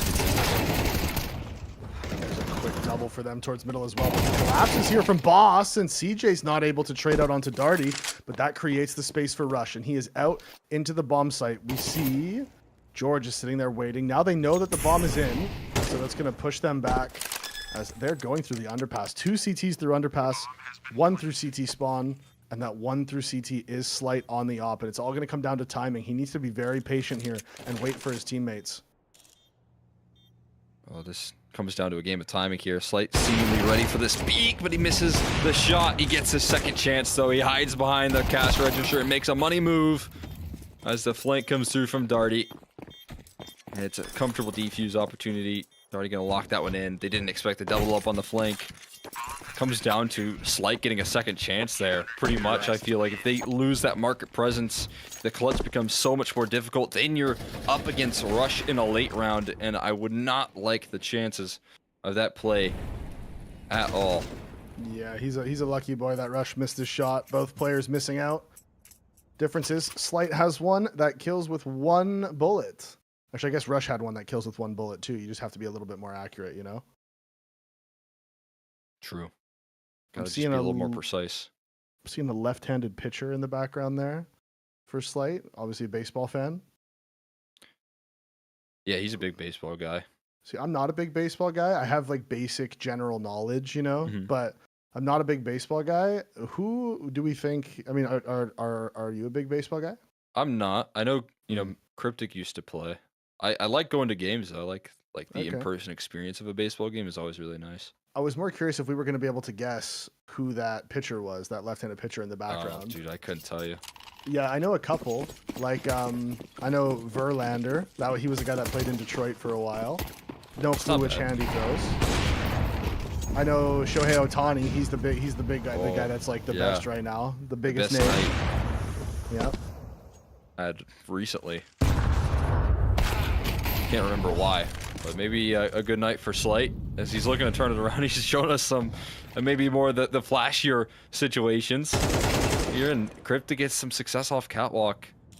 Again, taking a little bit to calculate this defense, but starting to get confident in the way that they contain control. And Slight steps up for 2 kills, shutting down the entirety of this A play, because now he's posted up on Palace, and all he has to do is connect onto George. Yeah, and Freshy's here to make sure that George couldn't possibly get a double kill anyways. Bomb is down towards the ramp, and the CTs don't actually know that it's been dropped there, but it's still going to be hard for Nouns to recover. Right now, they're mostly just looking for kills and seeing if anyone's going to give them anything. Right now, it is going to be the 1 for George. He knows that the op was in play, so that smoke is going to allow him to, at the very least, threaten the lurkout and Rush. If he can find a timing, it's getting dangerous for Boss. Putting some pressure on. Is George going to reclaim this bomb control? And again, it comes down to a Rush making a couple right moves. He doesn't have a smoke. He does have some effective utility. They have not identified him here. It's a nice jiggle from Fruit Cup, but no damage done. He claims that kill and takes nothing for it. Gets that utility out and dispersed, but Darty's going to fill the hole in which Fruit Cup has fallen. There's always one more around that corner, and Darty is deadly as can be. A little bit of pressure on the 2v4, but handled well by Boss in the end. Yeah, and it was these double wide swings from Slight. You know, Junior not expecting the second one. And really, you can't blame him for not expecting it. It was one of those high-risk, high-reward plays. And this time, the reward is what they got. And their reward for his reward is a 4th round. So, trying to... I mean, obviously, Nouns still had so much money built up that they are able to buy into this. Just relegated to 1 Galil here for CJ.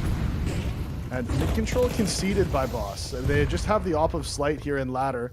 And are they going to give him the kill? They are. Slight, he's played on that angle earlier in the game, but CJ seemingly not aware of it. Means that's 1 for free for the CT opper. Nice pickup here. They're going to boost him towards window. It puts get a lot of pressure on this, though.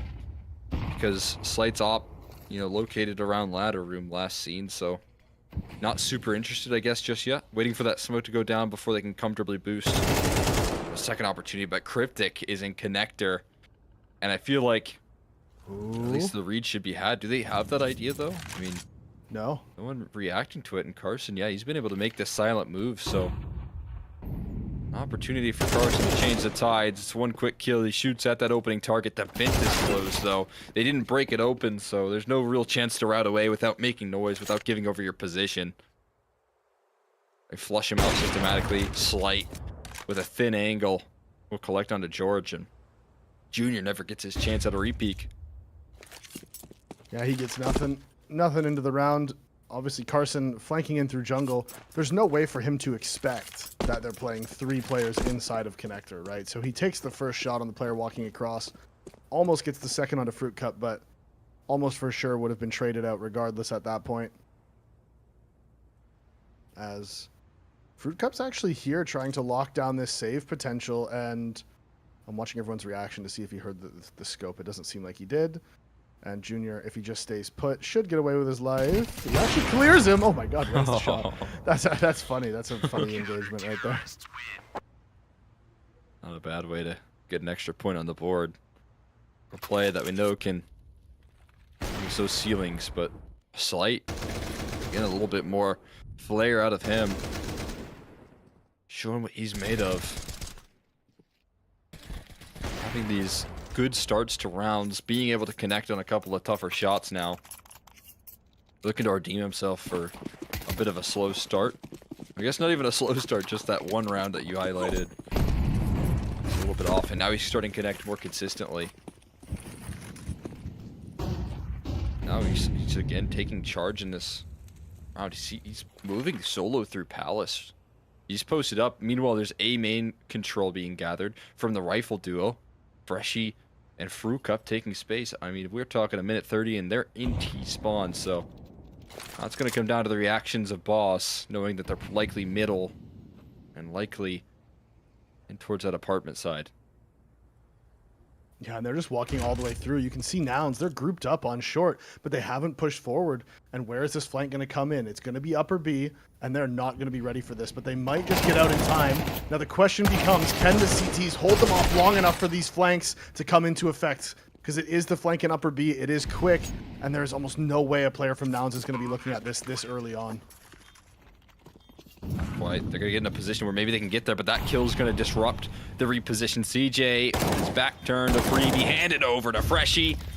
And 2 quick kills out of the flank will lock themselves in for a 6th round. Freshie to close it as well. And that is a move that you have to have so much confidence in yourself here if you're Boss to make out of the gates. Op solo in Palace, doubling up on the rifles, chasing into spawn. And enough time bought out of these anchors, enough damage done on a Darty and Cryptic to succeed in the retake for a 6th round. They were down 2-5. They had the pistol success, but it looked like it was going to be more of the same on the struggles of this defense. They've come to play in return. I talked to Cryptic after their win yesterday as well, and he said, a lot more confidence has been put through in the practice for the T sides as well. So, I mean, it's at least in terms of a successful half, Boss are going to be happy. And the bomb is here, but Slight's not even able to ring out a shot. The swing from George was so fast. They know he's here. They've spotted him. He's trapped in the corner, but they've lost track of him. The quick scope onto CJ as well, and Slight is fighting for his life. Eats a nade from his teammate. He's still able to find 2 kills. And all the rotations are here. How is Nouns going to get into this one? It doesn't look like they are. It's just Carson. Another nade comes in to smoke, to isolate. He decides to get in front of it. Gets 1. Can't flick onto the 2nd. As Boss shows some life, shows some fight as they win this first half of Mirage. That's incredible comeback effort there. Starting up on a 2-0 scoreline. Struggling to find their footing again, but being able to get back into the action. Slight's AWP hitting at a more consistent rate. Now finding those tough multi-kills, and again, proving that he is confident enough to make these moves, to be an active member in this defense. Calling his plays, man, and it's promising. As Boss, I mean, it's very similar to what they did yesterday versus Timmerman to get the 2-0 shutout. Now they need this success on Mirage to close it out. We do have the fast starter round brought to you by Sonic. Of course, looking to add up to those leaderboard points, looking to get that extra $500 incentive for most pistol kills on pistol rounds. We'll see who gets it on this one. So far, 3 for 3 for Boss. They're looking to keep the flawless streak alive. Oh, and they're coming out. CJ's going to have to be massive here along with Carson. There's the first headshot. And CJ, he's tucked away in short. They know he's here, and Fruit Cup immediately lands the headshot and shuts down any hope he had of being the hero in that round. They're making their way through the market. They don't have a kit, but they have a kill. Junior finds one onto Slight. It's through the edge of the wall, and now they know the positioning of 2 players, but they're still not sure where Cryptic went. He is going to be making his way through middle and up short. So both players playing the post plan from short. Is the bomb planted for him? It is, and with no kit, this is going to be a tough one. P250, they know where they both are now. Everyone has all the info, but it's the kills that they need. Rush gets one. He knows the player's tucked. He gets a second. The swing out from Fruit Cup. Has that one rushed the round? It looks like it has. It has, yeah, certainly.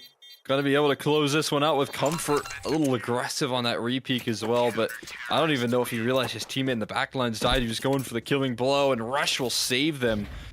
We've highlighted this guy. Such a great asset, a cool head, and it keeps it cool, calm, and collected in this retake. No armor or anything, but left into a clutch where he needs to deliver these quick kills. One onto Cryptic on the back lanes, and an opportunity for Fruit Cup to shut that thing down is going to be denied. And that's exactly the asset that you get when you bring in Rush to the squad.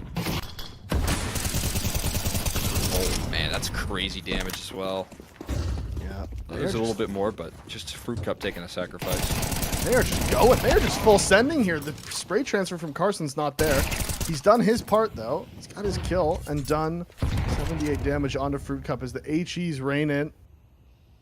Oh, late boost. Oh, it's risky, though. It's risky. Rush is by himself. And he gets over, but he doesn't actually have a lot of information. He sees the smoke come in, and now, importantly, he's going to be able to watch this connector. Gets one and gets out. Spray from Junior, good for 2, and overall, the force buy from Boss looked a little bit dangerous at one point, but Noun's able to just lightly collapse over there towards middle. The boost from Rush pretty much locks that one down as they tie us back up here in the second half. Yeah, I really don't think there's a team that can handle that amount of pressure as well as Nouns on a CT side of Mirage here in, like, you know, current, like, NA rosters, right? You're talking about a team that just knows and understands how they like to play a fast mid control, and then when you talk about countering it, Nouns are so comfortable in that department. So many different moves to slow it down. Confidence in the aggression, confidence in the way that they play out these positions, but there's just solo A player down early. It's going to leave a little bit more onto Carson's shoulders as he gets knocked out. Clean kills with the Deagles rolling on through. Rifle is recovered as well for Darty. Problematic round starting to shape up for Nouns all of a sudden, and they find themselves anymore. Bomb planted successfully. Post plant's activated, and we're still seeing Nouns a little late on the reaction. Trying to bait out Slight to fight forward here, but he's not budging. He's going to wait to close off the tripwire shot here. He does get found out very early. Molly will flush Darty out into the open. The recovery looks swift, and it is. Now let's close it out, but it's not bad damage, and it's a good bomb plant. Yeah, valiant effort from Boss there with the Deagles, able to find the 2 openings towards that A site. The bomb plant's going to help as well. That little bit of extra money just allows Slight to get the op, get the head armor, get a couple pieces of util. Everyone's going to be able to get that full buy, and that's a nice shot from Fresh. You can't even blame CJ for that one, honestly. The flick up, instant 1D. Gun is just a little bit silly. Honestly, the fact that it's $700 and it's as good as it is just ridiculous. Literally. Ridiculous.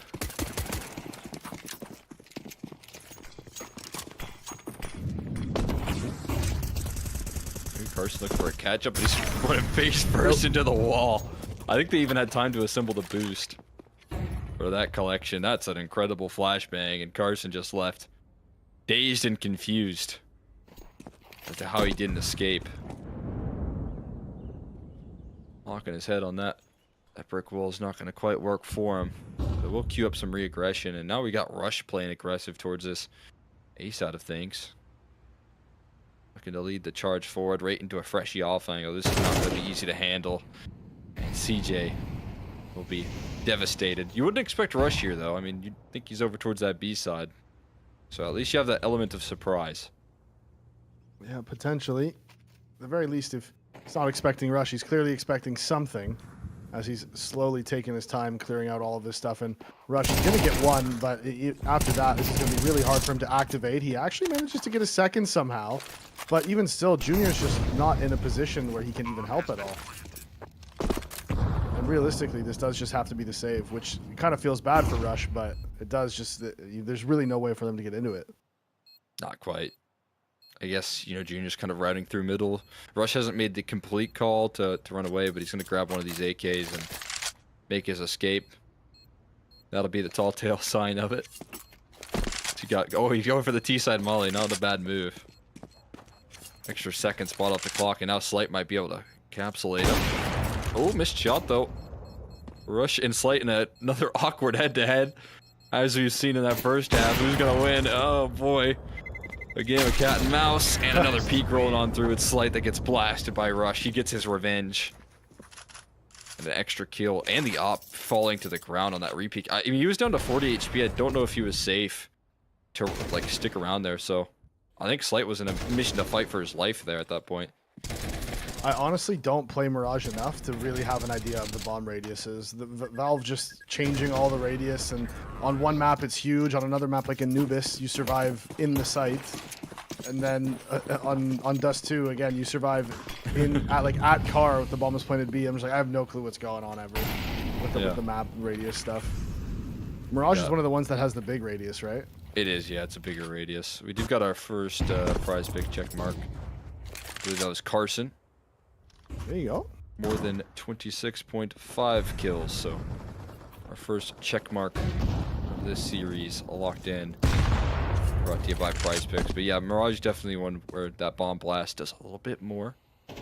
So does the utility damage of Nouns. Our second PrizePicks check mark is Junior, though.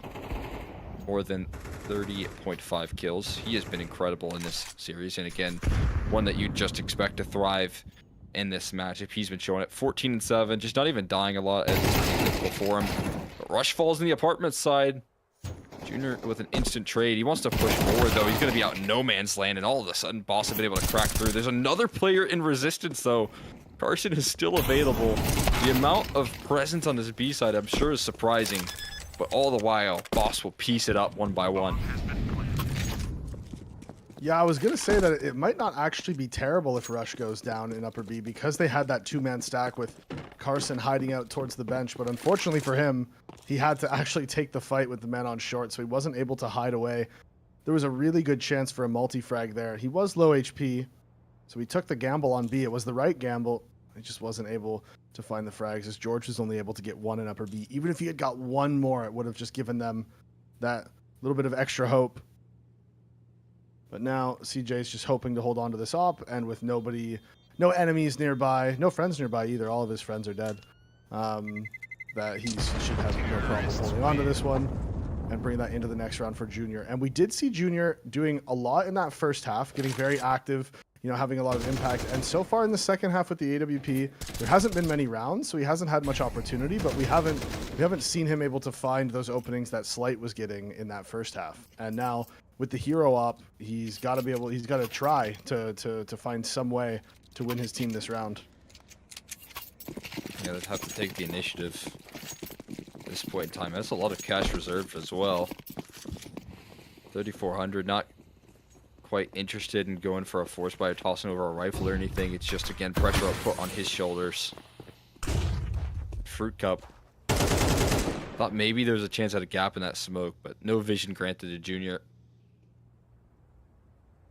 And with the default setup how it is at the moment, yeah, a lot of emphasis put on towards middle, but also Slight with an early face. I think when you're up against a hero op, a lot of teams love a move towards a boost up and towards apartments. Try and get an early pick, and Slight was willing to meet him head on in that head-to-head.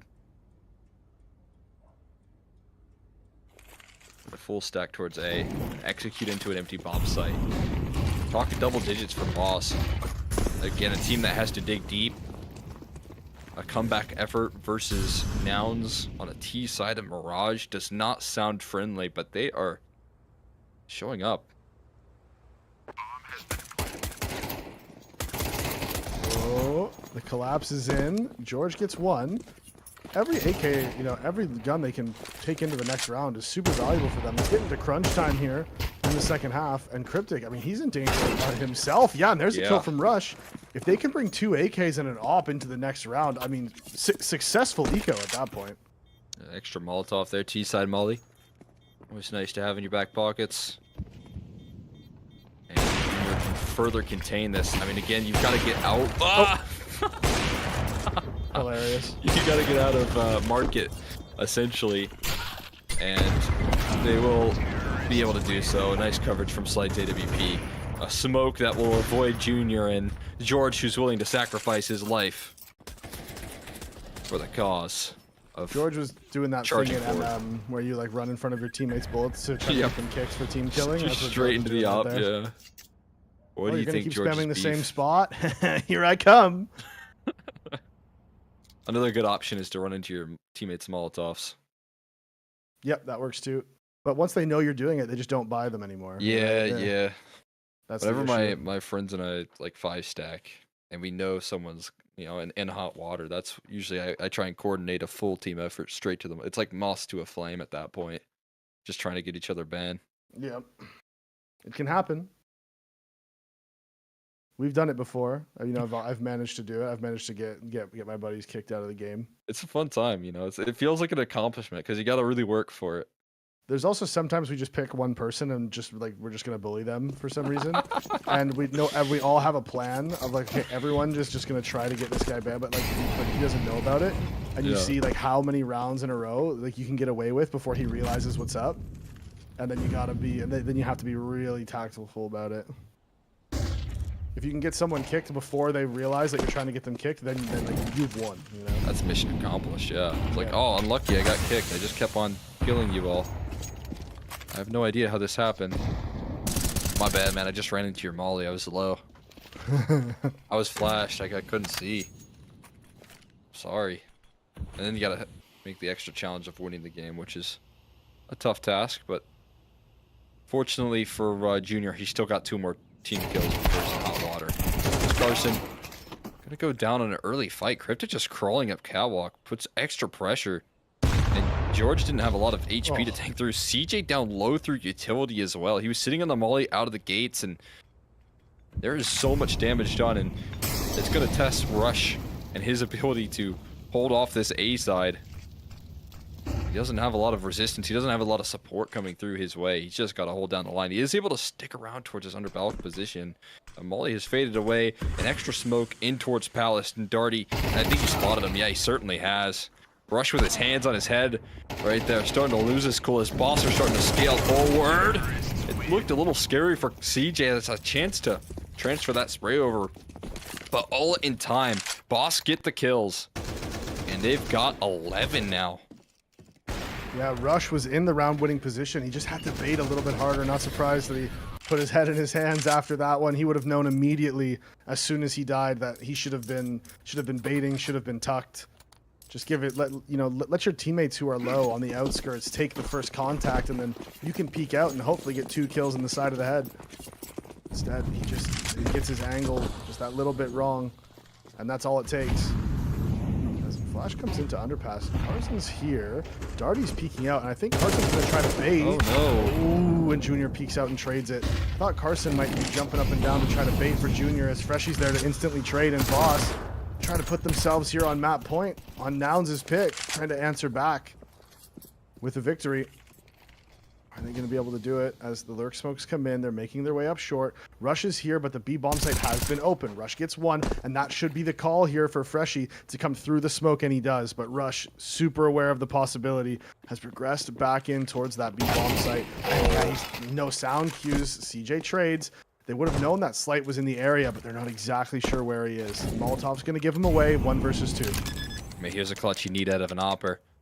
A Slight chance to perform and show up for his squad in this clutch. Both players doubling up towards market door, and he has got a great reposition. Is he going to be able to cut off one before they cross in? There's the spot on both players. He knows where the second is, and CJ thinks he might have slipped the timing, but Slight misses the second connection, positioning up for success. But CJ will rip the chance at a clutch away from him. Yeah, Slight very disappointed with himself. You can see it there on the webcam. He knew exactly where the player was. CJ didn't even know that he had been spotted. He just peeked right out into the angle that Slight was holding, and it was the crouch peek that got him. Probably shot over, and that is just that's just brutal for Slight.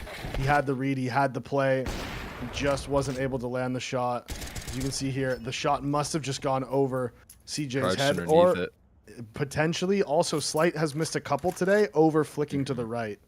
He's missed a couple where someone peeks him and he flicks too far to the outside. So potentially that's what happened there. Obviously we're not 100% sure, but either way, it was a shot that you just need to hit.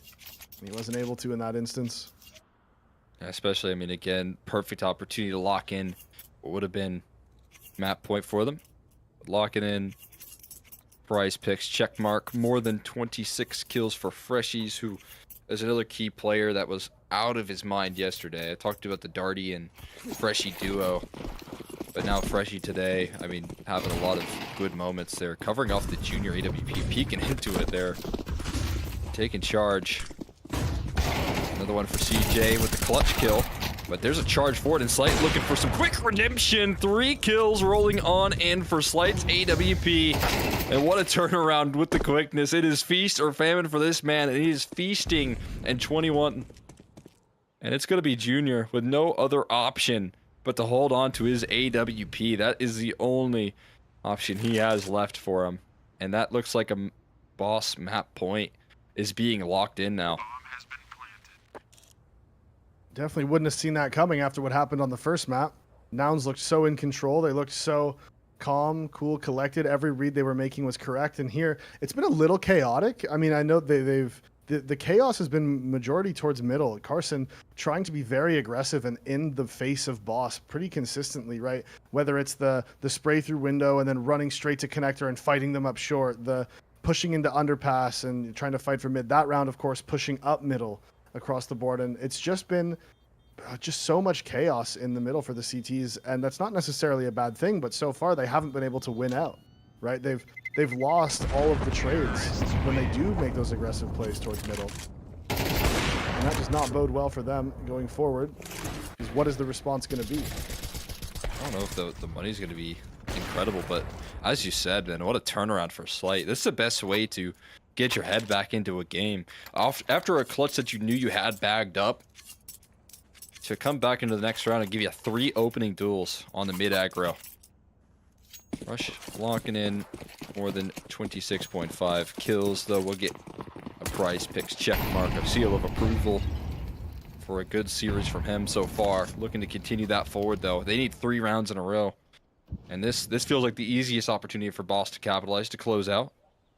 Up against a couple MP9s. Junior's op has been ever present, though, with the saves that he gets away with. He's always available with the op here. An entry found. CJ will follow up. And so the man advantage turns to 2 for a short period of time before the trades are back in return, and they're scaling out towards this A side. It's up to this jumping Junior AWP, and he somehow wins out the head-to-head in a thin angle versus Slight. A tough shot for him to land. And relying on your mid lurk here. Fruit Cup up next at bat. Darty will step up to the plate on top of the triple box. And there's a flank formulating. Rush is following in Fruit Cup's footsteps. Could be a problem factor for them. As they make the move through CT, they need a trade. It's not available just yet. It turns the attention away from Fruit Cup, but he still lands a kill. Carson in the clutch, a 1v1. And Fruit Cup has to deal with this pressure now. Can the new guy on the Boss campus deliver in the 1v1? He cannot. Carson will take it away from him. And it's not going to be time to close out this map just yet for Boss. Not over yet. The leader's fighting back. Very close one. There was a world for Fruit Cup in that. And yeah, that second shot from Junior on the player at Apex, I mean, that's just outrageous. Slight didn't stand a chance. Imagine what this looked like from his POV. as Junior spots him out on the jump spot, right? And then just quick bang, double scope pre-fire. It looks like. So no, that was a pre-fire. That was so fast. That was a shot you can see he's practiced though. Like he was jump spotting specifically for that instance. It's so common that opper to take that headshot angle and just cut off rotates through that CT spawns position. So yeah, I mean you're exactly right. That's just something you work on. Bit of a missed jump, maybe not working well for him. And that's gonna create crucial timing. Yeah, disadvantage for Junior. He still collects the kill, but jumping up, he lands a follow-up no scope. He is in chaos, but still thriving.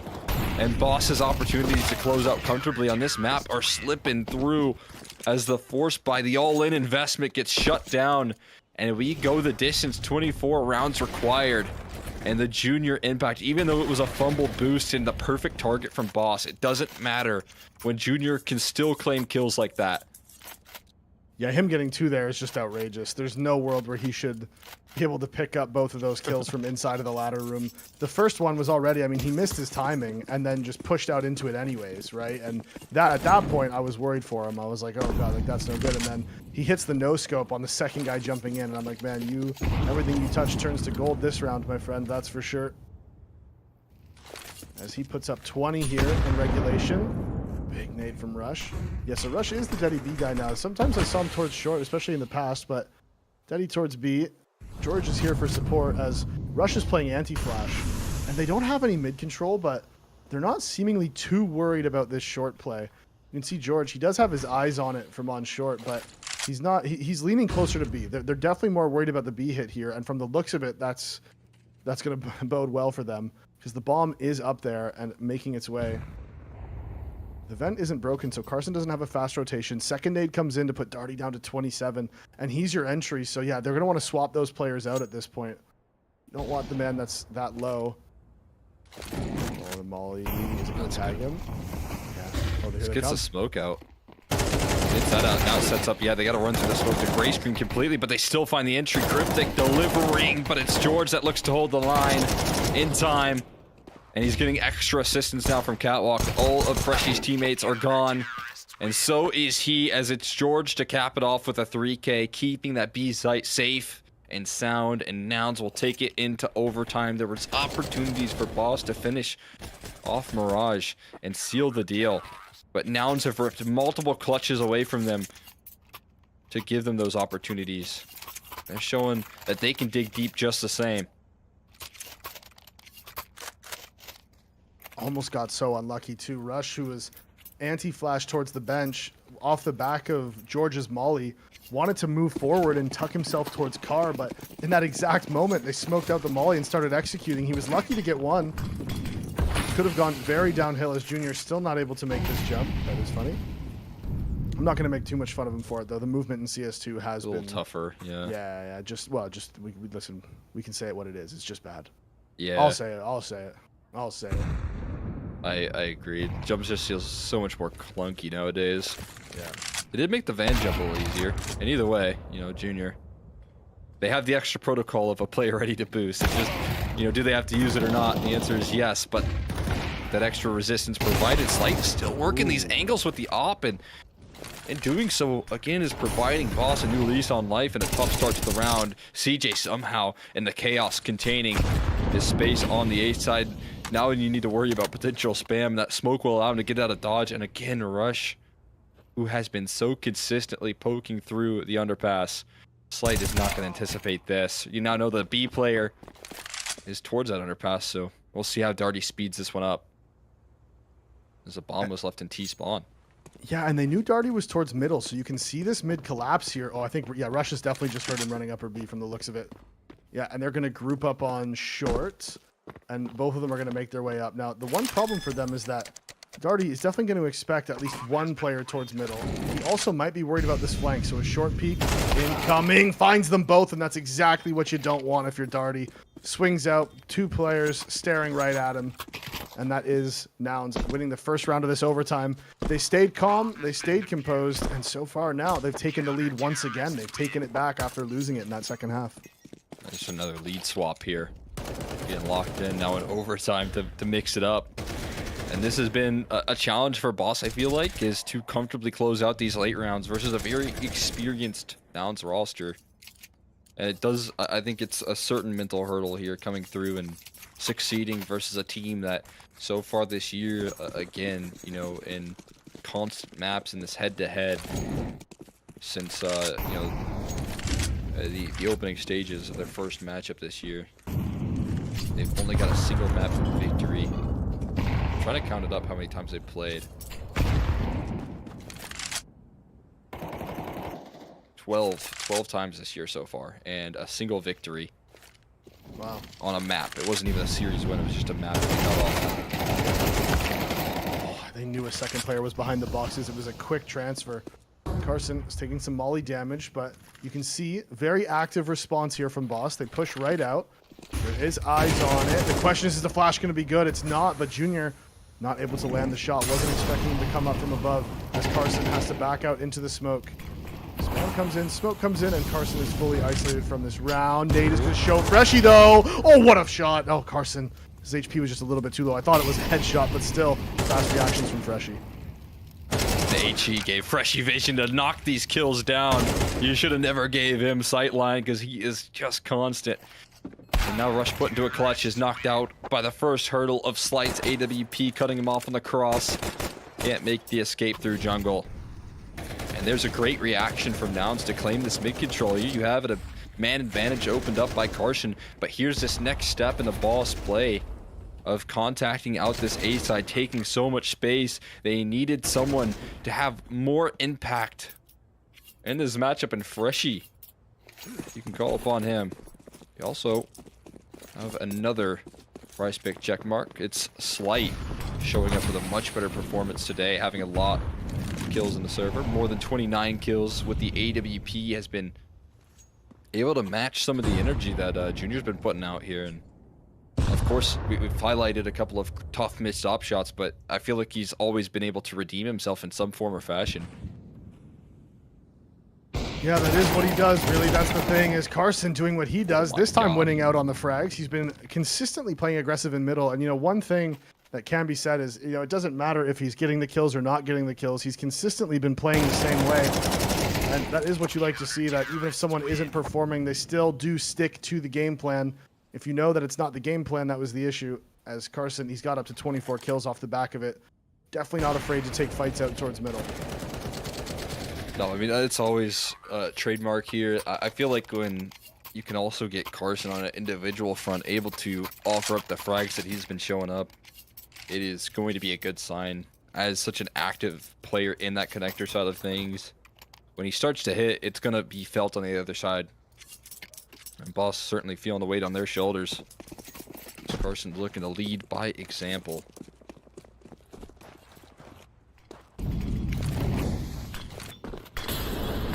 Very aggressive smokes here from Boss. They want to take the fight to the T's in middle, much the other way around, but Carson can't land the shot. Just that little bit blind, having the effect that necessary, as it's an A stack here. There's 4 CTs here. Util's not there. The headshots have to be. Rush gets one, immediately traded out, and the trades go back and forth, but the CTs, they're coming out on top. You include the kill towards middle. That is Boss locking down the A site. And once again, back and forth in this game. Line things up once more. Gonna see more of that at Fruit Cup. That's a tough fight to win, but like you said, I think that flash is throwing off the aim enough for Carson. And I think if you're Nouns and you're running out A that quickly, either you're trying to play off a lead here and just throw a gut punch at Boss and see if you can check whether or not they're ready for these overtimes, or you're hoping that there's more resistance towards middle, when in reality it was just Fruit Cup left there to fend for himself. And the fact that he passes the test makes it feel like there's a lot more resistance ready to go. It's a quick rotation, but they're looking to again just check whether or not this Boss squad is ready. As things get deeper and deeper, now it's looking to simplify fast on A. It's a missed shot from Slight, gonna cost them some more space. An opening kill found and manufactured, but Freshie looking to pull it back through CT spawn. He's dancing throughout this position, but he's naded, removed out of the server, and George continues to follow it up. The granted space being claimed here by the side of Nouns, and I just don't know what you can do to get through this one. Darty sends an op shot wide. The double up retake not gonna go well for them. Knocked off the perch. Slight's just looking to, I guess, maybe just save a little bit of KD, as there's no way he's cracking through this round. No, this is going to be it. He might try to just save. You know, you always got to consider the stat lines in situations like this. As he manages to get one, now he can confidently say, "Got mine," and run out of there. Got mine, guys. What happened? Exactly. Like, listen, he got his, right? And unfortunately, that is going to eat into the 69 ADR, which is obviously funny because number, but that's going to have to. Yeah, it's going to have to be sacrificed at this point. Oh, it's only for 70. What a shame. Yeah, I know, for one extra ADR. Come on. What was it worth it? Yeah, he needed to just land maybe a leg shot there to keep pace. He had a nice 85. I do like the call from Nouns, though. I got to say, you know, last round, Boss stacks 4 people towards A. What are the chances that they do it again, right? Very low. The call comes out fast into A. Rush doing lots of talking directly into the microphone. Looks like a pilot there, you know, just like talking, holding it, talking straight in. I love that out of Rush, because again, you're talking about a IGL that maybe is still looking to gain experience. I mean, Carson's been calling for a little while now, so it's not like it's completely out of the picture. But if you're talking about like a vocal leader that you would love to get loud, it's Rush right now in these late games where it's just any given day for him. It's just another, you know, Sunday semifinal that he's played hundreds of times. We do got another PrizePicks check mark, as you just saw, though. George playing a good game.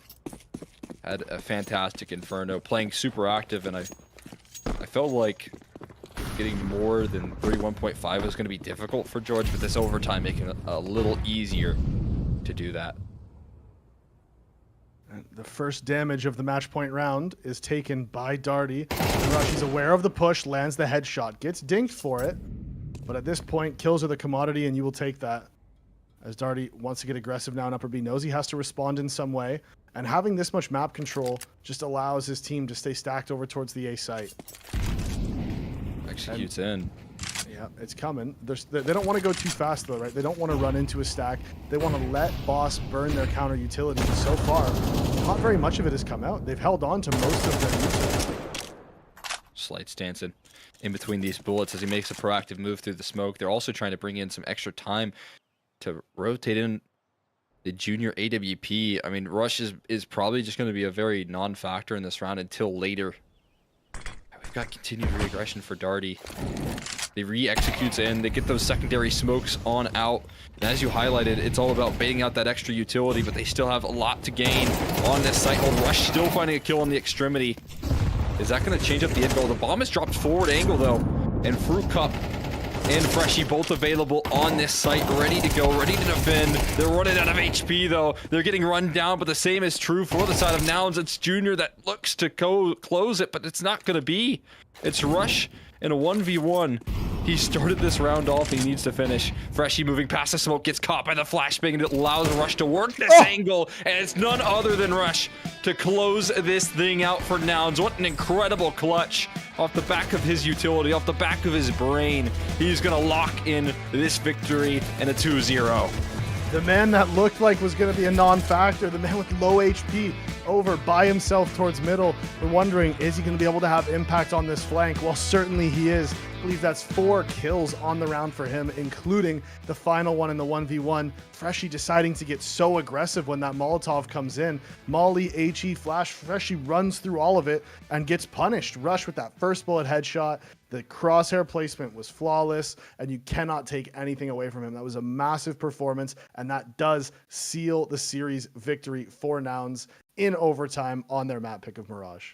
As soon as I said, you know, Rush, he's going to have a tough time getting that impact, that's when you know he's just going to step up and have those massive moments, because that's what he can do. And again, when Nouns need someone, he was super vocal in the pre-round heading into that off the back of the timeout. True. And then he gets loud in the server in the very next breath. So he could do it all, it seems like. And again, this is why I think he's been super promising for Nouns, despite what was, for me at least, a surprising pickup in terms of like a bit of a rebound and opportunity for Rush after like a very long delay and like not playing again after the EG stint, right?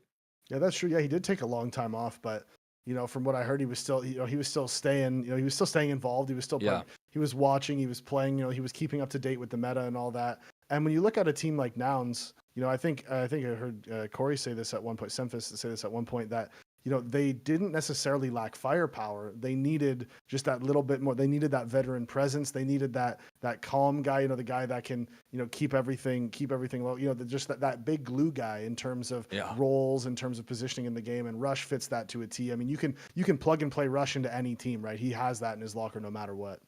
I mean, we've already seen it in the server. You highlighted here, just he felt like he was floating on that CT side, just all over the map. If you wanted to start B, if you're junior in apartments, you could pluck Rush on an A side early aggression, and he could just figure out a way to defend that side as well. It just, again, it feels like a Swiss Army knife for this Noun squad, and continues to show that sort of form. We had a lot of rounds in this matchup, though, and we had a lot of kills from Nouns. So looking at whether or not they reach those PrizePicks estimated total of kills, well, it seems like everyone has locked that in with a little help from overtime, more than the PrizePicks estimated total for everybody on this Noun squad. And again, just that little extra flair from a player like Rush, giving you that high kill potential. Same is case for Junior. He did have himself a field day in this matchup. Very good KD as we'd expect, and that is consistent throughout a lot of Nouns matchups. Yeah, every single player. I mean, overtime does help. Is overtime cheating? Does it really count? I mean, I'll let everyone else decide. But overall, as far as PrizePicks is concerned, of course, it doesn't matter. Which is really the only thing that matters, because we don't, Twitch chat. You guys don't know anything, anyways. And taking a look here, who got it on this side? Slight and Freshie are the only two that managed to get the over on this one.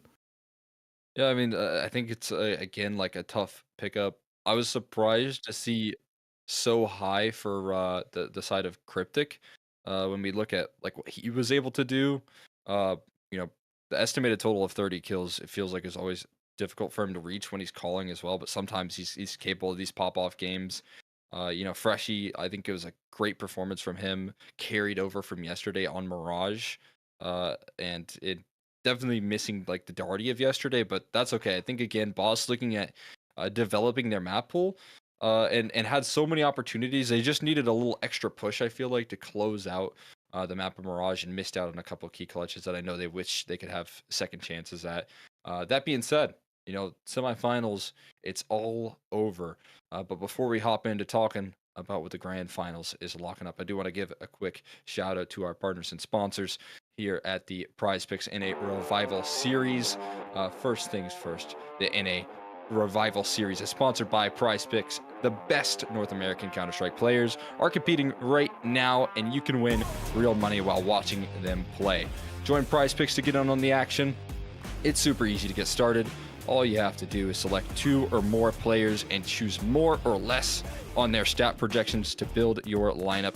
Then sit back and watch your lineup stats rack up. For a limited time, click the link on our panel below or use code REVIVAL when making an account and playing a $5 lineup to receive $50 whether you win or lose. It's a guaranteed win for all new PrizePicks users.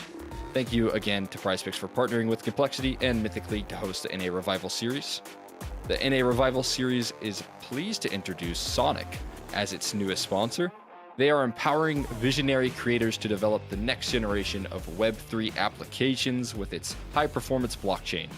Sonic is home to hundreds of finance and gaming apps and a vibrant community who are actively redefining what it means to interact with Web3. Check them out at soniclabs.com and begin your blockchain journey today. The PrizePicks NA Revival Series is also partnered with Mythic League. Players are always asking for a premier solo queue matchmaking experience without cheaters, and Mythic League has been providing this service for over 6 years now and is free to play for FACE at ranks 1 through 5 in the Silver Division. All players are required to have a microphone. The support staff is always available to help out in the Discord for live matches, and Smurf accounts are banned swiftly. Additionally, there is $5,000 in monthly prizes available for subscribers throughout all divisions. Give Mythic League a try today and use code ML50 for 50% off your first subscription of 1, 3, or 6 months. Of course, shout out to all of those. And we're going to be sending this one to a quick break. Once we come back, we got the grand finals. It's a matchup that I'm looking forward to. It's going to be Nouns taking on NRG.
Over 20 years of complexity. It's hard to believe it's been this long.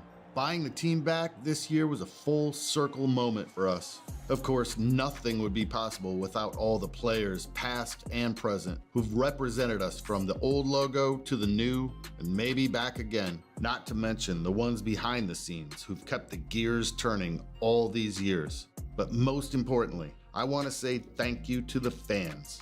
We wouldn't be Complexity without you.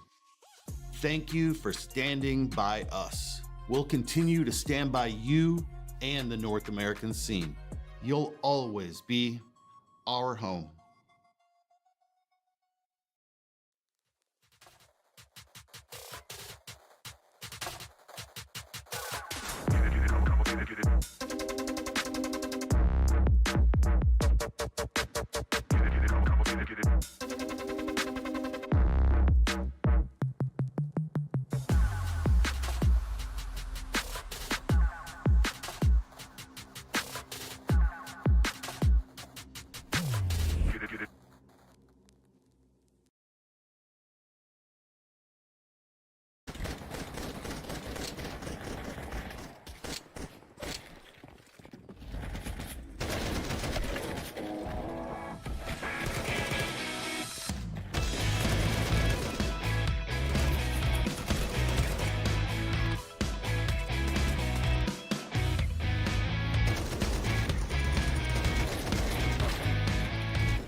Years of complexity. It's hard to believe it's been this long. Buying the team back this year was a full circle moment for us. Of course, nothing would be possible without all the players, past and present, who've represented us from the old logo to the new and maybe back again. Not to mention the ones behind the scenes who've kept the gears turning all these years. But most importantly, I want to say thank you to the fans. We wouldn't be Complexity without you. Thank you for standing by us. We'll continue to stand by you and the North American scene. You'll always be our home. So if you're a Counter-Strike player and you have not signed up for the August event, please sign up. We want to break over 200 different teams again, and we really, really appreciate your support of our efforts to try to grow North American Counter-Strike. Look, the truth is these events right now have no margin for us. Remember we talked about margin? That's a fancy way of saying we don't make any money. We're basically volunteering our organization's time to put this event on right now because we give a shit about NACS, North American Counter-Strike, and we want to help it grow. Do we hope we can build a series and eventually get margin for the different groups that are involved? Of course we do. We run a business. But right now we're doing it, because we want to be leaders in the scene. We want to support this scene. And selfishly, we need a pipeline for the pro American orgs to draw from for talent and for really skilled players. And right now we don't have that. So it's not completely altruistic. There are some selfish motives, but this is also a slow burn. We are planting seeds that might come up for years. The NACS scene has done so much for Complexity and been so good to Complexity over the years. This is something we're really passionate about. We're really grateful to PrizePicks for coming in and sponsoring this event. Believe me when I say, if you're frustrated, imagine how frustrated we are, and the players too. They work really, really hard, the players and staff on that division, and they get frustrated as well when things aren't going our way. But if you look at our dedication to NA and remaining competitive on an international scale, this is a very difficult problem. Frankly, the NA pipeline is very lean, if not almost non-existent. Our goal is to stay NA. We want to be loyal to this region and not abandon it. Number 2, you've got roster locks for different events. Number 3, you've got Valve rankings. If you move players around, your ranking can be affected. And then you got majors to consider. Like I said earlier, qualifying for majors can make or break many orgs, and orgs that don't make the majors, you've seen their announcements like, we're sorry to say we're leaving Counter-Strike. To make player changes to the Complexity roster right now takes a lot of contemplation, and there's a lot of moving pieces. And I want to say that I am very disappointed with their current state of play, but I've also seen much better teams in different sports, baseball, American football, NBA, go through slumps. Are we number 1, number 2 in the world? Of course not. Right now, we're not even playing like top 20 in the world. Do I believe that we have the skill? Do we have the staff? Do we have the heart to consistently be number 10 to represent North America and make this region proud? I do. If and when they can't pull themselves out of this slump through our help and the coach's help and everything that we're trying to do, we will evaluate changes because that's our job. But I still believe in this team. My heart is still with this team. God willing, I'm going to Rio with this team. But we hear you, and we are just as frustrated as many of our fans when they just don't play well. Like, you're always going to lose some, win some, but right now we're playing so below our potential. It's frustrating. I just ask that you stick with the team, that you have their backs, that you send them encouraging messages. I'm going to go to a quick Q&A because I promised on my tweet that I would do that. Jake Lucky, what has been the most important metric of getting sponsors? Great question. I think I've talked about a lot of that today. Obviously, winning and being relevant in the conversation is is important, but really being able to provide the metrics and the reach is also really important depending on economic conditions. Update on Cole Cigars. Like I said, you all going to vote on my X account shortly after this finishes, and you get to decide. To give you 1 week to vote. Bring back the old logo. 95%. I can't quite get to 100%. I can't promise it yet. Since release CS2, talking about the growing pains for the game, I do think the bugs and issues in CS2 are growing pains. I think CSGO is far worse at this stage in its life. So I'm not satisfied with where CS2 is, but I'm confident that it'll get better. What is the best direct pathway to getting jobs in esports? On a YouTube that I was putting videos out in 2020, I released one called How to Get a Job in Esports. So Jaffakas, Google, I think if you Google like Jason Lake, How to Get a Job in Esports, you'll find that video. It's a great place to start. How financially healthy is Cole? I'm confident that we're going to be good, and I'm optimistic, but it's not certain. That's the truth. We need the fans to rally. We need some new, exciting corporate partners. That's where we're at. Favorite part of being in the Halo ecosystem? Man, I raised my son on Halo. He was playing Halo at 2 years old, so it's an honor to be a part of the Halo ecosystem. Hopefully it stays healthy and continues to grow. Any plans on academy teams? I would love academy teams. They're just really difficult to financially justify. To do it right, to do it at the level that we do things would be expensive. Earlier this year, to try to bring this land together, the idea is bringing back the spirit of the CS Summit through a way to offer teams an online way to qualify. We'd invite some teams, and then we'd have the finals here at our headquarters. Prize pool, $25,000. We're going to start a 64-team open online qualifier, move into an 8-team online closed qualifier. Then we'd have 3 teams that would come to our headquarters to play the Complexity squad in a 4-team LAN final. So it's all laid out. How's the production going to look? How's it going to function? It's all. I'm here with the Complexity guys, and we are going to be using ChatGPT to make new gamer tags for all of us for CS. Hello, my name is Ricky Cameron. Okay. I play Counter-Strike for a living. I am in need of a new gamer tag. Yeah, describe it. Let's hear it. He likes dogs. I know where you guys live. I love dogs. I am quite tall. 6 foot. Anything else cool about you? Sexy. Nah. My favorite color is off-white. I am from Oregon, and I drive a Toyota Corolla. I think that's enough. I'm a funny guy that plays anchor positions. I am very dependable, like a golden retriever. Yeah, I'm a dog. This guy's having way too much fun right now. Hi, Ricky. Nice to meet you. Sounds like you have some interesting qualities that we can work with. Here are 5 suggestions. Tall dog anchor. Off-white dependable. 4, Corolla retriever. Corolla retriever. Corolla retriever. Corolla retriever with 4 on the A side. Imagine, dude. I like Corolla retriever. Yeah. Hi, my name is Jonathan Jablonowski, and I'm the best Counter-Strike player in the world. I am a very smart player. Say that. I am the smartest player. I'm bald. I have no hair. Say I have no hair. Anywhere. Anywhere. I am known for my smile. Say that. It's actually true though. It is. Say I like Brazilian food, and I say he balls. Okay. I am rich, but I don't drive. I'm a billionaire, and I don't drive. Yeah, because you don't have to. You're a billionaire. You get chauffeured anywhere. See what it's got for me. Of course, Jonathan. Here are 5 one-word gamer tag suggestions for you. 1, brilliance smile. 2, bald genius. I like that one. Bald genius. Bald genius was the best, yeah. Not even close, really. Hello, ChatGPT. You are one of the best chat AI models I have ever known. John's so mad at it. My name is Johnny Theodore Roosevelt. Yeah, that's my name. I am a professional CSGO player on an American team, but I am actually from South Africa. I love it here. Do I? I am the leader of the team tactically, morally, and financially. Although my teammates are very ungrateful. I am very stoic in nature. Some describe me as a Greek god, and I can't really blame them. And I have dualies that make me really happy. And I force my American teammates to use them. Especially bald genius. This is the most we've written. This is like off the dome, dude. This This is a good one. Yeah. Glad to hear you're enjoying my assistance, Johnny Theodore Roosevelt. Here are 5 gamer tags. We got 1, Stoic Strategist, dude. 2, Tactical Titan. That's a good I like that one.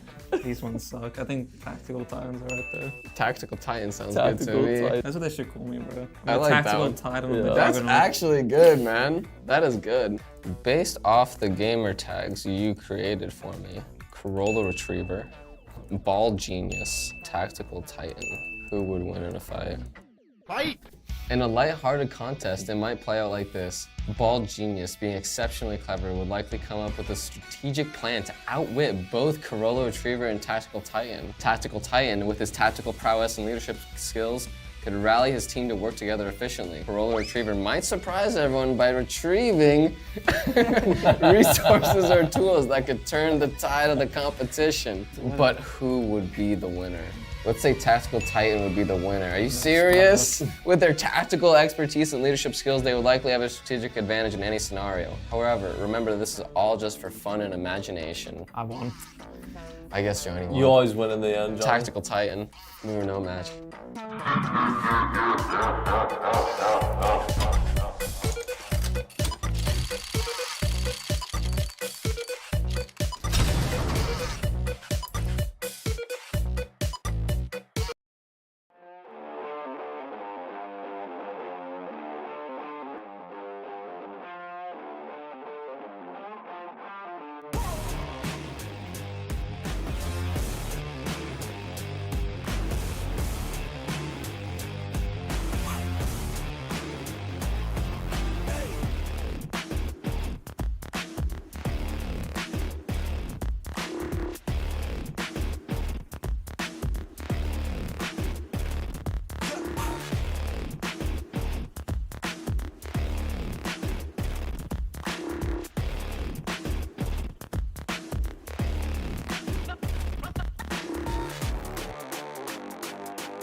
Over 20 years of complexity. It's hard to believe it's been this long.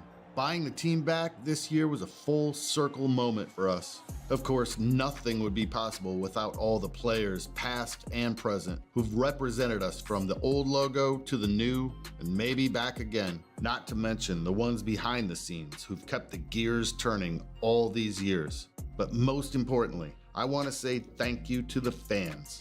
We wouldn't be Complexity without you. Thank you for standing by us. We'll continue to stand by you and the North American scene. You'll always be our home.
Welcome back to the Prize Picks in a Revival series. I'm Exner. I'm joined alongside Davey. We got a grand finals to close you out with. It's an exciting one here. It's another rematch of the head-to-head of NRG and Nouns duking it out. And I think, every time these two rosters face, I feel like there's a little bit of a grudge match, an opportunity to prove yourself one over another. And, a big opportunity for a team like Nouns, who, as you highlighted, is steadily improving on the incline to test a roster like NRG.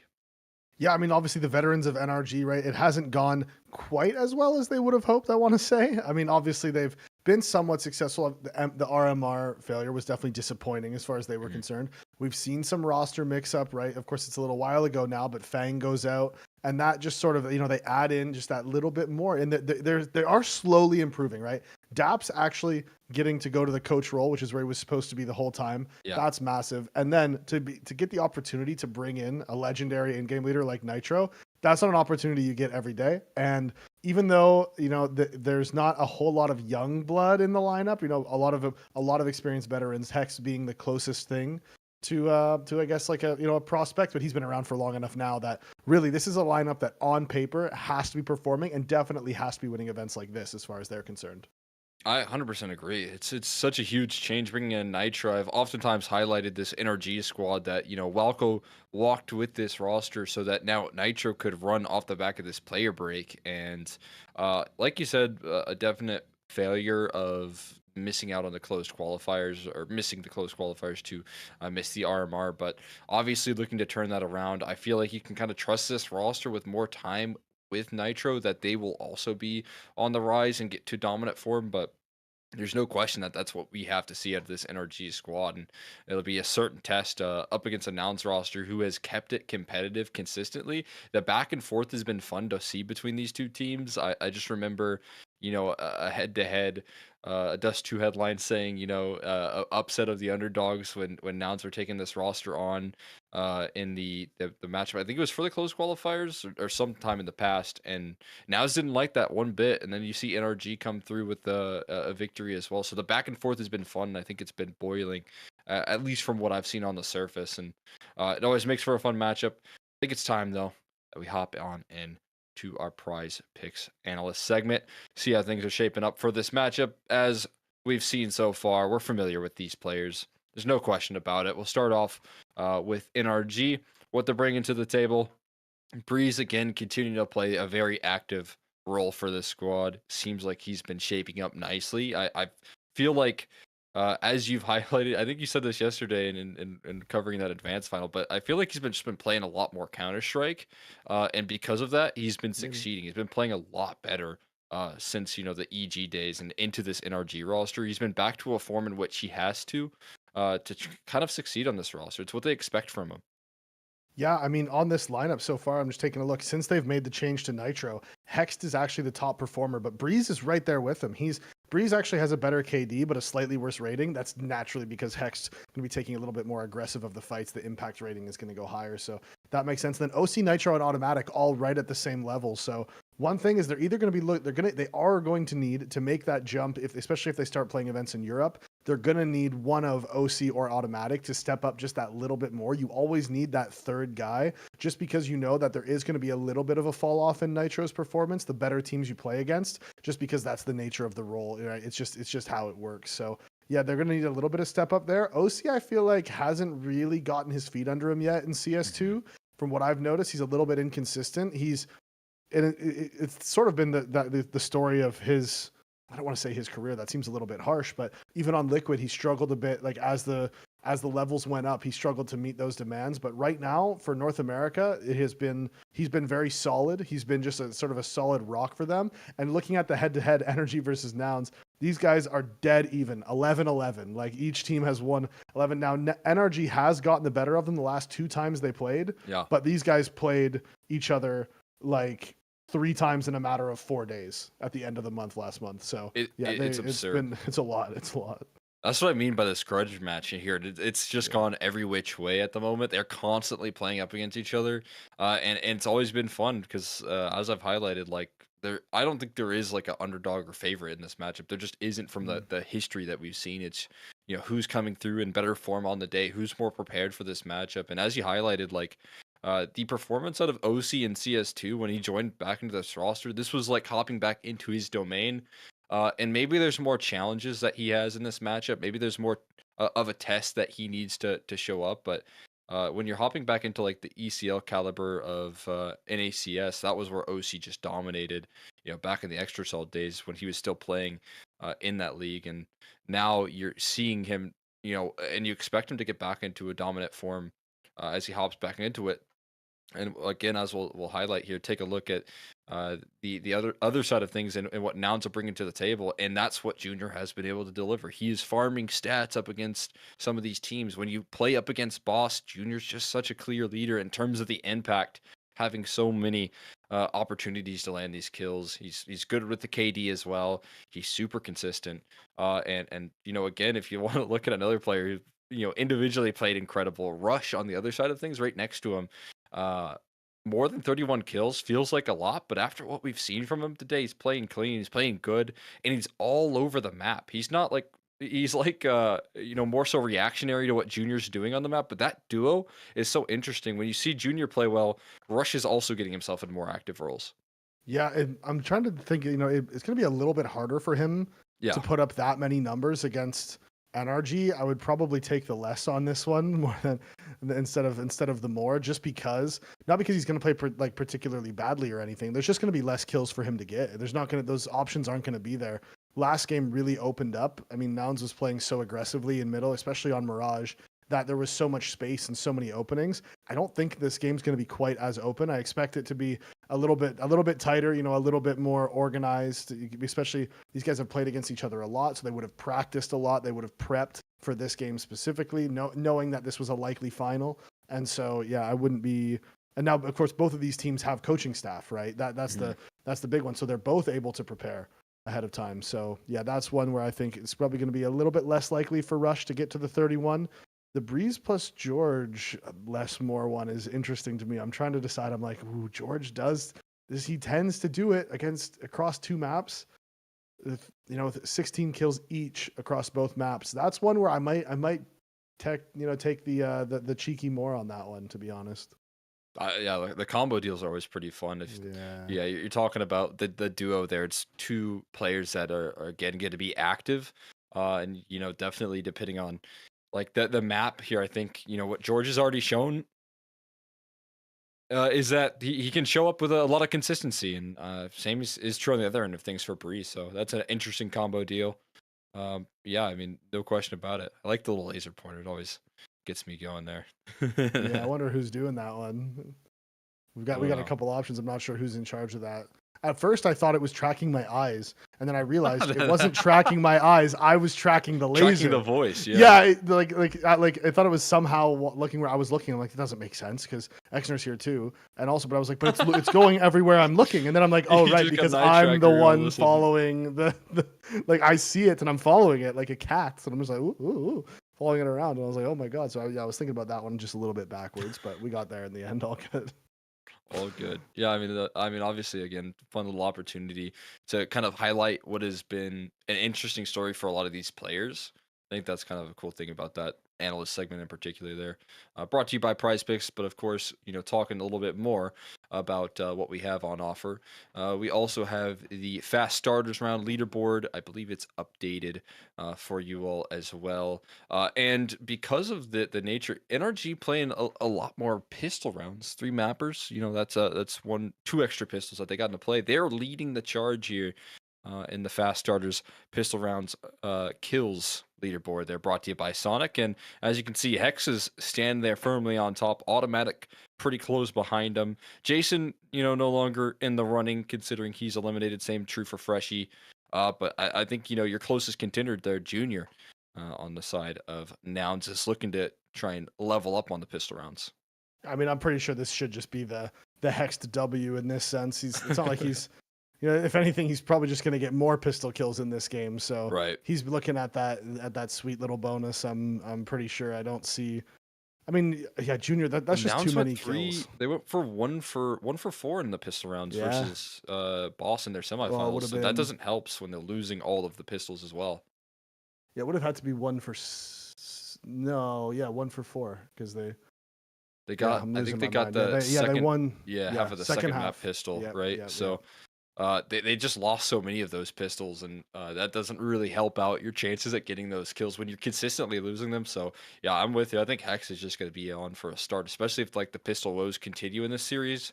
Which, if we want to talk about it, like that's going to put all the extra weight on Nouns to show up here. But NRG showing that they can be a little bit vulnerable in their opening matchup. I think there's some interesting opportunities here, and like a veto for. The side of NRG to try and pluck at some of the, or rather for the side of Nouns to try and pluck at some of the points of weakness here for the side of NRG. So we'll take a look at that veto and see where we get things out. I think we're just going to get those bans away out of the gates. I'd imagine Nouns is going to be interested in getting rid of Vertigo here in this matchup as NRG have looked good. Okay, they're floating it. And they go for an Inferno ban. Yeah, so that's the consistent playtime mind games for sure. Because that's an interesting one for the veto. I'm just waiting to see what we are going to get. Anubis pick isn't incredibly surprising from NRG. They've liked to play it pretty consistently throughout this lineup. I'm more curious where Nouns goes with their pick here. Do they take surely they don't take the risk on Mirage. So yeah, it is going to be the Vertigo. There it is. Okay. I mean, ballsy. All right, yeah. I mean, that's breaking my expectations on a veto, getting wild with it. Not only did they float it, I thought they were floating it in this opening, but then they pick into it in this matchup, which, for Nouns, again, we can talk about them trying to develop their map. Well, they've got an armor to prepare for just the same as Boss, so they're looking to bring some extra influence. That does make a lot of sense. NRG getting that second phase ban in for Dust 2, I feel like is just a clear ban for a map that, they do have some good records on. They do have some decent success, but then the Mirage ban comes through. I guess, if you're talking about a team that can challenge Nouns consistently on a map like Mirage, sure, like you oftentimes will highlight like Nouns are so super consistent on a map like Mirage, but the way that we've seen in the recent history how much NRG have developed on Mirage is definitely it's leaving, maybe Ancient more up into the task sphere, more interested in picking into that map as a decider. I think looking at the vetoes, this plays very well into NRG's hand, to be totally honest. So this is going to have to be some really like 6-head plays from Nouns. I mean, obviously the NRG's win rate on Vertigo is a little bit, it's not incredibly, it's a little bit misleading. They have a 100% win rate, but they've only played it 3 times. So there's a couple different ways you could look at it. Either they've played it those 3 times and they were so good on it that everyone decided they can't play against them anymore, right? Or they played it 3 times, they got a little bit lucky, and then it just hasn't really gone that way in the veto, so they haven't had to play it again. And so that's one potential thing. Or you look at it and they've played it 3 times, they've played well, but Nouns is like, okay, we know exactly how they're going to play this because we've seen them do similar things on all 3 maps, and we know these are certain tendencies that we can take advantage of in the actual game. And those are the 3 different scenarios for Nouns picking Vertigo here up against NRG, because Nouns generally don't play the map. Yeah, and that's the big kicker, right? Is that they're looking to identify maybe a target here, a weak point that I think teams in the past have tried to pressure down, the side of NRG on, and it's just shown that like the CT side, when you give NRG the start, is that they get off to a very hot, kickoff. Their CT sides on this map are super locked down. From the little I've casted of them, I think both or 2 of their matchups were versus Boss, in the past on Vertigo, if I'm not mistaken. At least one of them, and they just dominate the A ramp control. Obviously nowadays, I think on Vertigo, with how that map's shaping up, like a lot more emphasis is put on the strength of a B side execute as well, Yeah. because of the opened up elevator, and that leads me to believe, and what I've seen, is that they like to get aggressive. NRG are gonna punch forward. They're gonna test your defaulters in that side of the map. They're gonna challenge you on the CT side to take control towards B. And if you don't have protocols to back it up here, Nouns, it's gonna be a difficult task of breaking through this. And I have seen some decent success. We watched, I think it was, Party Astronauts playing into this map versus Nouns in just a really weird, like, dead team format for the Challenger Atlanta qualifiers. But, that was a team that was already dead at the time. And it was just George claiming so much control on that B side. Yeah, we do see that become more and more meta now, where teams are they're playing to give up a ramp a lot more on CT side because it's not as important to fight for it with the changes to elevator, that you have so much more entries into the site for retakes. You have the new backhaul, you have the new hole and elevator. There's so many things that you have now, and that's lent itself to teams playing heavier towards mid and B on CT side and playing for retake on A, because retaking A is easier than retaking B, straight up. Even with the util, it's always going to be easier. And I personally don't like the changes to Vertigo. I was a Vertigo enjoyer. I know a lot lot of people hated Vertigo, man.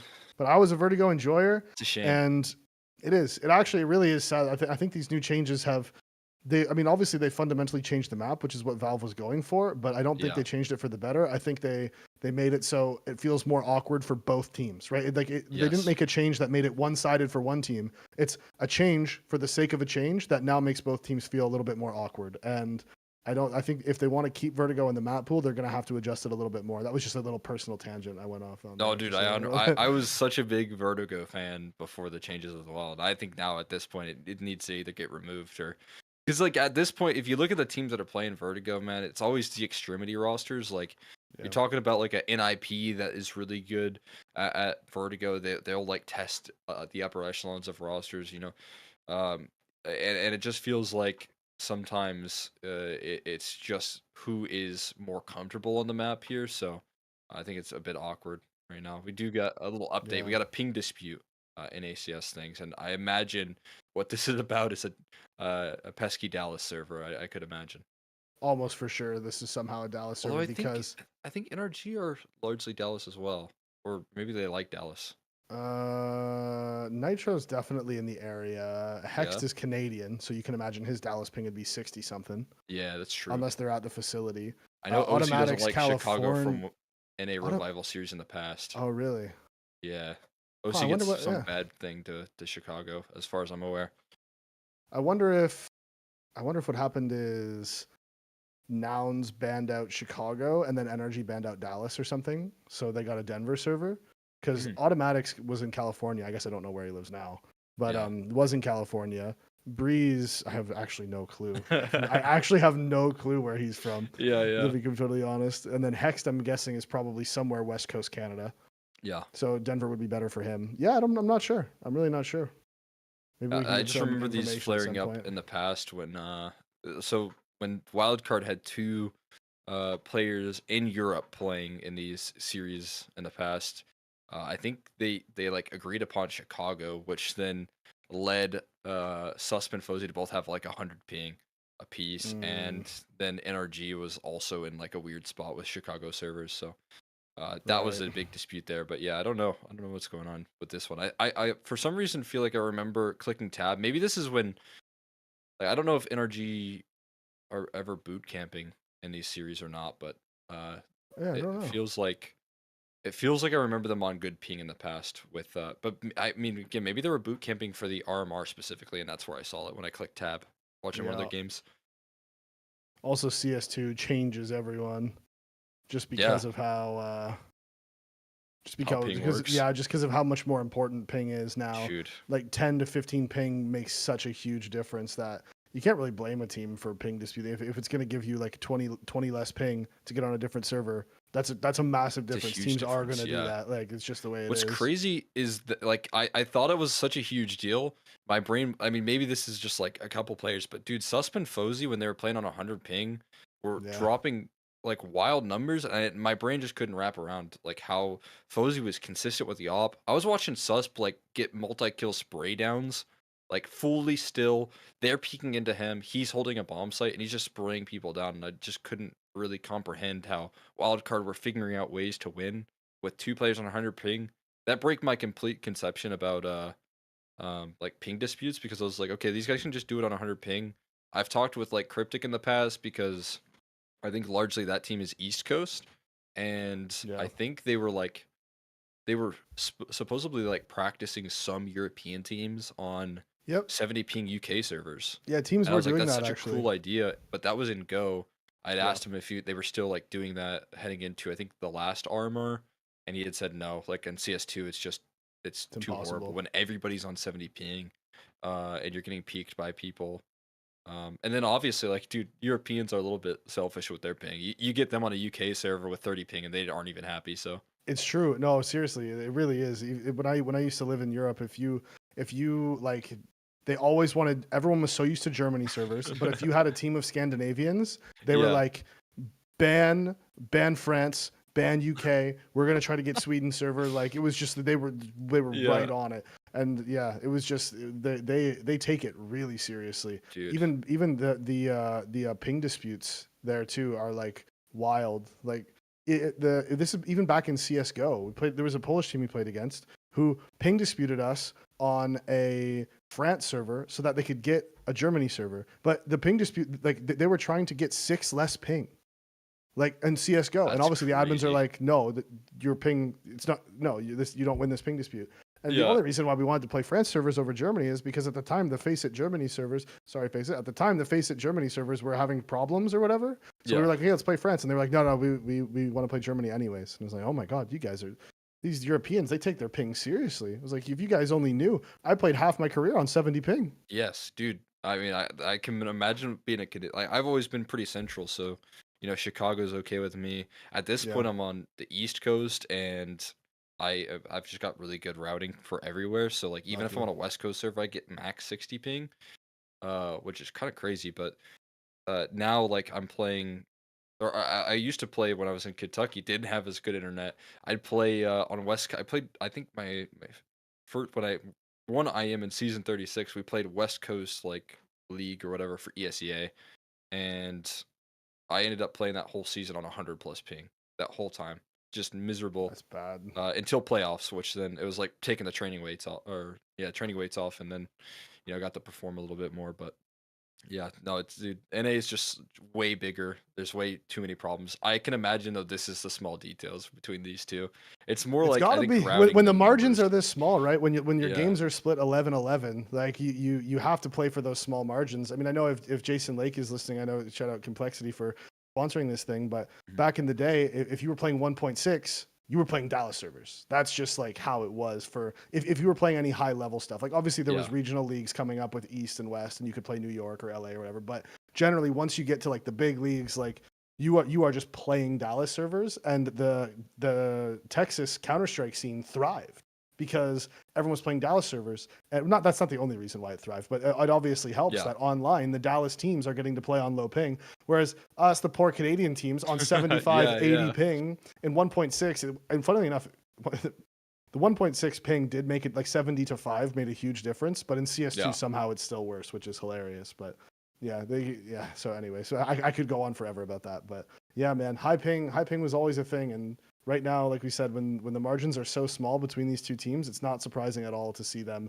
battling for every little advantage they can get. Yeah. I mean, again, the history between these two rosters, I kind of wanted to find it because I just remember it was Nouns that had complained about it in the past, where again, Dust 2 article comes out of them being upset or Nouns upsetting NRG in a matchup, and I think it's like if your mind is stuck on like, okay, this is Nitro, Breeze, Automatic in a server versus players like Nouns who just don't have the same history. I think it's fair to say like you would consider NRG the objective favorites and like just the history experience alone, right? Easy to call that one, but nowadays I think when we talk about like players that have been rising into the scene and maybe some small drop offs for some of the individuals on NRG, like there's no question that there's still this is like a competitive series and the back and forth is there. It's just funny that Nouns like they like to bite back. They don't want to be considered the underdog in this matchup. They want to be considered the favorites. And as you highlighted, this is a good opportunity to perform there and do that. If they can win these sort of prize picks in a revival series consistently, that's like another good sign that they can set themselves up. I mean, this is a matchup we're going to see in the future as well. So I think a lot is on the line here for Nouns and trying to prove themselves that they are the favorites. Yeah, you're absolutely right. I mean, there's no doubt both of these teams, considering how close it is, they want to become the favorites. But we are going to figure out who is going to actually finally take the lead in this little mini series between these two teams, because this is going to be the grand final. We are still waiting for this dispute to be solved, and then we will be right back shortly with you guys. Don't go anywhere.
And welcome back. We're ready to hop on into map number 1 of our grand finals here. NRG taking on Nouns, a matchup we've seen many times before, and we will get to see once again here in the grand finals of the PrizePicks in a revival series, the third.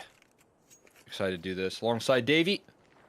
Ready to kick things off on Anubis. We've got the Fast Starters pistol round brought to you by Sonic for your grand finals. And again, Hex heavy in the favorites for that $500 cash incentive that they're looking to grab quickly. We'll see if he can continue to add to that tally on the pistol. I'm just so happy not to be looking at Inferno and watching Nitro swinging out of Temple there, finding the opening onto Carson, and he immediately makes his way over towards B as the split is on its way in. George can't land it, but the kill's still going the way of the T's. Breeze is here fighting, and he needs to get one more. He needs to delay if he can, and he gets 2 more. Even better than what he could have hoped for. Breeze with 4, and he's climbing himself up those rankings. It's a pistol round to prove it right there, man. That is incredible stuff. Rolling on through from Breeze, a hot start for himself. Kick off Anubis.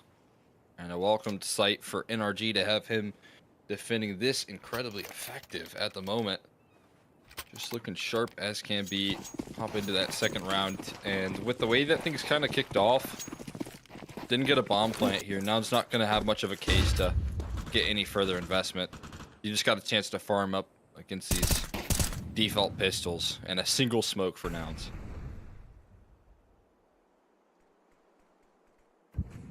And can they really do any econ damage is the thing. NRG predicting that it is just going to be the pistols, so they've gone for quite a few rifles into this one. 2 M4s on Breeze and OC, some FAMAS, automatic and hexed. Means that they're planning on keeping as many people alive as possible to go into the next round. Very little util investment brought in. As Rush is going to get spotted, automatically shot. He's looking for more. The Glocks are closing on him. He doesn't know how many at this point. Eco frags, relatively clean. And just to pick up his third. Gotta love a couple eco frags. You know, you can't give up on those eco frags too easy. You might get knocked down to 50 HP, but it shouldn't dissuade you from re-peeking with the USB and going for extras. Trying to continue to feast.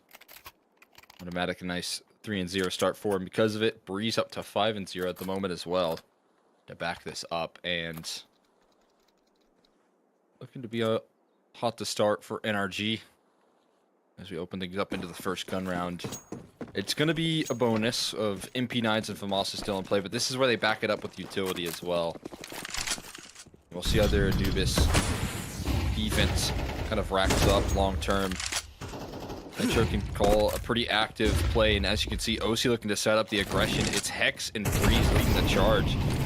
And Rush just having to get his molly on out to kind of keep him at bay. That lineup right there from automatic, it felt like he had some heat-seeking vision ready to fire off, and leads Rush to 4 HP.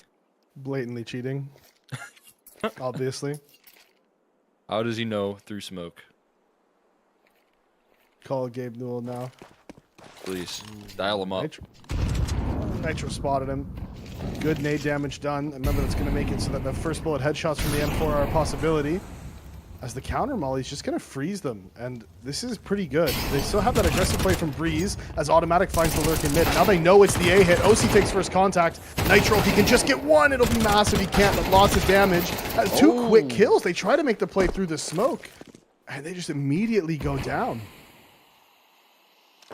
Punches brought by Carson and Jr. in a late round. Puts Breeze into a clutch, pushing past the smoke. It's the same fate, though, in reverse. Jr. now able to hold the line. Breeze in a 1v1. Carson has an idea, a little vision, an opportunity. A reposition valuable for Breeze. He's dancing in between these angles, and he catches Carson with his pants down.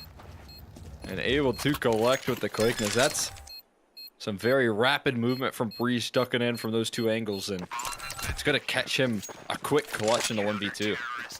I mean, just perfectly played from Breeze, really. There was a little bit of a timing there where you thought he might just get caught out. Obviously, Carson didn't hear him running from the bricks towards the heaven. And then the Molotov isolates Carson. He's standing in the open thinking that, you know, he's going to be able to pick off Breeze as he's peeking heaven, but Breeze immediately switched positions. And even if Breeze, even if Carson had backed up into A main, the reason why he's taking that fight so early is that there's so much time left on the bomb. He doesn't really have, he can't really just play the bomb there because with so much time left on it, Breeze there had a smoke. You could assume that he would have one, and essentially he had to take the fight early, and Breeze knew that, played it to perfection, forcing the fight on his terms. Getting active. Starting off with the confidence of that pistol 4K. He is going to continue to feed these kills. Hex now gets involved in this B-side defense and able to hold the line. Junior with the last-ditch effort. Anyone digs for us? No, not quite. Instead, it's a USB shot that gets sent in return.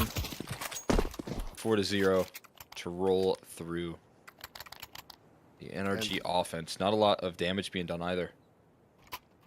And sorry, Hext, but that does not count towards your Sonic Fast Starter pistol round scoreline. I don't care if it was a USP kill. It doesn't count. It has to be in the pistol round. I don't want to hear it, Exner. I know you've been saying for years now that should count, but it doesn't count. It doesn't count. And I won't take any more of this from you. And quite frankly, I'm sick of it. I've been pushing this narrative. I'm sad to see that the movement's not with me. Since I've known you, it's all about that. That's all I've been talking about. Yeah. And even like a fast start in this round for Junior. We're not counting that either. No. Just an extra kill to start off on a gun round. And Nouns are looking to reply on to. OC. Off a flashbang here. Great setup. Can't get anything off of it. Oh, not quite, but at least it's a lot of info that is gathered. Incredibly valuable information to line up where the remainder of this defense needs to line up. They'll continue to stick around towards middle for now in a double up. And again, the trial of Hex on this B site going to be put to the test, this time with no teammates close by. It's going to come down to a timing right now. This mid re-aggro from Automatic could lean these players over, but the execution's already out. The smoke's already in. OC gonna have a tough time having impact with his AWP. Gonna HE the smoke open, and he works some magic, blowing it open there for a connection on a CJ. The flank is fast from Nitro as well, but he can't find Carson in time. It tests Hex here, and he's still able to pass, but they've got the flanks covered. It's a one-way street between Hex and OC, and they're not able to deal with the Junior AWP. It's Nouns swinging into these fights, successful, and OC left, of course, to a save. Yep. Good mid-round there. Very good mid-round from Nouns. The quick adjustment. They had the plan. You could see they wanted to go out towards middle. They quickly changed their plan as the CT spot out all the info. They slow it right down. They take their time. They threaten A just that little bit. And then they walk into B, which was a lightly defended bomb site. OC tried to put up a fight. He got that one as he made it open the smoke, but that's just not enough. And is he going to go down? Oh, yep. No op for him either. That's a tough exit. Bit of an unfortunate finish as OC can't hold on to the AWP. They will be able to toss it on over to him still. We'll see who's, sacrificing in this department. Everyone able to build up some A1Ss. Again, as I've highlighted, the CT side economy a little fragile, but Nouns not doing as much damage on some of those half-buy rounds. Able to crack through that economy just yet. They still got to win another gun round. Carson flying through the smoke. And taking this mid control, he takes a lot of damage to the Molotovs, and he'll find out that the coast is clear, at least for now. We're going to see an OC op maybe reposition, but met by a smoke, he's not going to have the case to close out in this control. It's just a lot of poking and prodding into, again, another Junior AWP shot to set it into a 4v5. Here they come. Flash pushes Hex back. Some damage through the smoke. He's getting swung, though. George is ready. And again, that's the B bomb site. And really, this is just going to be the save. Even if is able to find one through the smoke, you really don't have any way back into this round. You don't have a kit. And Nouns, remember, this map is very T-sided. So Nouns starting to rack up some rounds here. And also, once again, from our lovely production team, since we had so much drama over the ping situation before the game, I'm curious what the pings are right now. If we could get a quick tab check. Okay, so so we ended up on Chicago. We don't know what the dispute was over exactly. But this is a Chicago survey. That's why, yeah, that's why Automatic and OC have high ping. That makes sense. But all the nouns, of course, sitting right around 25. It looks like George, Carson, and Rush all... Maybe they're all in the same place. Their pings are exactly the same. Yeah, as far as I'm aware, they're all Dallas. I don't know if they're in the same spot, but that's usually what you want to avoid when you play up against this team. They are scary. Yeah. On Dallas. But yeah, Chicago's where we play, and again, as I talked about it, but I think this is, you know, usually like, I feel like when you go in with the mindset sometimes that like, oh, I don't want to play this server, it's gonna maybe take a toll. I don't think it's gonna matter too much in the grand scheme of things, but OC, I think, has highlighted that he's not a big fan of this server. Well, yeah. So we'll keep an eye on his performance, see if it plays a toll. Automatic Kevin Jr. One hell of a swing. Fortunately, there's a lot of trades available. I heard some typing after that one. Yeah, I can imagine. There's a nice swing, bro. We can call it there. Must have heard the scope, obviously. So he swings out the Free Fire. Tino, the whole squad is there to back him up. As Nitro gets flashed off of the angle, pushed back into A main. I mean, they obviously know he's here. As Rush gets one onto OC. Nitro again. It's fully just backed up at this point. So many nades, more and more on the way. And Nitro, if he's even able to hold on to his gun from this situation, I think he'll be pretty happy.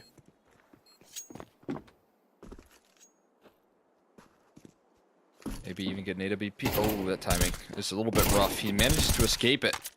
And there you go. Hex actually going to be the one that grabbed the op on the outro. You'll walk away with a little decent prize in terms of the firepower. I feel like on a map like Anubis, it's nice to consistently have firepower on a CT side. I mean, especially when you're already up 4-0 out of the gates, to have some comfort and consistently have rifles put pressure on, very valuable. Energy just consistently saving in some of these rounds. Always have an op at their disposal, whether, you know, again, OC's able to fire up with it. It's very valuable. We'll see that continue with the 2 rifles held onto. Energy will get back into the gun rounds. See if they can deal with this fast mid control. Nouns have been testing the waters here out of the gates. The reaction has been to set up some maybe B aggro as a reaction of the resources that they're seeing, but then Junior's waiting with an op, so feels like the flow chart's kind of getting disrupted by Nouns. And the insta-smoke towards CT, they've been doing this a lot. It's very common in the meta. It's because you're trying to force this peak exactly. Oh, Breeze jiggles. Oh, the shot's not there. But Molotov is going to force him to use his defensive smoke. And with 1:30 left in the round, that's a lot of valuable util let out there. Yeah, I mean, that's just a really... Nouns have done a really good job to eliminate most of the CT's B-side util. As you can see the reaction from NRG realizing that they're not going to be able to hold on to B is the aggressive push in towards the water from A and E-Box. Has to do something magical. We've seen him here on the pistol round. He gets one. He can't get the second. Can't replicate the heroics of that pistol round. As now it's all on Junior. 1 versus 3. Flash isn't going to get him. It seems like they haven't even heard him yet as hello. Automatic comes through the smoke, finds Junior, and gets the final kill of the round. NRG finally answer back after their pistol round and little streak thereafter. We'll close that net on the offense, even though it was a fantastic start. I like the early idea of coming through from the side of Nouns and pressuring the side of the map. They've found a couple of good picks to really, I would say, just slow down a on-fire Breeze in the first 4. You know, he runs it down into the AWP 2 rounds in a row that Junior prepares for. And you just don't want to let a guy like Breeze get too hot, otherwise he's going to be a pain to deal with throughout the entirety. So having solutions to find him out early is fantastic. Flashbang set up. OC again identified with this AWP. Carson got a little visual on the fadeaway. So much utility still left if this T side continues to toss his way, and OC trying to fight forward to get activated. Right now, yeah, aggressive play towards middle. From now, again, they want to burn that counter utility as Carson's going to sneak into the smoke. He's got OC for some. Oh, and look at that. Carson finds the kill on the automatic. OC is here. He has been smoked off, but he's definitely going to go forward. Feels like he needs to answer back. Just can't land the shot as he tracks back, and he does find Carson on the runaway. It is the play towards B, and right now Hex has just dropped his counter util towards B main. The split is on. Hex isn't really in a position to do much about this, though. But the cavalry is here. They have arrived, and Hex comes through the smoke, finds one. Joyer gets the trade. Oh, and he gets two. The spray transfer straight to the head of CJ. It's all on the Opper once again. He's stuck behind the smoke, and he doesn't have a hope. It's a crazy transfer. Hex locking down that B site. And when one pillar falls in Breeze, the other one stands just as tall. Hex side of things. Junior, with this sort of initiative, makes me feel like he's giving it a go, but I just don't know if he has enough time for any sort of dilly-dallying. He goes and clears the angle. It's 10 seconds in a foot race, but now that you see Nitro's here, I think that's a foot race he would certainly lose out on, and it's going to be an op save instead. Holding on to his weaponry, but NRG containing a lead consistently now, winning a couple in a row off a great play from Hex to dive through that smoke. And I feel like what's been working well at this point, you know, just getting these pretty standard rotations, they have been running into a Noun's default, allowing for these opening picks to take place, but at this point, I'm starting to trust in the ability of NRG to just lock down these multi-kills, because they've proven that that is a winning formula in the past.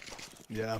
I mean, here we've seen the force in, and oh, that's another big opening. They have been fairly consistently getting aggressive inside of A main, and that's a CS2 shot right there as OC shoots about half a foot behind the guy and gets the kill. But hey, listen, the game is the game, all right? You got to play the game. That's all there is to it. OC answers back. That nade just doesn't quite go that smoke. Because of that, has pulled one of the B players. Hex is tucked away in Temple here, and this is going to be the fight of the round, and it's Carson who wins it. Now Breeze is isolated. He's getting split from three sides. He does answer with one. This counter molly is actually going to slow them down enough that he might just be able to isolate these fights. Boy, it got sent in the dying breath. It ends up buying a little extra time off the bomb site. I like this flashy aggression, though. They are taking a lot of real estate here. Trying to plant the bomb comfortably, though. Junior put on notice. They're going to swing for the fences. Again, taking fights on their own terms here. But they double swing into the double up in E-Box. NRG ready to collect those kills. 7-3 now. And this CT side is starting to look dominant up against the force buy. They get past it. This proactive move from Breeze as well, like taking this initiative, finding that kill, and taking one of those three prongs out of the play. Yeah, is exactly what he needed. He didn't have a choice. He had to go for that play. He knew he was getting split, and that's the only place where he can get a kill early. If anything, Carson probably shouldn't have even been pushing forward. He probably should have tucked away in Temple after getting the kill. Just Carson staying alive threatens that flank for the entire, you know, that entire B hit, right? Breeze is always going to have to be worried about getting shot in the back, whether or not he actually does. And when Carson pushes forward and actually dies before his teammates are ready to go for the hit on B main and E-Box, that allows Breeze to reposition all the way to the side of Plat, where he can just get that second kill, right? And that's such a huge difference. It's the small things we talked about before the game. The margins between these teams are so small that one little mistake like that, potentially now with Nouns on a low buy, putting NRG potentially on 8 rounds, and on the CT side of Anubis, this is already an incredible half. Managed to just keep an economy that's super sound as well. A couple of good decisions to call saves in, and led to a lot of success off the back of those moves. Against Carson flying out towards middle, but look at the flash setup. This is all on the fly, so quickly called out. Automatic and Breeze crunch in on middle. And as quick as Nouns take the space, NRG will rip it away from them. Taking those eco fights together and working in unison.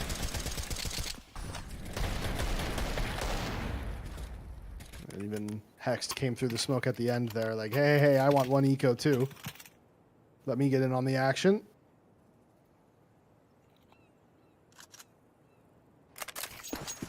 As we see, I'm trying to see if Junior was going to get any util drop to him, but it doesn't look like it. So he's just on the off light armor. We haven't seen a whole lot of players really able to get activated here on the Noun side. Carson had that one successful lurk out towards middle, but besides that, I mean, it really has been NRG taking most of the initiative throughout this game. Ooh, attack. 1 damage. 1 damage, I was going to say. Hilarious. Ouch. Just plucked the nail clean off or something. I don't know, but there you go. He goes and finishes his dinner that he started with the 1 damage and consistently spams. That's persistence out of Hex to find the kill. Won't give up on that spam. Smoke's traded back and forth, a reactionary bit of utility from the CT side, and man, you can't make much of a case to try and run through the smoke without any flashes. Molly also doesn't connect, but it's Carson who does. Oh my god, and he spins as well to win this round, or at least make a case for it. Breeze is still standing tall in a 1v3 and a low HP CJ. You'd imagine his plat is covered, so that's not much of an option here. You can see Junior ready on the line with the AWP. Hopeful spam. Not going to connect either. Breeze waiting to take charge here. It's a swing into the duo. It's CJ that will be able to finish it as the contact taken from Junior throws the aim off, and Nouns will figure out their way to a 4th.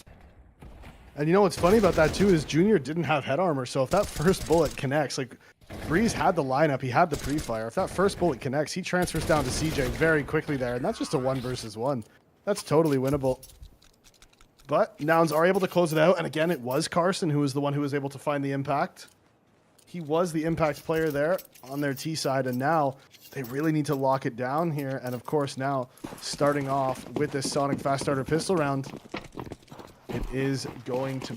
I mean, this is a huge. I mean, that's such a cliche, like easy thing to say, but really, especially with how T-sided this map is, Nouns are going to be pretty desperate to win this one. No question about it. Got to get one of these pistols going here. Considering the deficit, it's not going to be easy to return the favor. So we got a little bit of a interesting route towards this B zone. George going to collect another kill and had his sweet revenge. Breeze in the position in which he's held so strong will fall to that same spot. Double swing on in, and George continuing to hold down the line. Automatic looking to crack through at this point. You're looking for something to happen. Not going to be the case though, and the important starters pistol round brought to you by Sonic is going to be shut down by Nouns. George got 2 more. He was the one who, oh, it was Junior, not George. That was close. Never mind. 2 J's. I thought George was maybe one of the guys that was close to climbing up the leaderboard, but it was Junior, so unlucky. Gotta funnel those kills.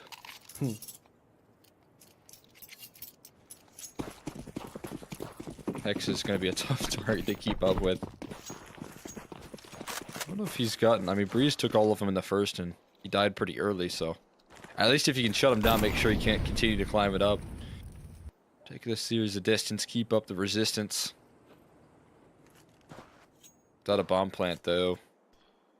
NRG just, again, forced into a similar situation. Only a P250 invested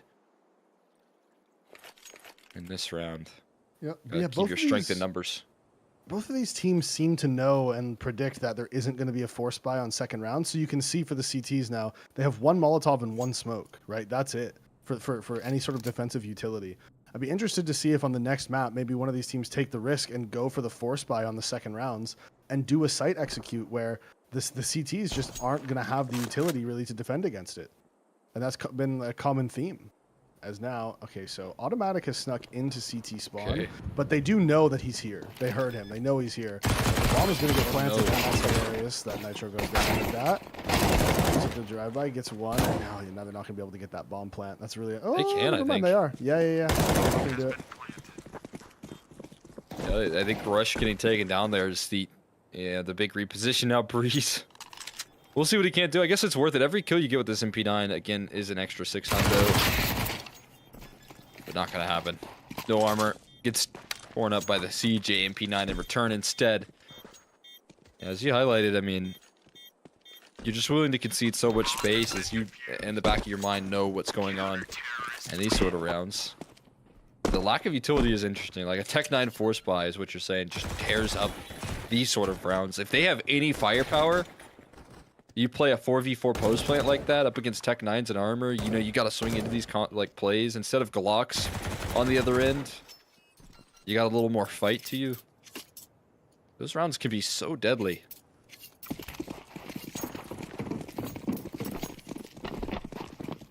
That's all about if you want to drive the nail on in. Yeah. You have such a comfortable first half. They'll wait for plays like this. The flash looks good. It looked great even. But Carson in the charge forward. Only able to collect a single. Junior with the setup is going to go for the repeak. The smoke is down. Rush still holding the line. He does collect the kill on Breeze. I think maybe trying to elevate himself past the smoke. Lost out in the head-to-head. So a 3v3 at very similar HPs. Oh. Very Lucky. low. Yep. You know, it happens. Lag. They're clear lag. We can blame the geometry of the map or something. Yeah, as nouns. They know the geometry of the map, but they're on the wrong side of it. They have gone for the A gamble stack, so there is going to be this quick double flank play through the water towards E-Box. The question is, do they get there in time? There is a Molotov in play. One smoke for CJ, so where is he going to throw that out to? That's the big question. As Hex uses his molly. Oh no. Oh no, this is bad. What? That was just such a massive mistake from NRG there. Oh, gotta have that coverage there. Such a surprise to see that from Hex, man. Missing out on a very clear coverage of that E-Box. That fast flank comes through, but is there anything that Automatic can say about this missed opportunity? Oh, man, such a wise reposition there. You have Rush falling in that position, and the clutch is certainly on. It's still difficult, but he just rolls that back here. The only possible mistake that could have happened. So and the 3v3. The mistake there, so in the 3 versus 3, right, they ran in and they cleared close E-Box, but they didn't clear outside of E-Box. So even though the flank came in from A, as far as they're concerned, the E-Box player could have just been playing outside of E-Box in the water, right? So if you're Hex and you have a molly, your only play is you either molly off Temple and watch E-Box, or you molly off E-Box and you watch Temple, because you have to do one of those two. Like you have to molly one and watch the other. He mollied towards CT or Temple and then also watched that direction and didn't look towards E-Box, and that meant that Nitro didn't have a chance. Really, the best play for him there is to molly the E-Box entrance on the water side, so anyone in the water can't come through, and then he can watch the Temple push while Nitro plants. Instead, he makes a big mistake, and it's cost NRG a pretty important round, as now they're on the half buy and the A split's coming in. Oh, what a quick deke to start off the campaign. And it's finished off by Breeze. They're overwhelming this A-bomb site with the quickness. A site claimed. And the post plant, here's a Tech 9 post plants that I've talked about, but they're not just on Tech 9s. They picked up the A1Ss and M4s. They've gone and cleared out the flank completely. It's planted for A main, so the double down is all the more effective depending on what OC can do on the site proper. Molotovs to start the convincing retake here. It's very doable with the utility that they have left, but they got to get past a bit of an off angle. OC takes the first bite on the shot and will get knocked out. George finding his way through this retake comfortably. Smoke goes on top of that bomb. Hex looking for a shot at redemption, but it's a little too tall of a task, and George has plenty of time for this defuse. We're all tied up at 8s here. And NRG making it interesting on the force buy, but regardless, it is still around for Nouns. And it's the same start NRG had in the first half, right? They were able to pick up the first 4 on the CT side, and this was the point where Nouns was able to win their first gun round as NRG. They take the timeout, just have a quick mental reset, figure out exactly how you want to play this one. You do have the full buy-in. OC's got the op, full nades, that bomb plant, just giving them that little bit of extra money, the little extra cushion. As now, as long as they keep getting bomb plants in these rounds, they will be able to keep on buying. Get the pressure on. Yeah, we're going to see where they decide. I mean, realistically, the last gun round they played, like that first gun round, they should have won that 3-on-3, right? It was just the one mistake from Hext that really cost them, but they probably should have won it, but it was off the back of a really aggressive play by Nouns through middle. So are we going to see more of the same from Nouns? Are we going to see a drastically different approach from NRG? We saw Nouns consistently in the last half putting pressure towards the B site, even though it didn't really pay off for them. I think we have a similar approach from NRG here as OC is going for this opening pick. The charge towards his B side. know, now meeting fire with fire. It's a fast mid movement from Automatic. Look at the way he's playing on a nice edge. There's a connection, though. OC. Going through a quick kill. Looked like Carson had a feeling. Where Automatic once was. He shoots in the position, but now Automatic's over an E-box. And those B players have fallen quickly. It's another massive advantage. This time a 4v3, though. More comfort. More coverage. A safe bomb plant. That's without question.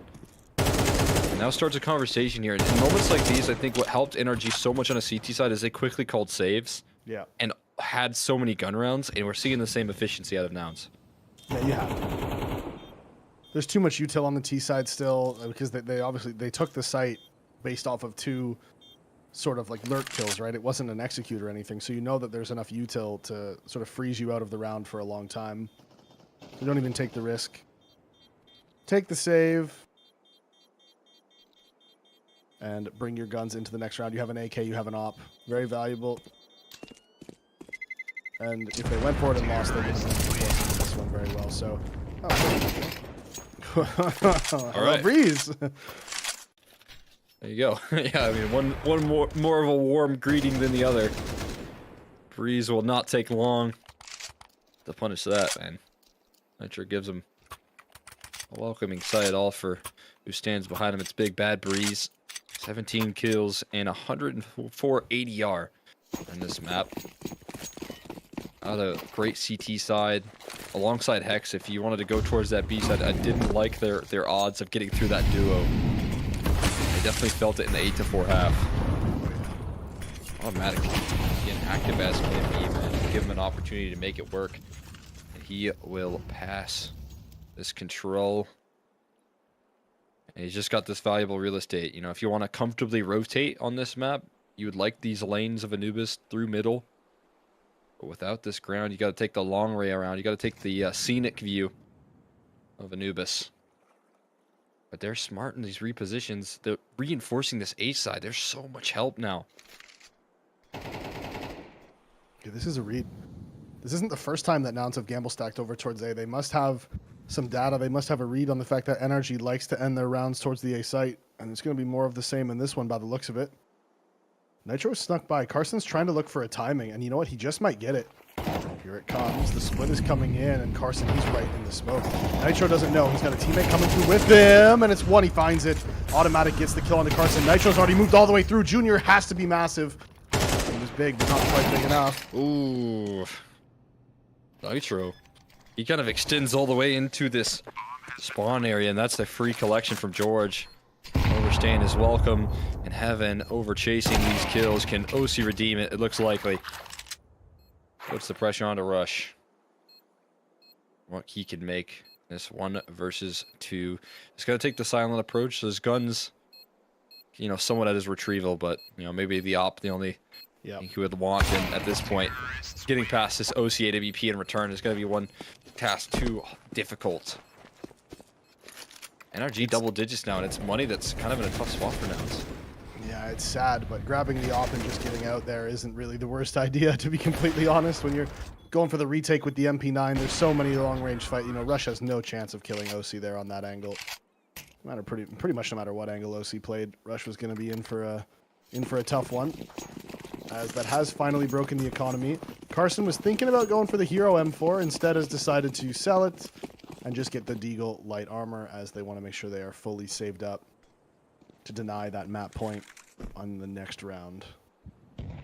They do have some smokes, so hopefully, I guess, trying to funnel them towards the B site, as CJ, if there is any pressure towards A here, wants to drop that smoke and slow them down, allow his team to make some sort of play over towards B. Carson, similar idea here in middle. I mean, show that all paths are not much of an option. No one really wants to push a smoke on a eco round, right? Want to risk testing a 5-7 in a round like this? I don't think so. Not at this late stage of the game. Oh my God. Why don't you test a running USP? How did it look so easy? Knocked the head clean off the Hex. Hex can't believe his eyes. It will be quickly redeemed, but what a wild kill there rolling on in. Yeah, that was actually disgusting, though. How did it look so easy? We will truly never know. I'm still upset about it, I'll be honest. I'm like mad for Hex. Poor guy, man. He didn't do anything. That's He just didn't so deserve for it. outrageous, like. I mean, it looked like he was just running forward there, and I think the initial like inaccuracy landed the first headshot, and then he just tracked it around the smoke afterwards. I don't even know. Yeah, I guess he'll take it. That's the only casualty of this round from the T side. Close on the automatic. Somehow that is the only kill. Egos, get them, absorb them. Strength, power. Heads up play though to Nate open that smoke and make sure you get the trade, because like you said, you don't want to be running through smoke. You know, as far as they're concerned, it could be Hex right behind the smoke and then 3 more guys inside of the site waiting, right? So Nading open that smoke, getting the kill, getting the info that, hey, you know, this isn't like a full stack. There isn't a bunch of people behind the smoke here. We're good to go. That's a important information and important trade kill as well.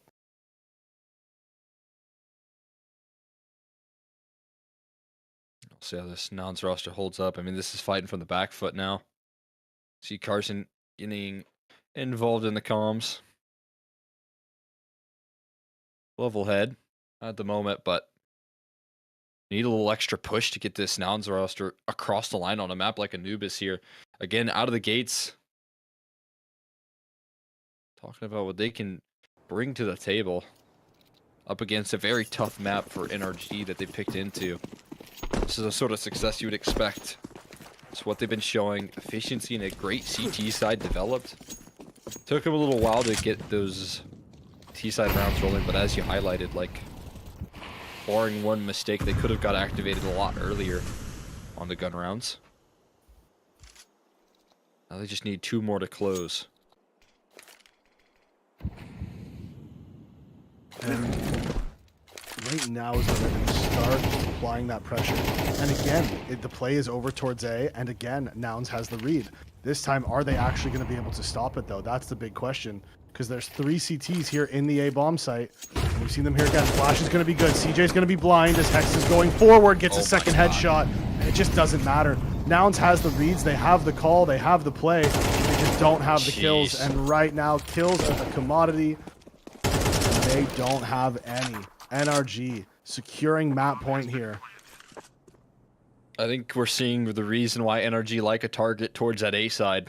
I mean, when you have a player like Hex who's so comfortable in these main duels, when he has a little setup, a little love from Nitro out of the gates, look what he can do to punish. Even a 3-man setup comes collapsing down with quickness when Hex is around that corner ready to break on through. There's nothing you can say about this.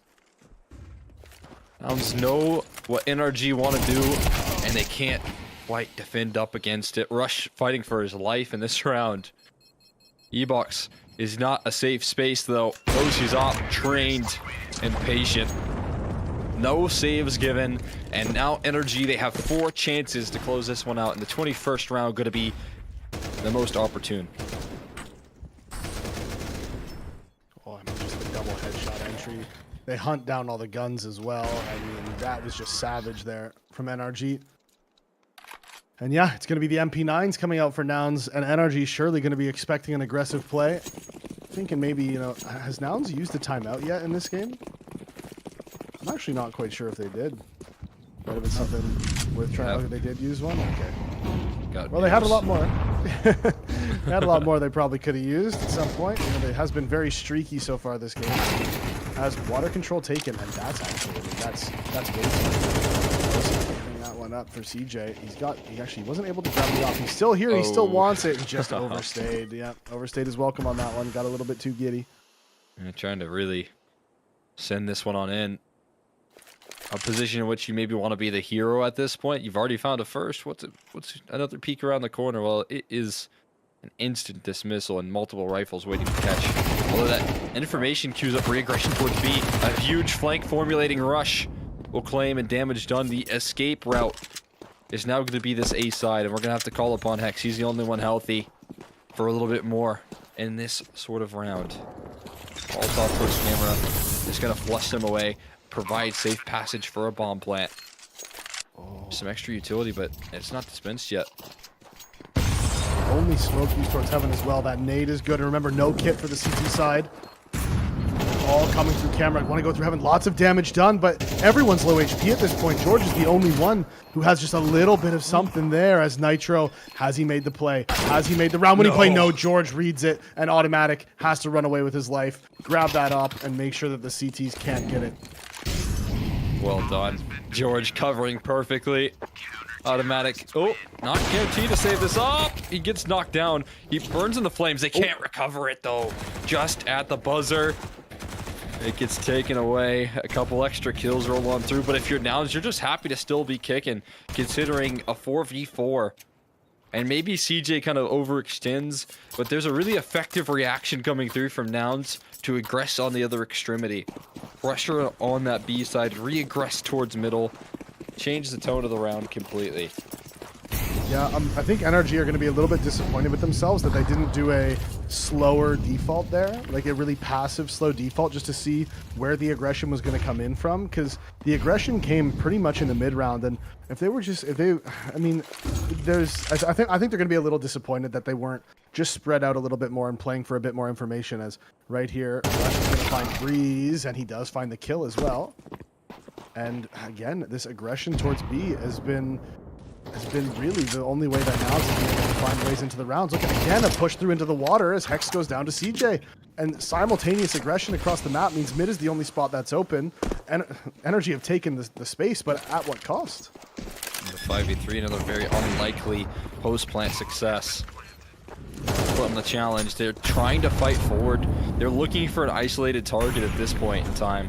As the 3v5 can suffocate you, they need to have someone that can break through this deficit now. Automatically going to be that guy. Can he cut off the heads clean? No, the rest of the roster gets involved. And they will systematically shut down the post plant from NRG. They are not ready to call it quits on Anubis. They've come through with an extra level. The re-aggression on B.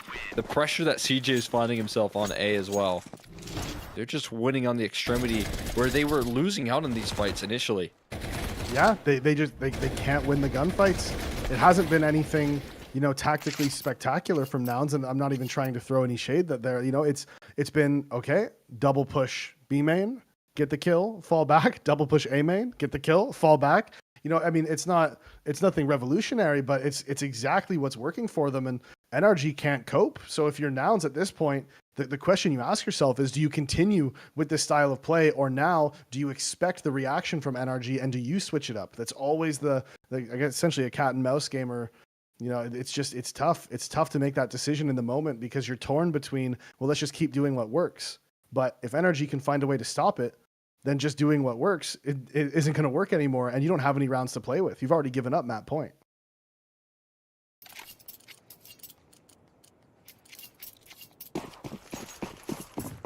Energy force into it too. Tech 9 for Breeze. Like to see him with an AK, honestly, with how dominant he's been this game. Like to see maybe OC toss that over to him, but all good. Or maybe looking to be the tip of the spear with the Tech 9. See what the case is here. Oh boy, Hex avoiding initial contact. Yeah. That's a lot of resources spent on an E-box peak. It might leave them a little bit off foot here. Tip of the spear taken out, and Rush looking to hold down the line. He tries to stand and deliver, but only good for a singular, and there's a junior miss that cost him severely. Molotov sent in, and this time E-box is covered by Hex. He's got attention to detail. And the closing statement looking to come through from NRG. Flashbang late play, and it does catch. Automatic chasing down the victory now. Carson left behind a smoke. Gray screened on the exit, and another smoke cost them 2 more for good measure. It's going to be an NRG victory as they make good on a post plant to close 13-10. And that was the adjustment NRG had. They just sent their whole team over to B. It's like, okay, you want to push B main on us? Well, we're all here. And here comes the execute. Hex ended up not having much impact in the round. Well, obviously, actually getting the kill on Junior was huge, but didn't have much impact on that E-box timing where they hadn't spotted him. It could have been even worse for the likes of Nouns, but in the end, I mean, NRG closed it out. Probably should have closed it out a little bit sooner, if we're being honest. A few mistakes in the post plant, and obviously taking a while to adjust to that really aggressive style that Nouns was showing them. And in that last round, Nouns mixed it up, NRG mixed it up, and NRG came away with it.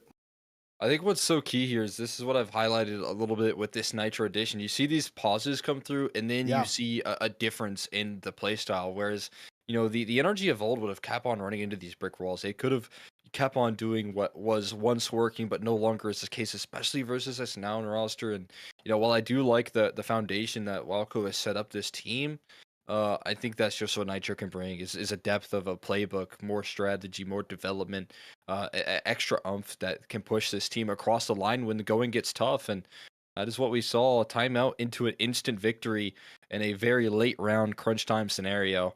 And I think that's just Nitro with some killer instinct in the calling department. But we'll take a look at the PrizePicks estimated total kills and see how things are shaping up so far for map number 1. No one reaching the estimated kills so far, but it's still early on. And Brees is getting close. We had Call Me Sue in that first series. He didn't have any estimated kills as he didn't play on the first quarterfinals day 1. But I feel like he would have been close. Yeah, I think he got 30, but right now it's just Breeze. Wow. Rocking at the closest, automatic close behind him, and Hex, all kind of getting closer and closer. Yeah, I mean, everyone got involved in that game. Obviously, like you said, Nitro got involved with his in-game leading with his leadership, and that's the level of experience that, making that move for a guy like Nitro, that is the difference that it brings in those key moments where it's just like, okay, take a pause, everybody relax, it's all good. They've like, if I'm Nitro in that situation, when I take that pause, I'm telling everyone, guys, like, don't worry about it. Like, they're not outplaying us. We just lost our fights. Like last round, if Breeze kills Rush instead of Rush killing Breeze, if CJ's able to land the shot and blah blah, then it's win. And it's because they weren't getting outplayed. They just got outshot in those last few rounds. So at that point, it's like, guys, don't worry. Everyone, just take it easy. We're gonna go hard here, right? It's not gonna be a problem. Here's the call I'm gonna make, and we're just gonna win the game right here, right? And that's I'm guessing the talk went somewhere along those lines if you're over on the side of NRG. And of course, even Daps getting involved as well might have been saying the same things. Between them, they just have so much experience. Yeah, I mean, and everyone's going to listen to those two players on this roster. There's no question about it. We do have the Sonic Fast Starters leaderboard. Are you ready to go? I don't know if this one's updated. I feel like for some reason my gut is telling me this is updated, yeah, because Breeze was not 10, in the running until he got a lot of kills on those last pistols. And Hex, he's sitting a little comfortable at 14, but he's got a couple teammates that are gunning and in the running for this leaderboard. So by no means safe. It's a war between NRG of trying to collect that extra 500. That being said, we're gonna see pistol rounds galore up next. It's going to be Noun's map pick. We're going to be hopping into Vertigo, but that's after a short break.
Over 20 years of complexity. It's hard to believe it's been this long.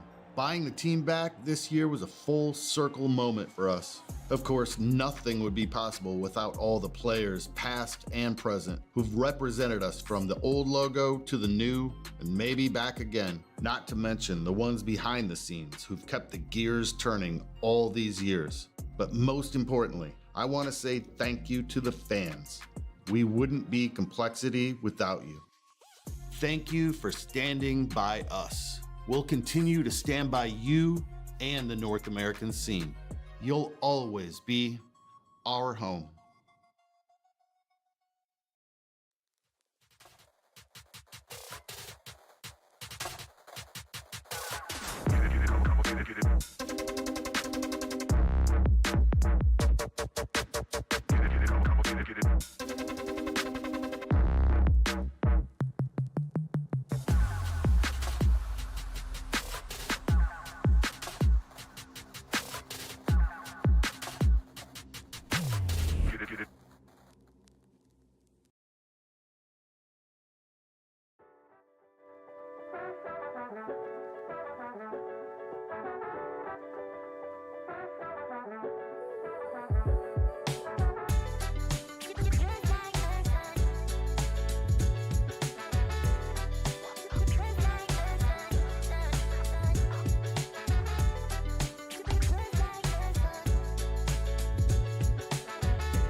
Welcome back to the Prize Picks in a Revival series. I'm Exner. We got Davey alongside me. Second map coming on up. It's going to be Vertigo.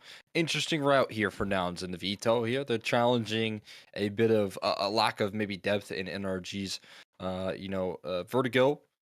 But the challenge here is up against a successful history, at least in this map. Yeah, and real quick before we get into this one, I just want to get like a real quick from everyone in chat. Fuck Flom, W chat.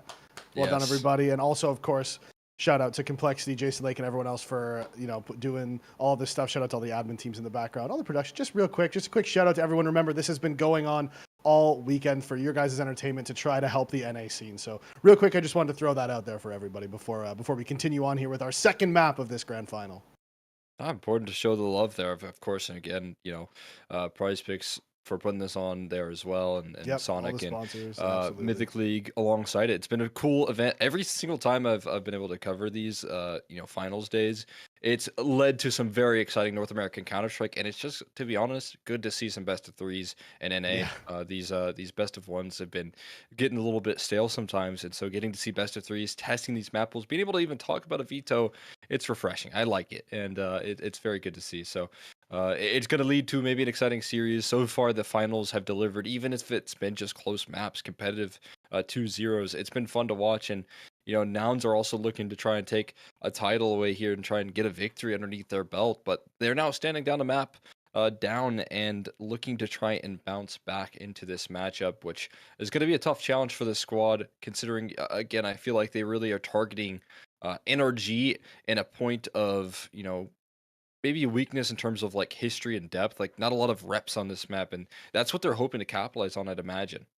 Yeah, and also like, a map where it's a big risk for them, right? It's a map where they don't really play it. This is some form of punish pick. They've tried to target NRG with this one because they haven't been successful in the most recent games. So this was a huge risk for them, right? This was a very risky pick, and they're really hoping that this is going to be able to pay off because, like you said, they're down a map. They need to win this one to stay in the series, and it was a big risk pick for them to make. So let's see, what they can bring us. I'm curious to see what sort of tactics that we're going to see as this game goes on.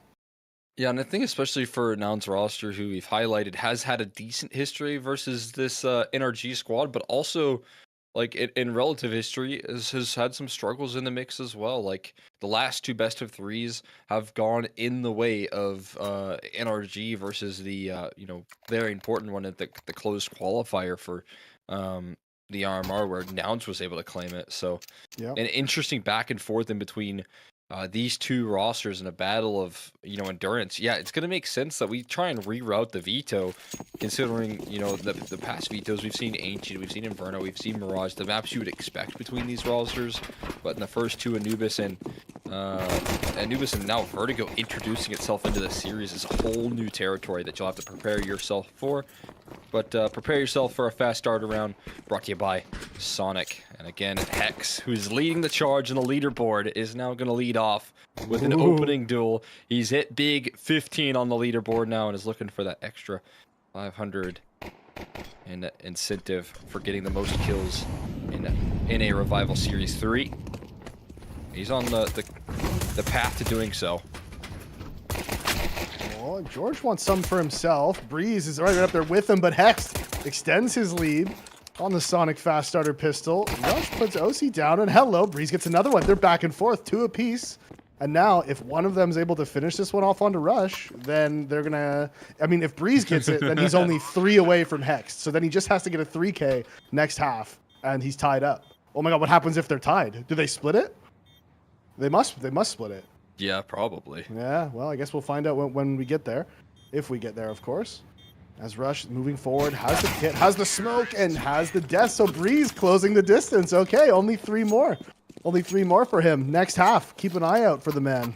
Yeah, that's good. I was wondering if they're just going to start chasing those kills down. They still play it diligent.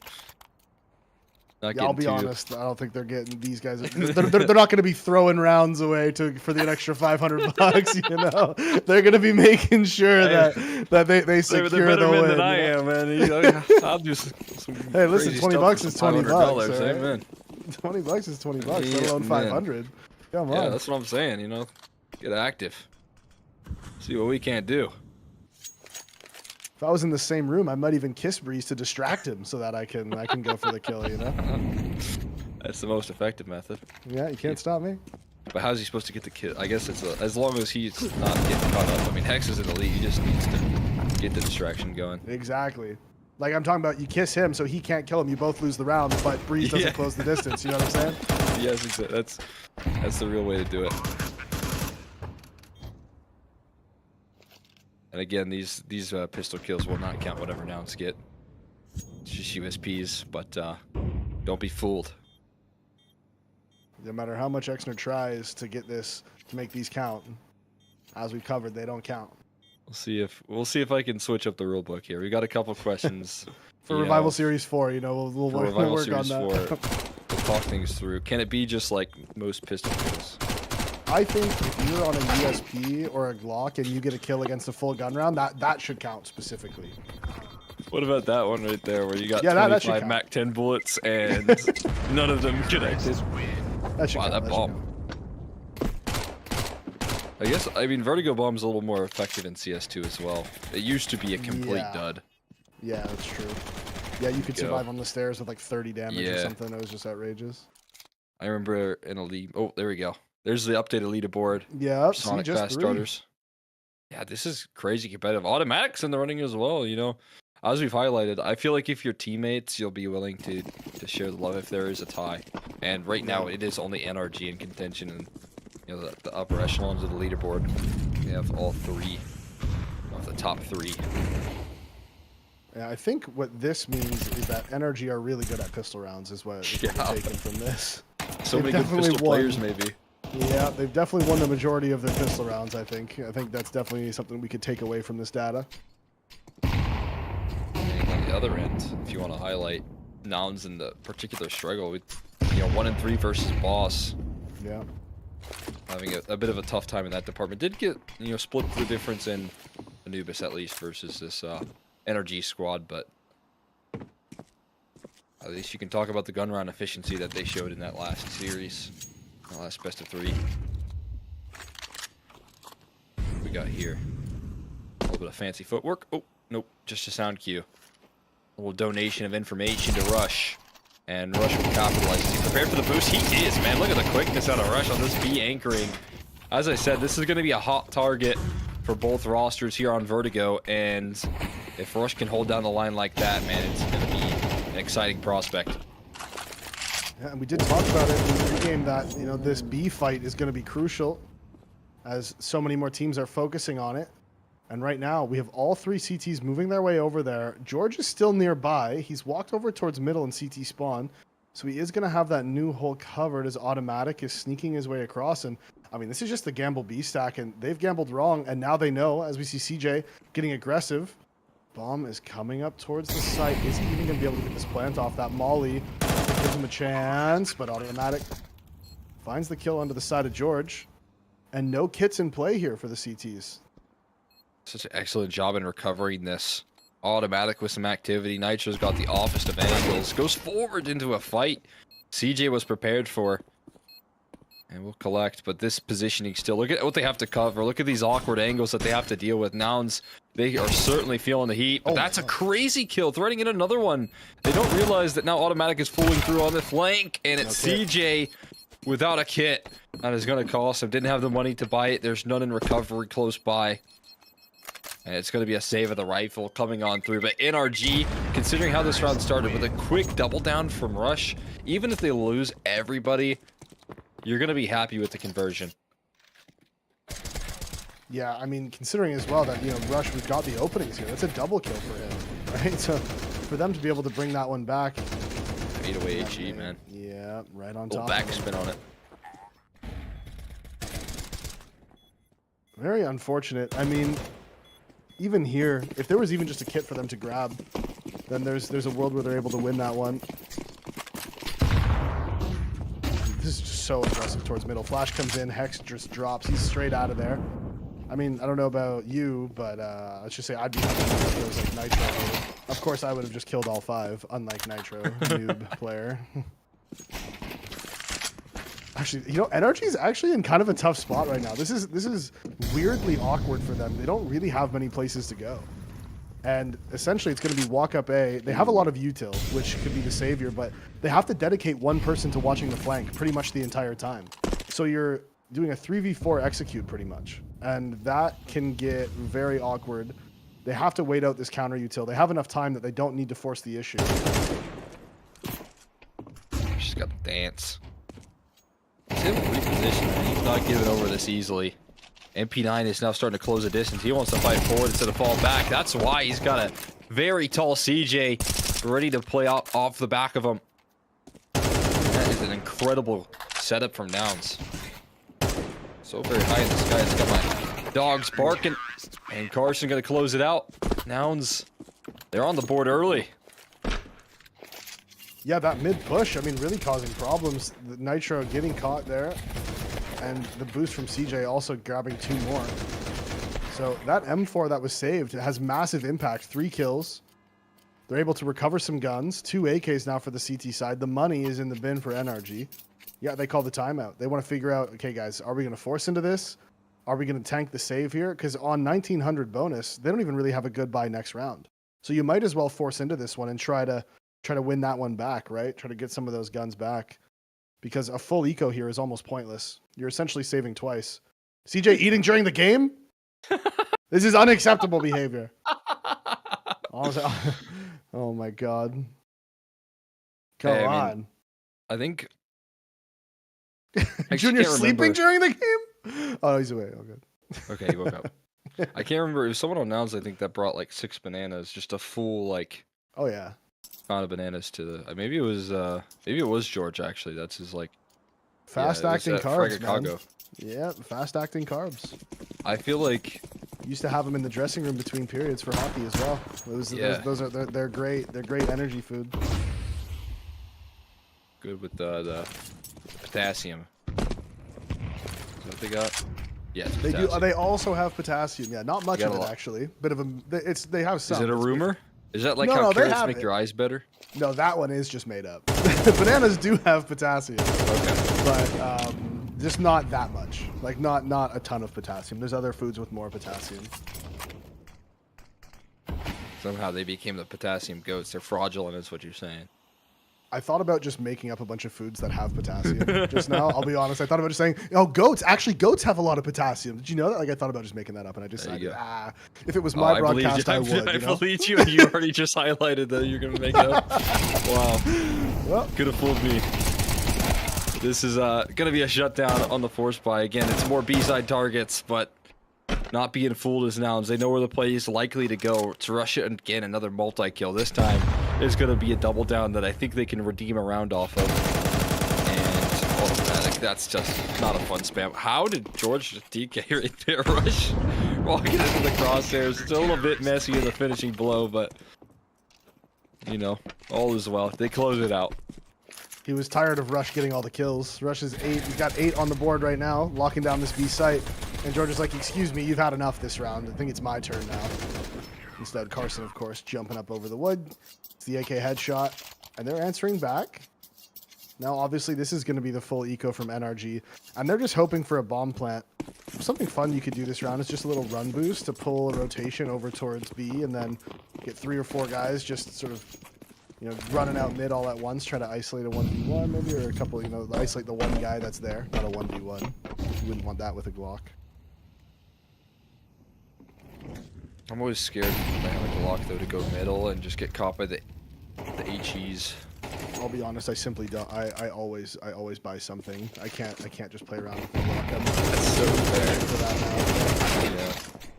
It's just not fun, you know? It's like a whole round where you just don't get to do a lot, unless you're Breeze and Nitro. I mean, that's pretty impressive, the amount of damage that they do, but it couldn't be me. I'm with you. I'm buying a Deagle. I mean, I'm not a big P250 user. I'll usually lock in a Tech 9 or 5.7. Yeah, you might as well. Like, yeah, what's the extra 2 hundo? Exactly. You don't need flashes. What do I need flashes for? Come on. It's a first-person shooter. Not a first-person throw flashbangs at them. True. Talk about Snoresville. Yep. I think I would have been overall, like, I don't know how you feel about it, but I think that when people flash me, it's actually kind of unfair. Because I probably would have won the gunfight. Yeah, you're gonna protest that one. Yeah, I think it's kind of, I don't know. It's not really a fair fight. I don't really count those. Big question is, do they count in the fast starter? Oh, Pistol rounds. Pistol round, of course they do, but only there. Only there. Yep. There's a good opening though on this B side. CJ this time trying to be active on the aggression. It's a nice double down from Carson. No flash is necessary. He will just knock these kills down quick. And it sets it up into a 3v3. There's a man advantage at one point, and now it's equalized. And there is a lot of extra coverage. You know, George is probably going to take a forward-facing duel, and you know, look who stands behind him. It's Junior rather, with an AWP. Yeah. Weird kind of bait and switch setup. Oh, dude, rushes down the ladder. He's gonna be fast on the flank. The shadow though, oh, the shadow could be brutal. Yeah, you gotta be careful. And it's Hex that has such a wild off angle. And once you kill Rush on a flank like that, I do feel like you can make a pretty quick movement in towards B. Yeah, they don't want to speed it up though. They don't want to give too much sound away is the problem, because they don't know where everybody else was, and they have enough util to execute on the site if they decide to. And it looks like they're gonna throw some grenades. There's no reason not to at this point. Nouns have actually already gambled that they're gonna come towards A. I'm surprised that George didn't take a slightly more aggressive peek, because even if he goes 1-for-1 and then baits them to run up into A, I mean, Junior's in a round-winning position there, right? And on a 2 versus 3, George takes a peek towards bottom A. He doesn't see anyone. He pushes through and flanks. Junior rotates off, right? And now they have sort of a pinch on the B play. But they decided to gamble and wait towards the top of the ramp. And of course, you know, Energy didn't go there. Free B bomb site. Energy take the lead back. I do have a bit of faith that this NRG defense as well is going to be something they're primed for. This is, again, Nouns map pick to open things up, and you know, that does leave NRG picking into that T side, right? Which is, you know, a decision I think that they made to make their second half easier. Because I've seen this defense just hold incredibly strong. Super comfortable. Very, very active in a similar fashion to what we're seeing right now from Nouns, trying to fight for this control towards B. This time, some excellent coverage from Hex. That is a tough preparation right there. You should not expect Rush to be diving down the ladder like that, but taking a nice angle in that duel. Gets him a second early before Rush can see him. And they will continue to challenge this Rush B-site defense. And they want to walk right through the smoke as well. Junior looking for this aggressive pick. These are able to be caught out. Hex, oh, he's going to come back, and let's see who wins it. Rush goes down to the molly of OC. No kills being traded out in mid, so there must have been some engagement that happened there as he turns back just a little bit too early. OC and Nitro find one apiece onto this B bomb site. Make that 2 for OC. And now Nate gonna be good. Yep, finds a kill. Molly as well, gonna prevent the plant. Automatic's in an aggressive position. Gotta be a little bit concerned though. Wins the fight with George, and the pre-fire onto Junior.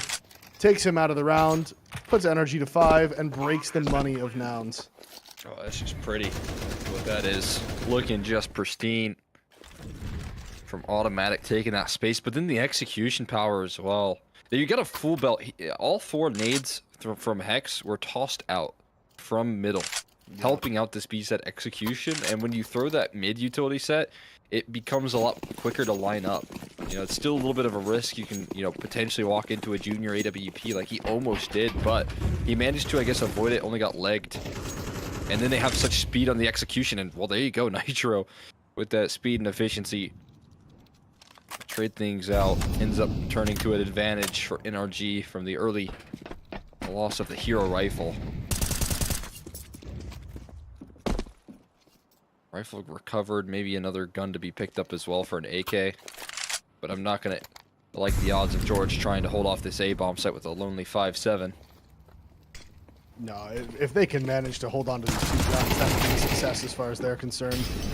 George almost finds OC, and Rush trying to help out. Now it's really got to be the same from CJ. Instead, he goes down as well. So Energy pick up 6. Relatively clean. A little body shooting from Automatic. Okay, I don't hate it.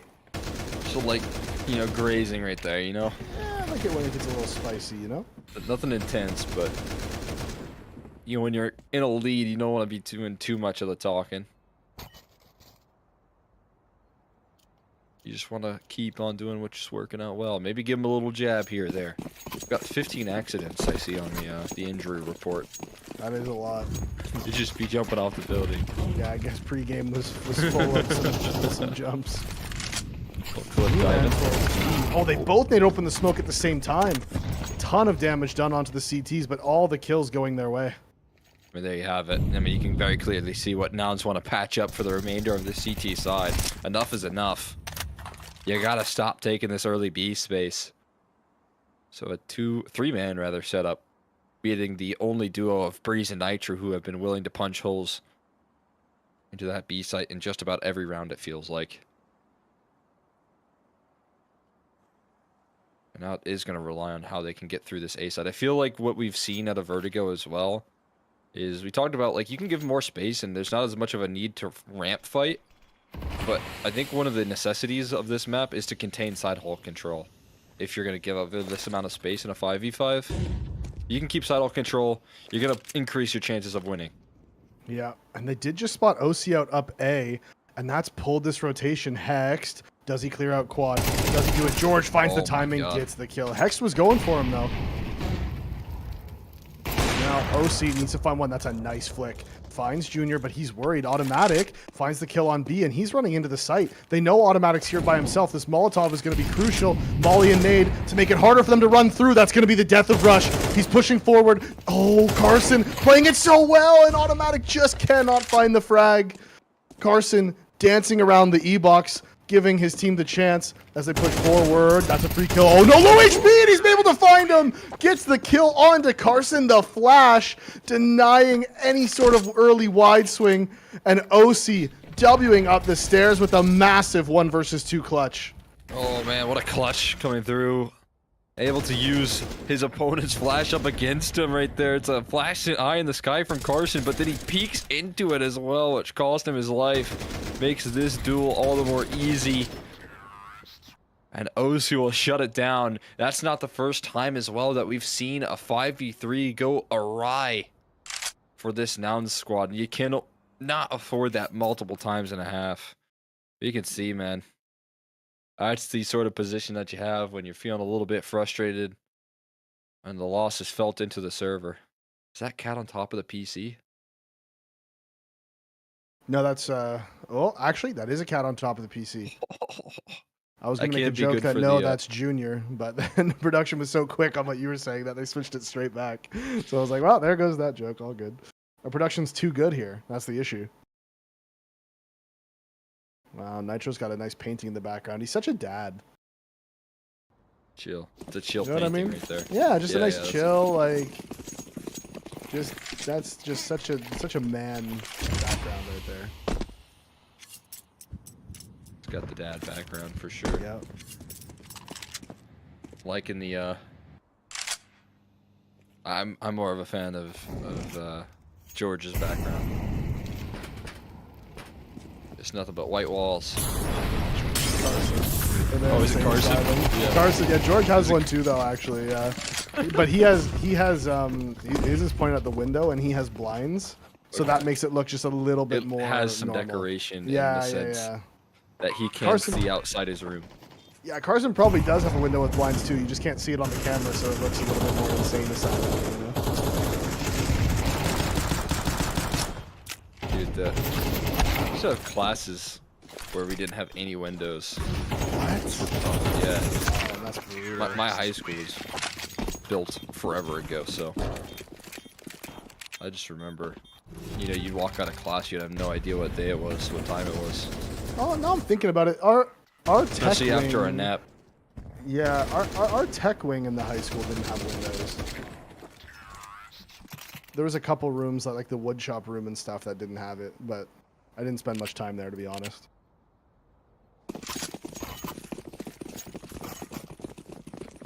Just Kentucky. There you go. High school. Formative years, everyone. It's Hey, a all lot of people ask reminisce. me, how have you become a salaried esports caster? the answer. No windows in my high school. Yep. Yep. Exactly. No windows in my high school. You got used to the inside. You wanted to stay inside forever. Now you're trapped. Now I get to see Vertigo, and it's a nice 51-story building with nothing but a view. Oh, baby. And a lot of accidents. I'm surrounded by farms, man. I'm in the middle of nowhere now. Now, NRG farming up a mid play. CJ's caught in the middle of nowhere. Oh, as he man. takes a look away, gets the timing. It looks like they want to split out towards B as well, which is going to end up being the right choice. Flash is coming through the smoke, and how blind is everybody? Oh, it's good, but it's not great as Hext and Breeze kill everybody as they try. Yep. And Nitro instantly puts him down. Half done. NRG with a clean T-side. Now, this map is very T-sided, obviously, with the new changes, so something to keep in mind. And, of course, the pistol battle. Breeze is up by 3 going into this pistol round here. The Sonic fast starter pistol round. This is it, man. I mean, especially with a lead like this, if we do get to see NRG kind of take claim, I feel like that's not going to leave a lot of runway left for Nouns. So, you know, this could be the pistol round that determines first place prize in the Sonic leaderboard. Hex and Automatic are both on 10, right? And Breeze is on 13, I'm pretty sure. So that's who we're looking at here. Brought to you by Sonic, of course. Oh, Breeze. He's looking for his. If he just gets one, that guarantees that he's at least tied for first. See if he can collect. But he's got to also deny Hex any pistol success. I don't think he'll get it, given that he's on the other side of the map from the play. There's Breeze with one to lock it down. And it's going to remain competitive. Wait, they're heading into Hex, though. A chance, though. No, it's a back and forth. Breeze also gets one, George. And now left into it. He's looking to get a bomb plant at the very least, try and survive a little longer. And that's a huge plant. That's going to provide a little extra oomph. And now, can he start the conversation for a clutch in a 1v4 that is oh so necessary? He's walking into OC's very passive play, and OC will be waiting with open arms to collect. And in double digits landed by NRG with the 2 pistol leads of Hex and Breeze to do it. Yep, they got 2 apiece, so Breeze ends on 15, Hex ends on 12, and it is Breeze who's going to be taking home that bonus for the Sonic fast. I think Hex had the lead, though. No, Breeze was number 1. Wait, is it the other way around? I think Hex had like 16. Oh, you're right. I'm saying it backwards this whole time. Yeah, you're right. Yeah, Hex was number 1 and Breeze was number 2. I was saying it backwards. Right there to have the powerhouse there of the top 2 in the leaderboards. Yeah. But yeah, I guess there is, you know, potential map 3. Does leave a lot of challenges, but now it's not even forcing on this sort of round. I mean, you talked about it in that last map. But there haven't been the second round force buys. This time there was a bomb plant, but they don't really have the kills, and that's usually what you need. There's a couple extra kills to get those Galeos out. At $200, it's crazy what, you know, just $200 can do to an economy shift up. A change of the bomb plant money that you gather. It's a bit wild, but leaves Nouns with not much of an option but to buy up a couple pistol upgrades here or there. Now Nitro on a B-side defense. That's a great shot from Junior. And Nitro by no means in a comfortable position, close range, but the MP9 is also an effective tool close range, and he will use it against them.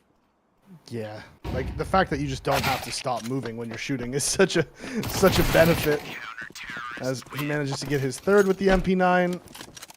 NRG go 11, and they're just 1 round away from, what, 9 match points potentially? Yeah, there it is. Sorry, it was Hex who was number 1. I was saying it backwards. That is my bad. But yeah, Hex has secured it. Hex has guaranteed it. And 18-15, Hex is your Sonic fast starter winner for pistol round kills. 18's a lot, man.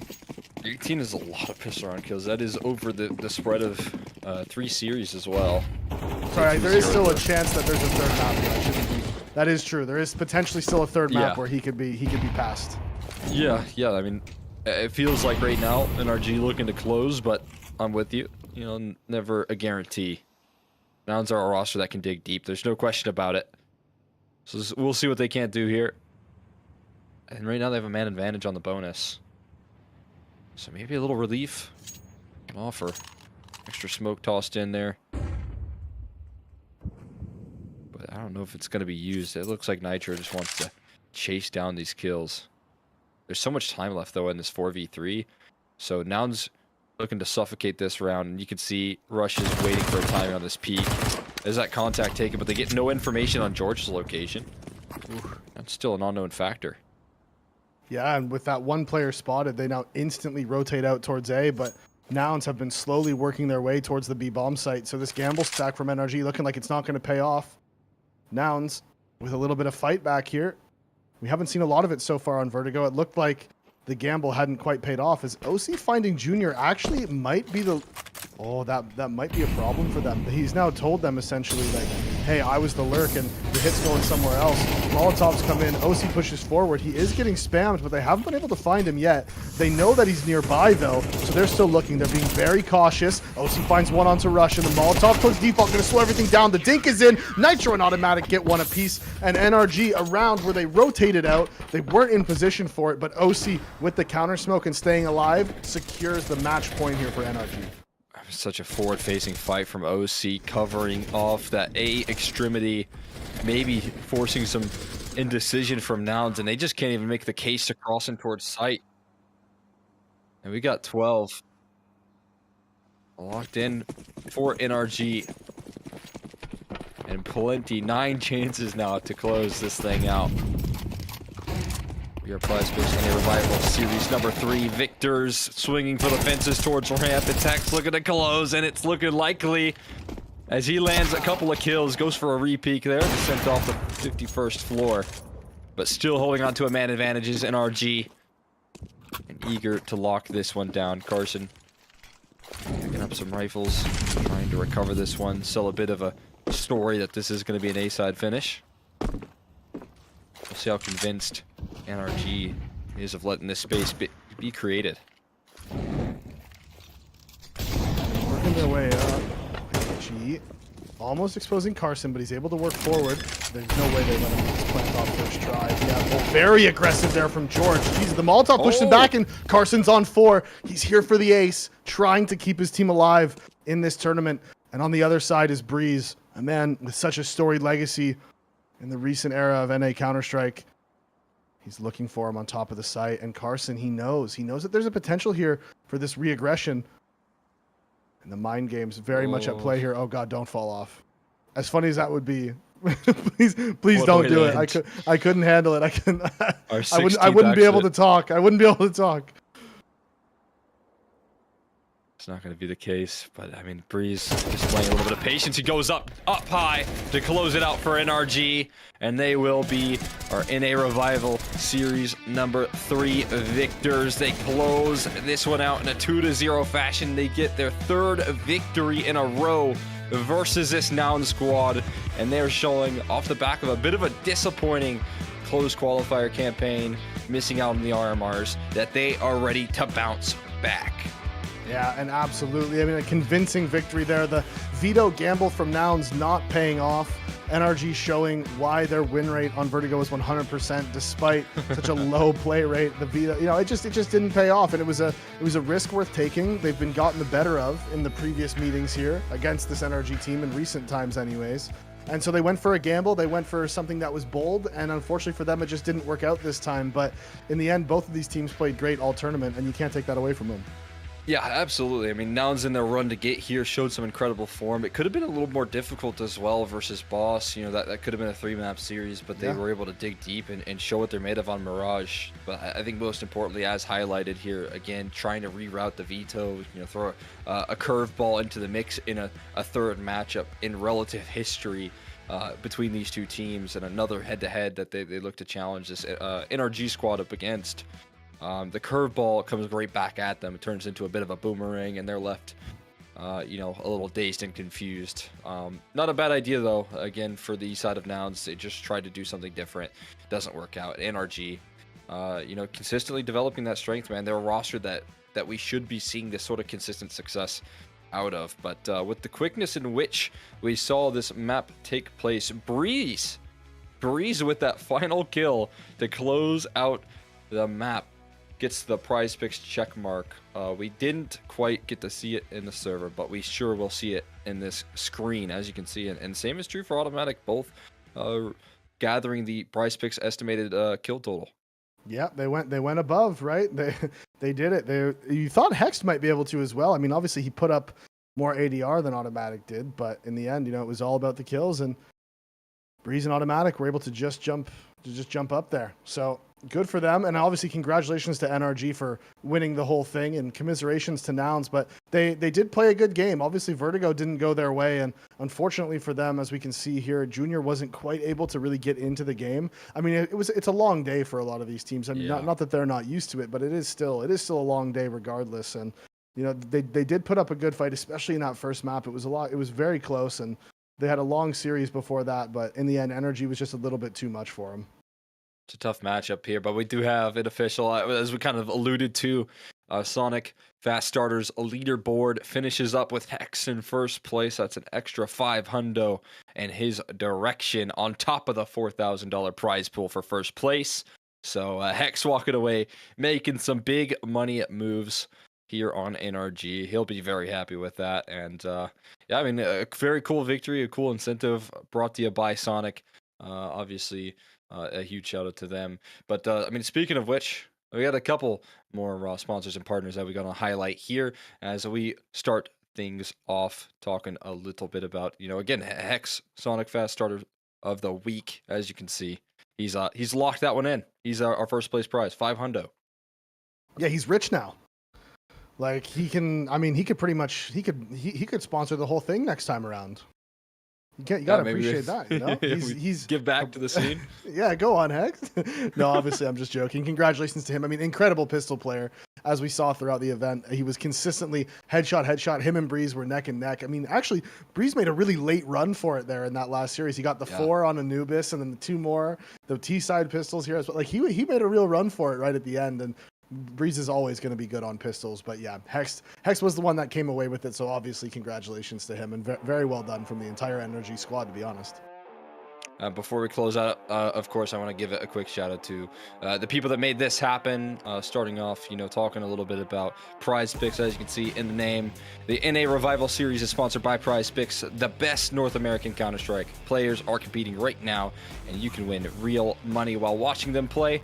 Join PrizePicks to get in on the action. It is super easy to get started.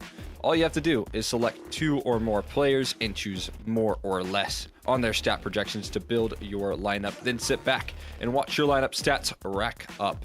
For a limited time, click the link in the panel below or use code REVIVAL when making an account and playing a $5 lineup to receive $50 whether you win or lose. It's a guaranteed win for all new PrizePicks users. Thank you again to PrizePicks for partnering with Complexity and Mythic League to host the NA Revival Series. The NA Revival Series is pleased to introduce Sonic as the newest sponsor.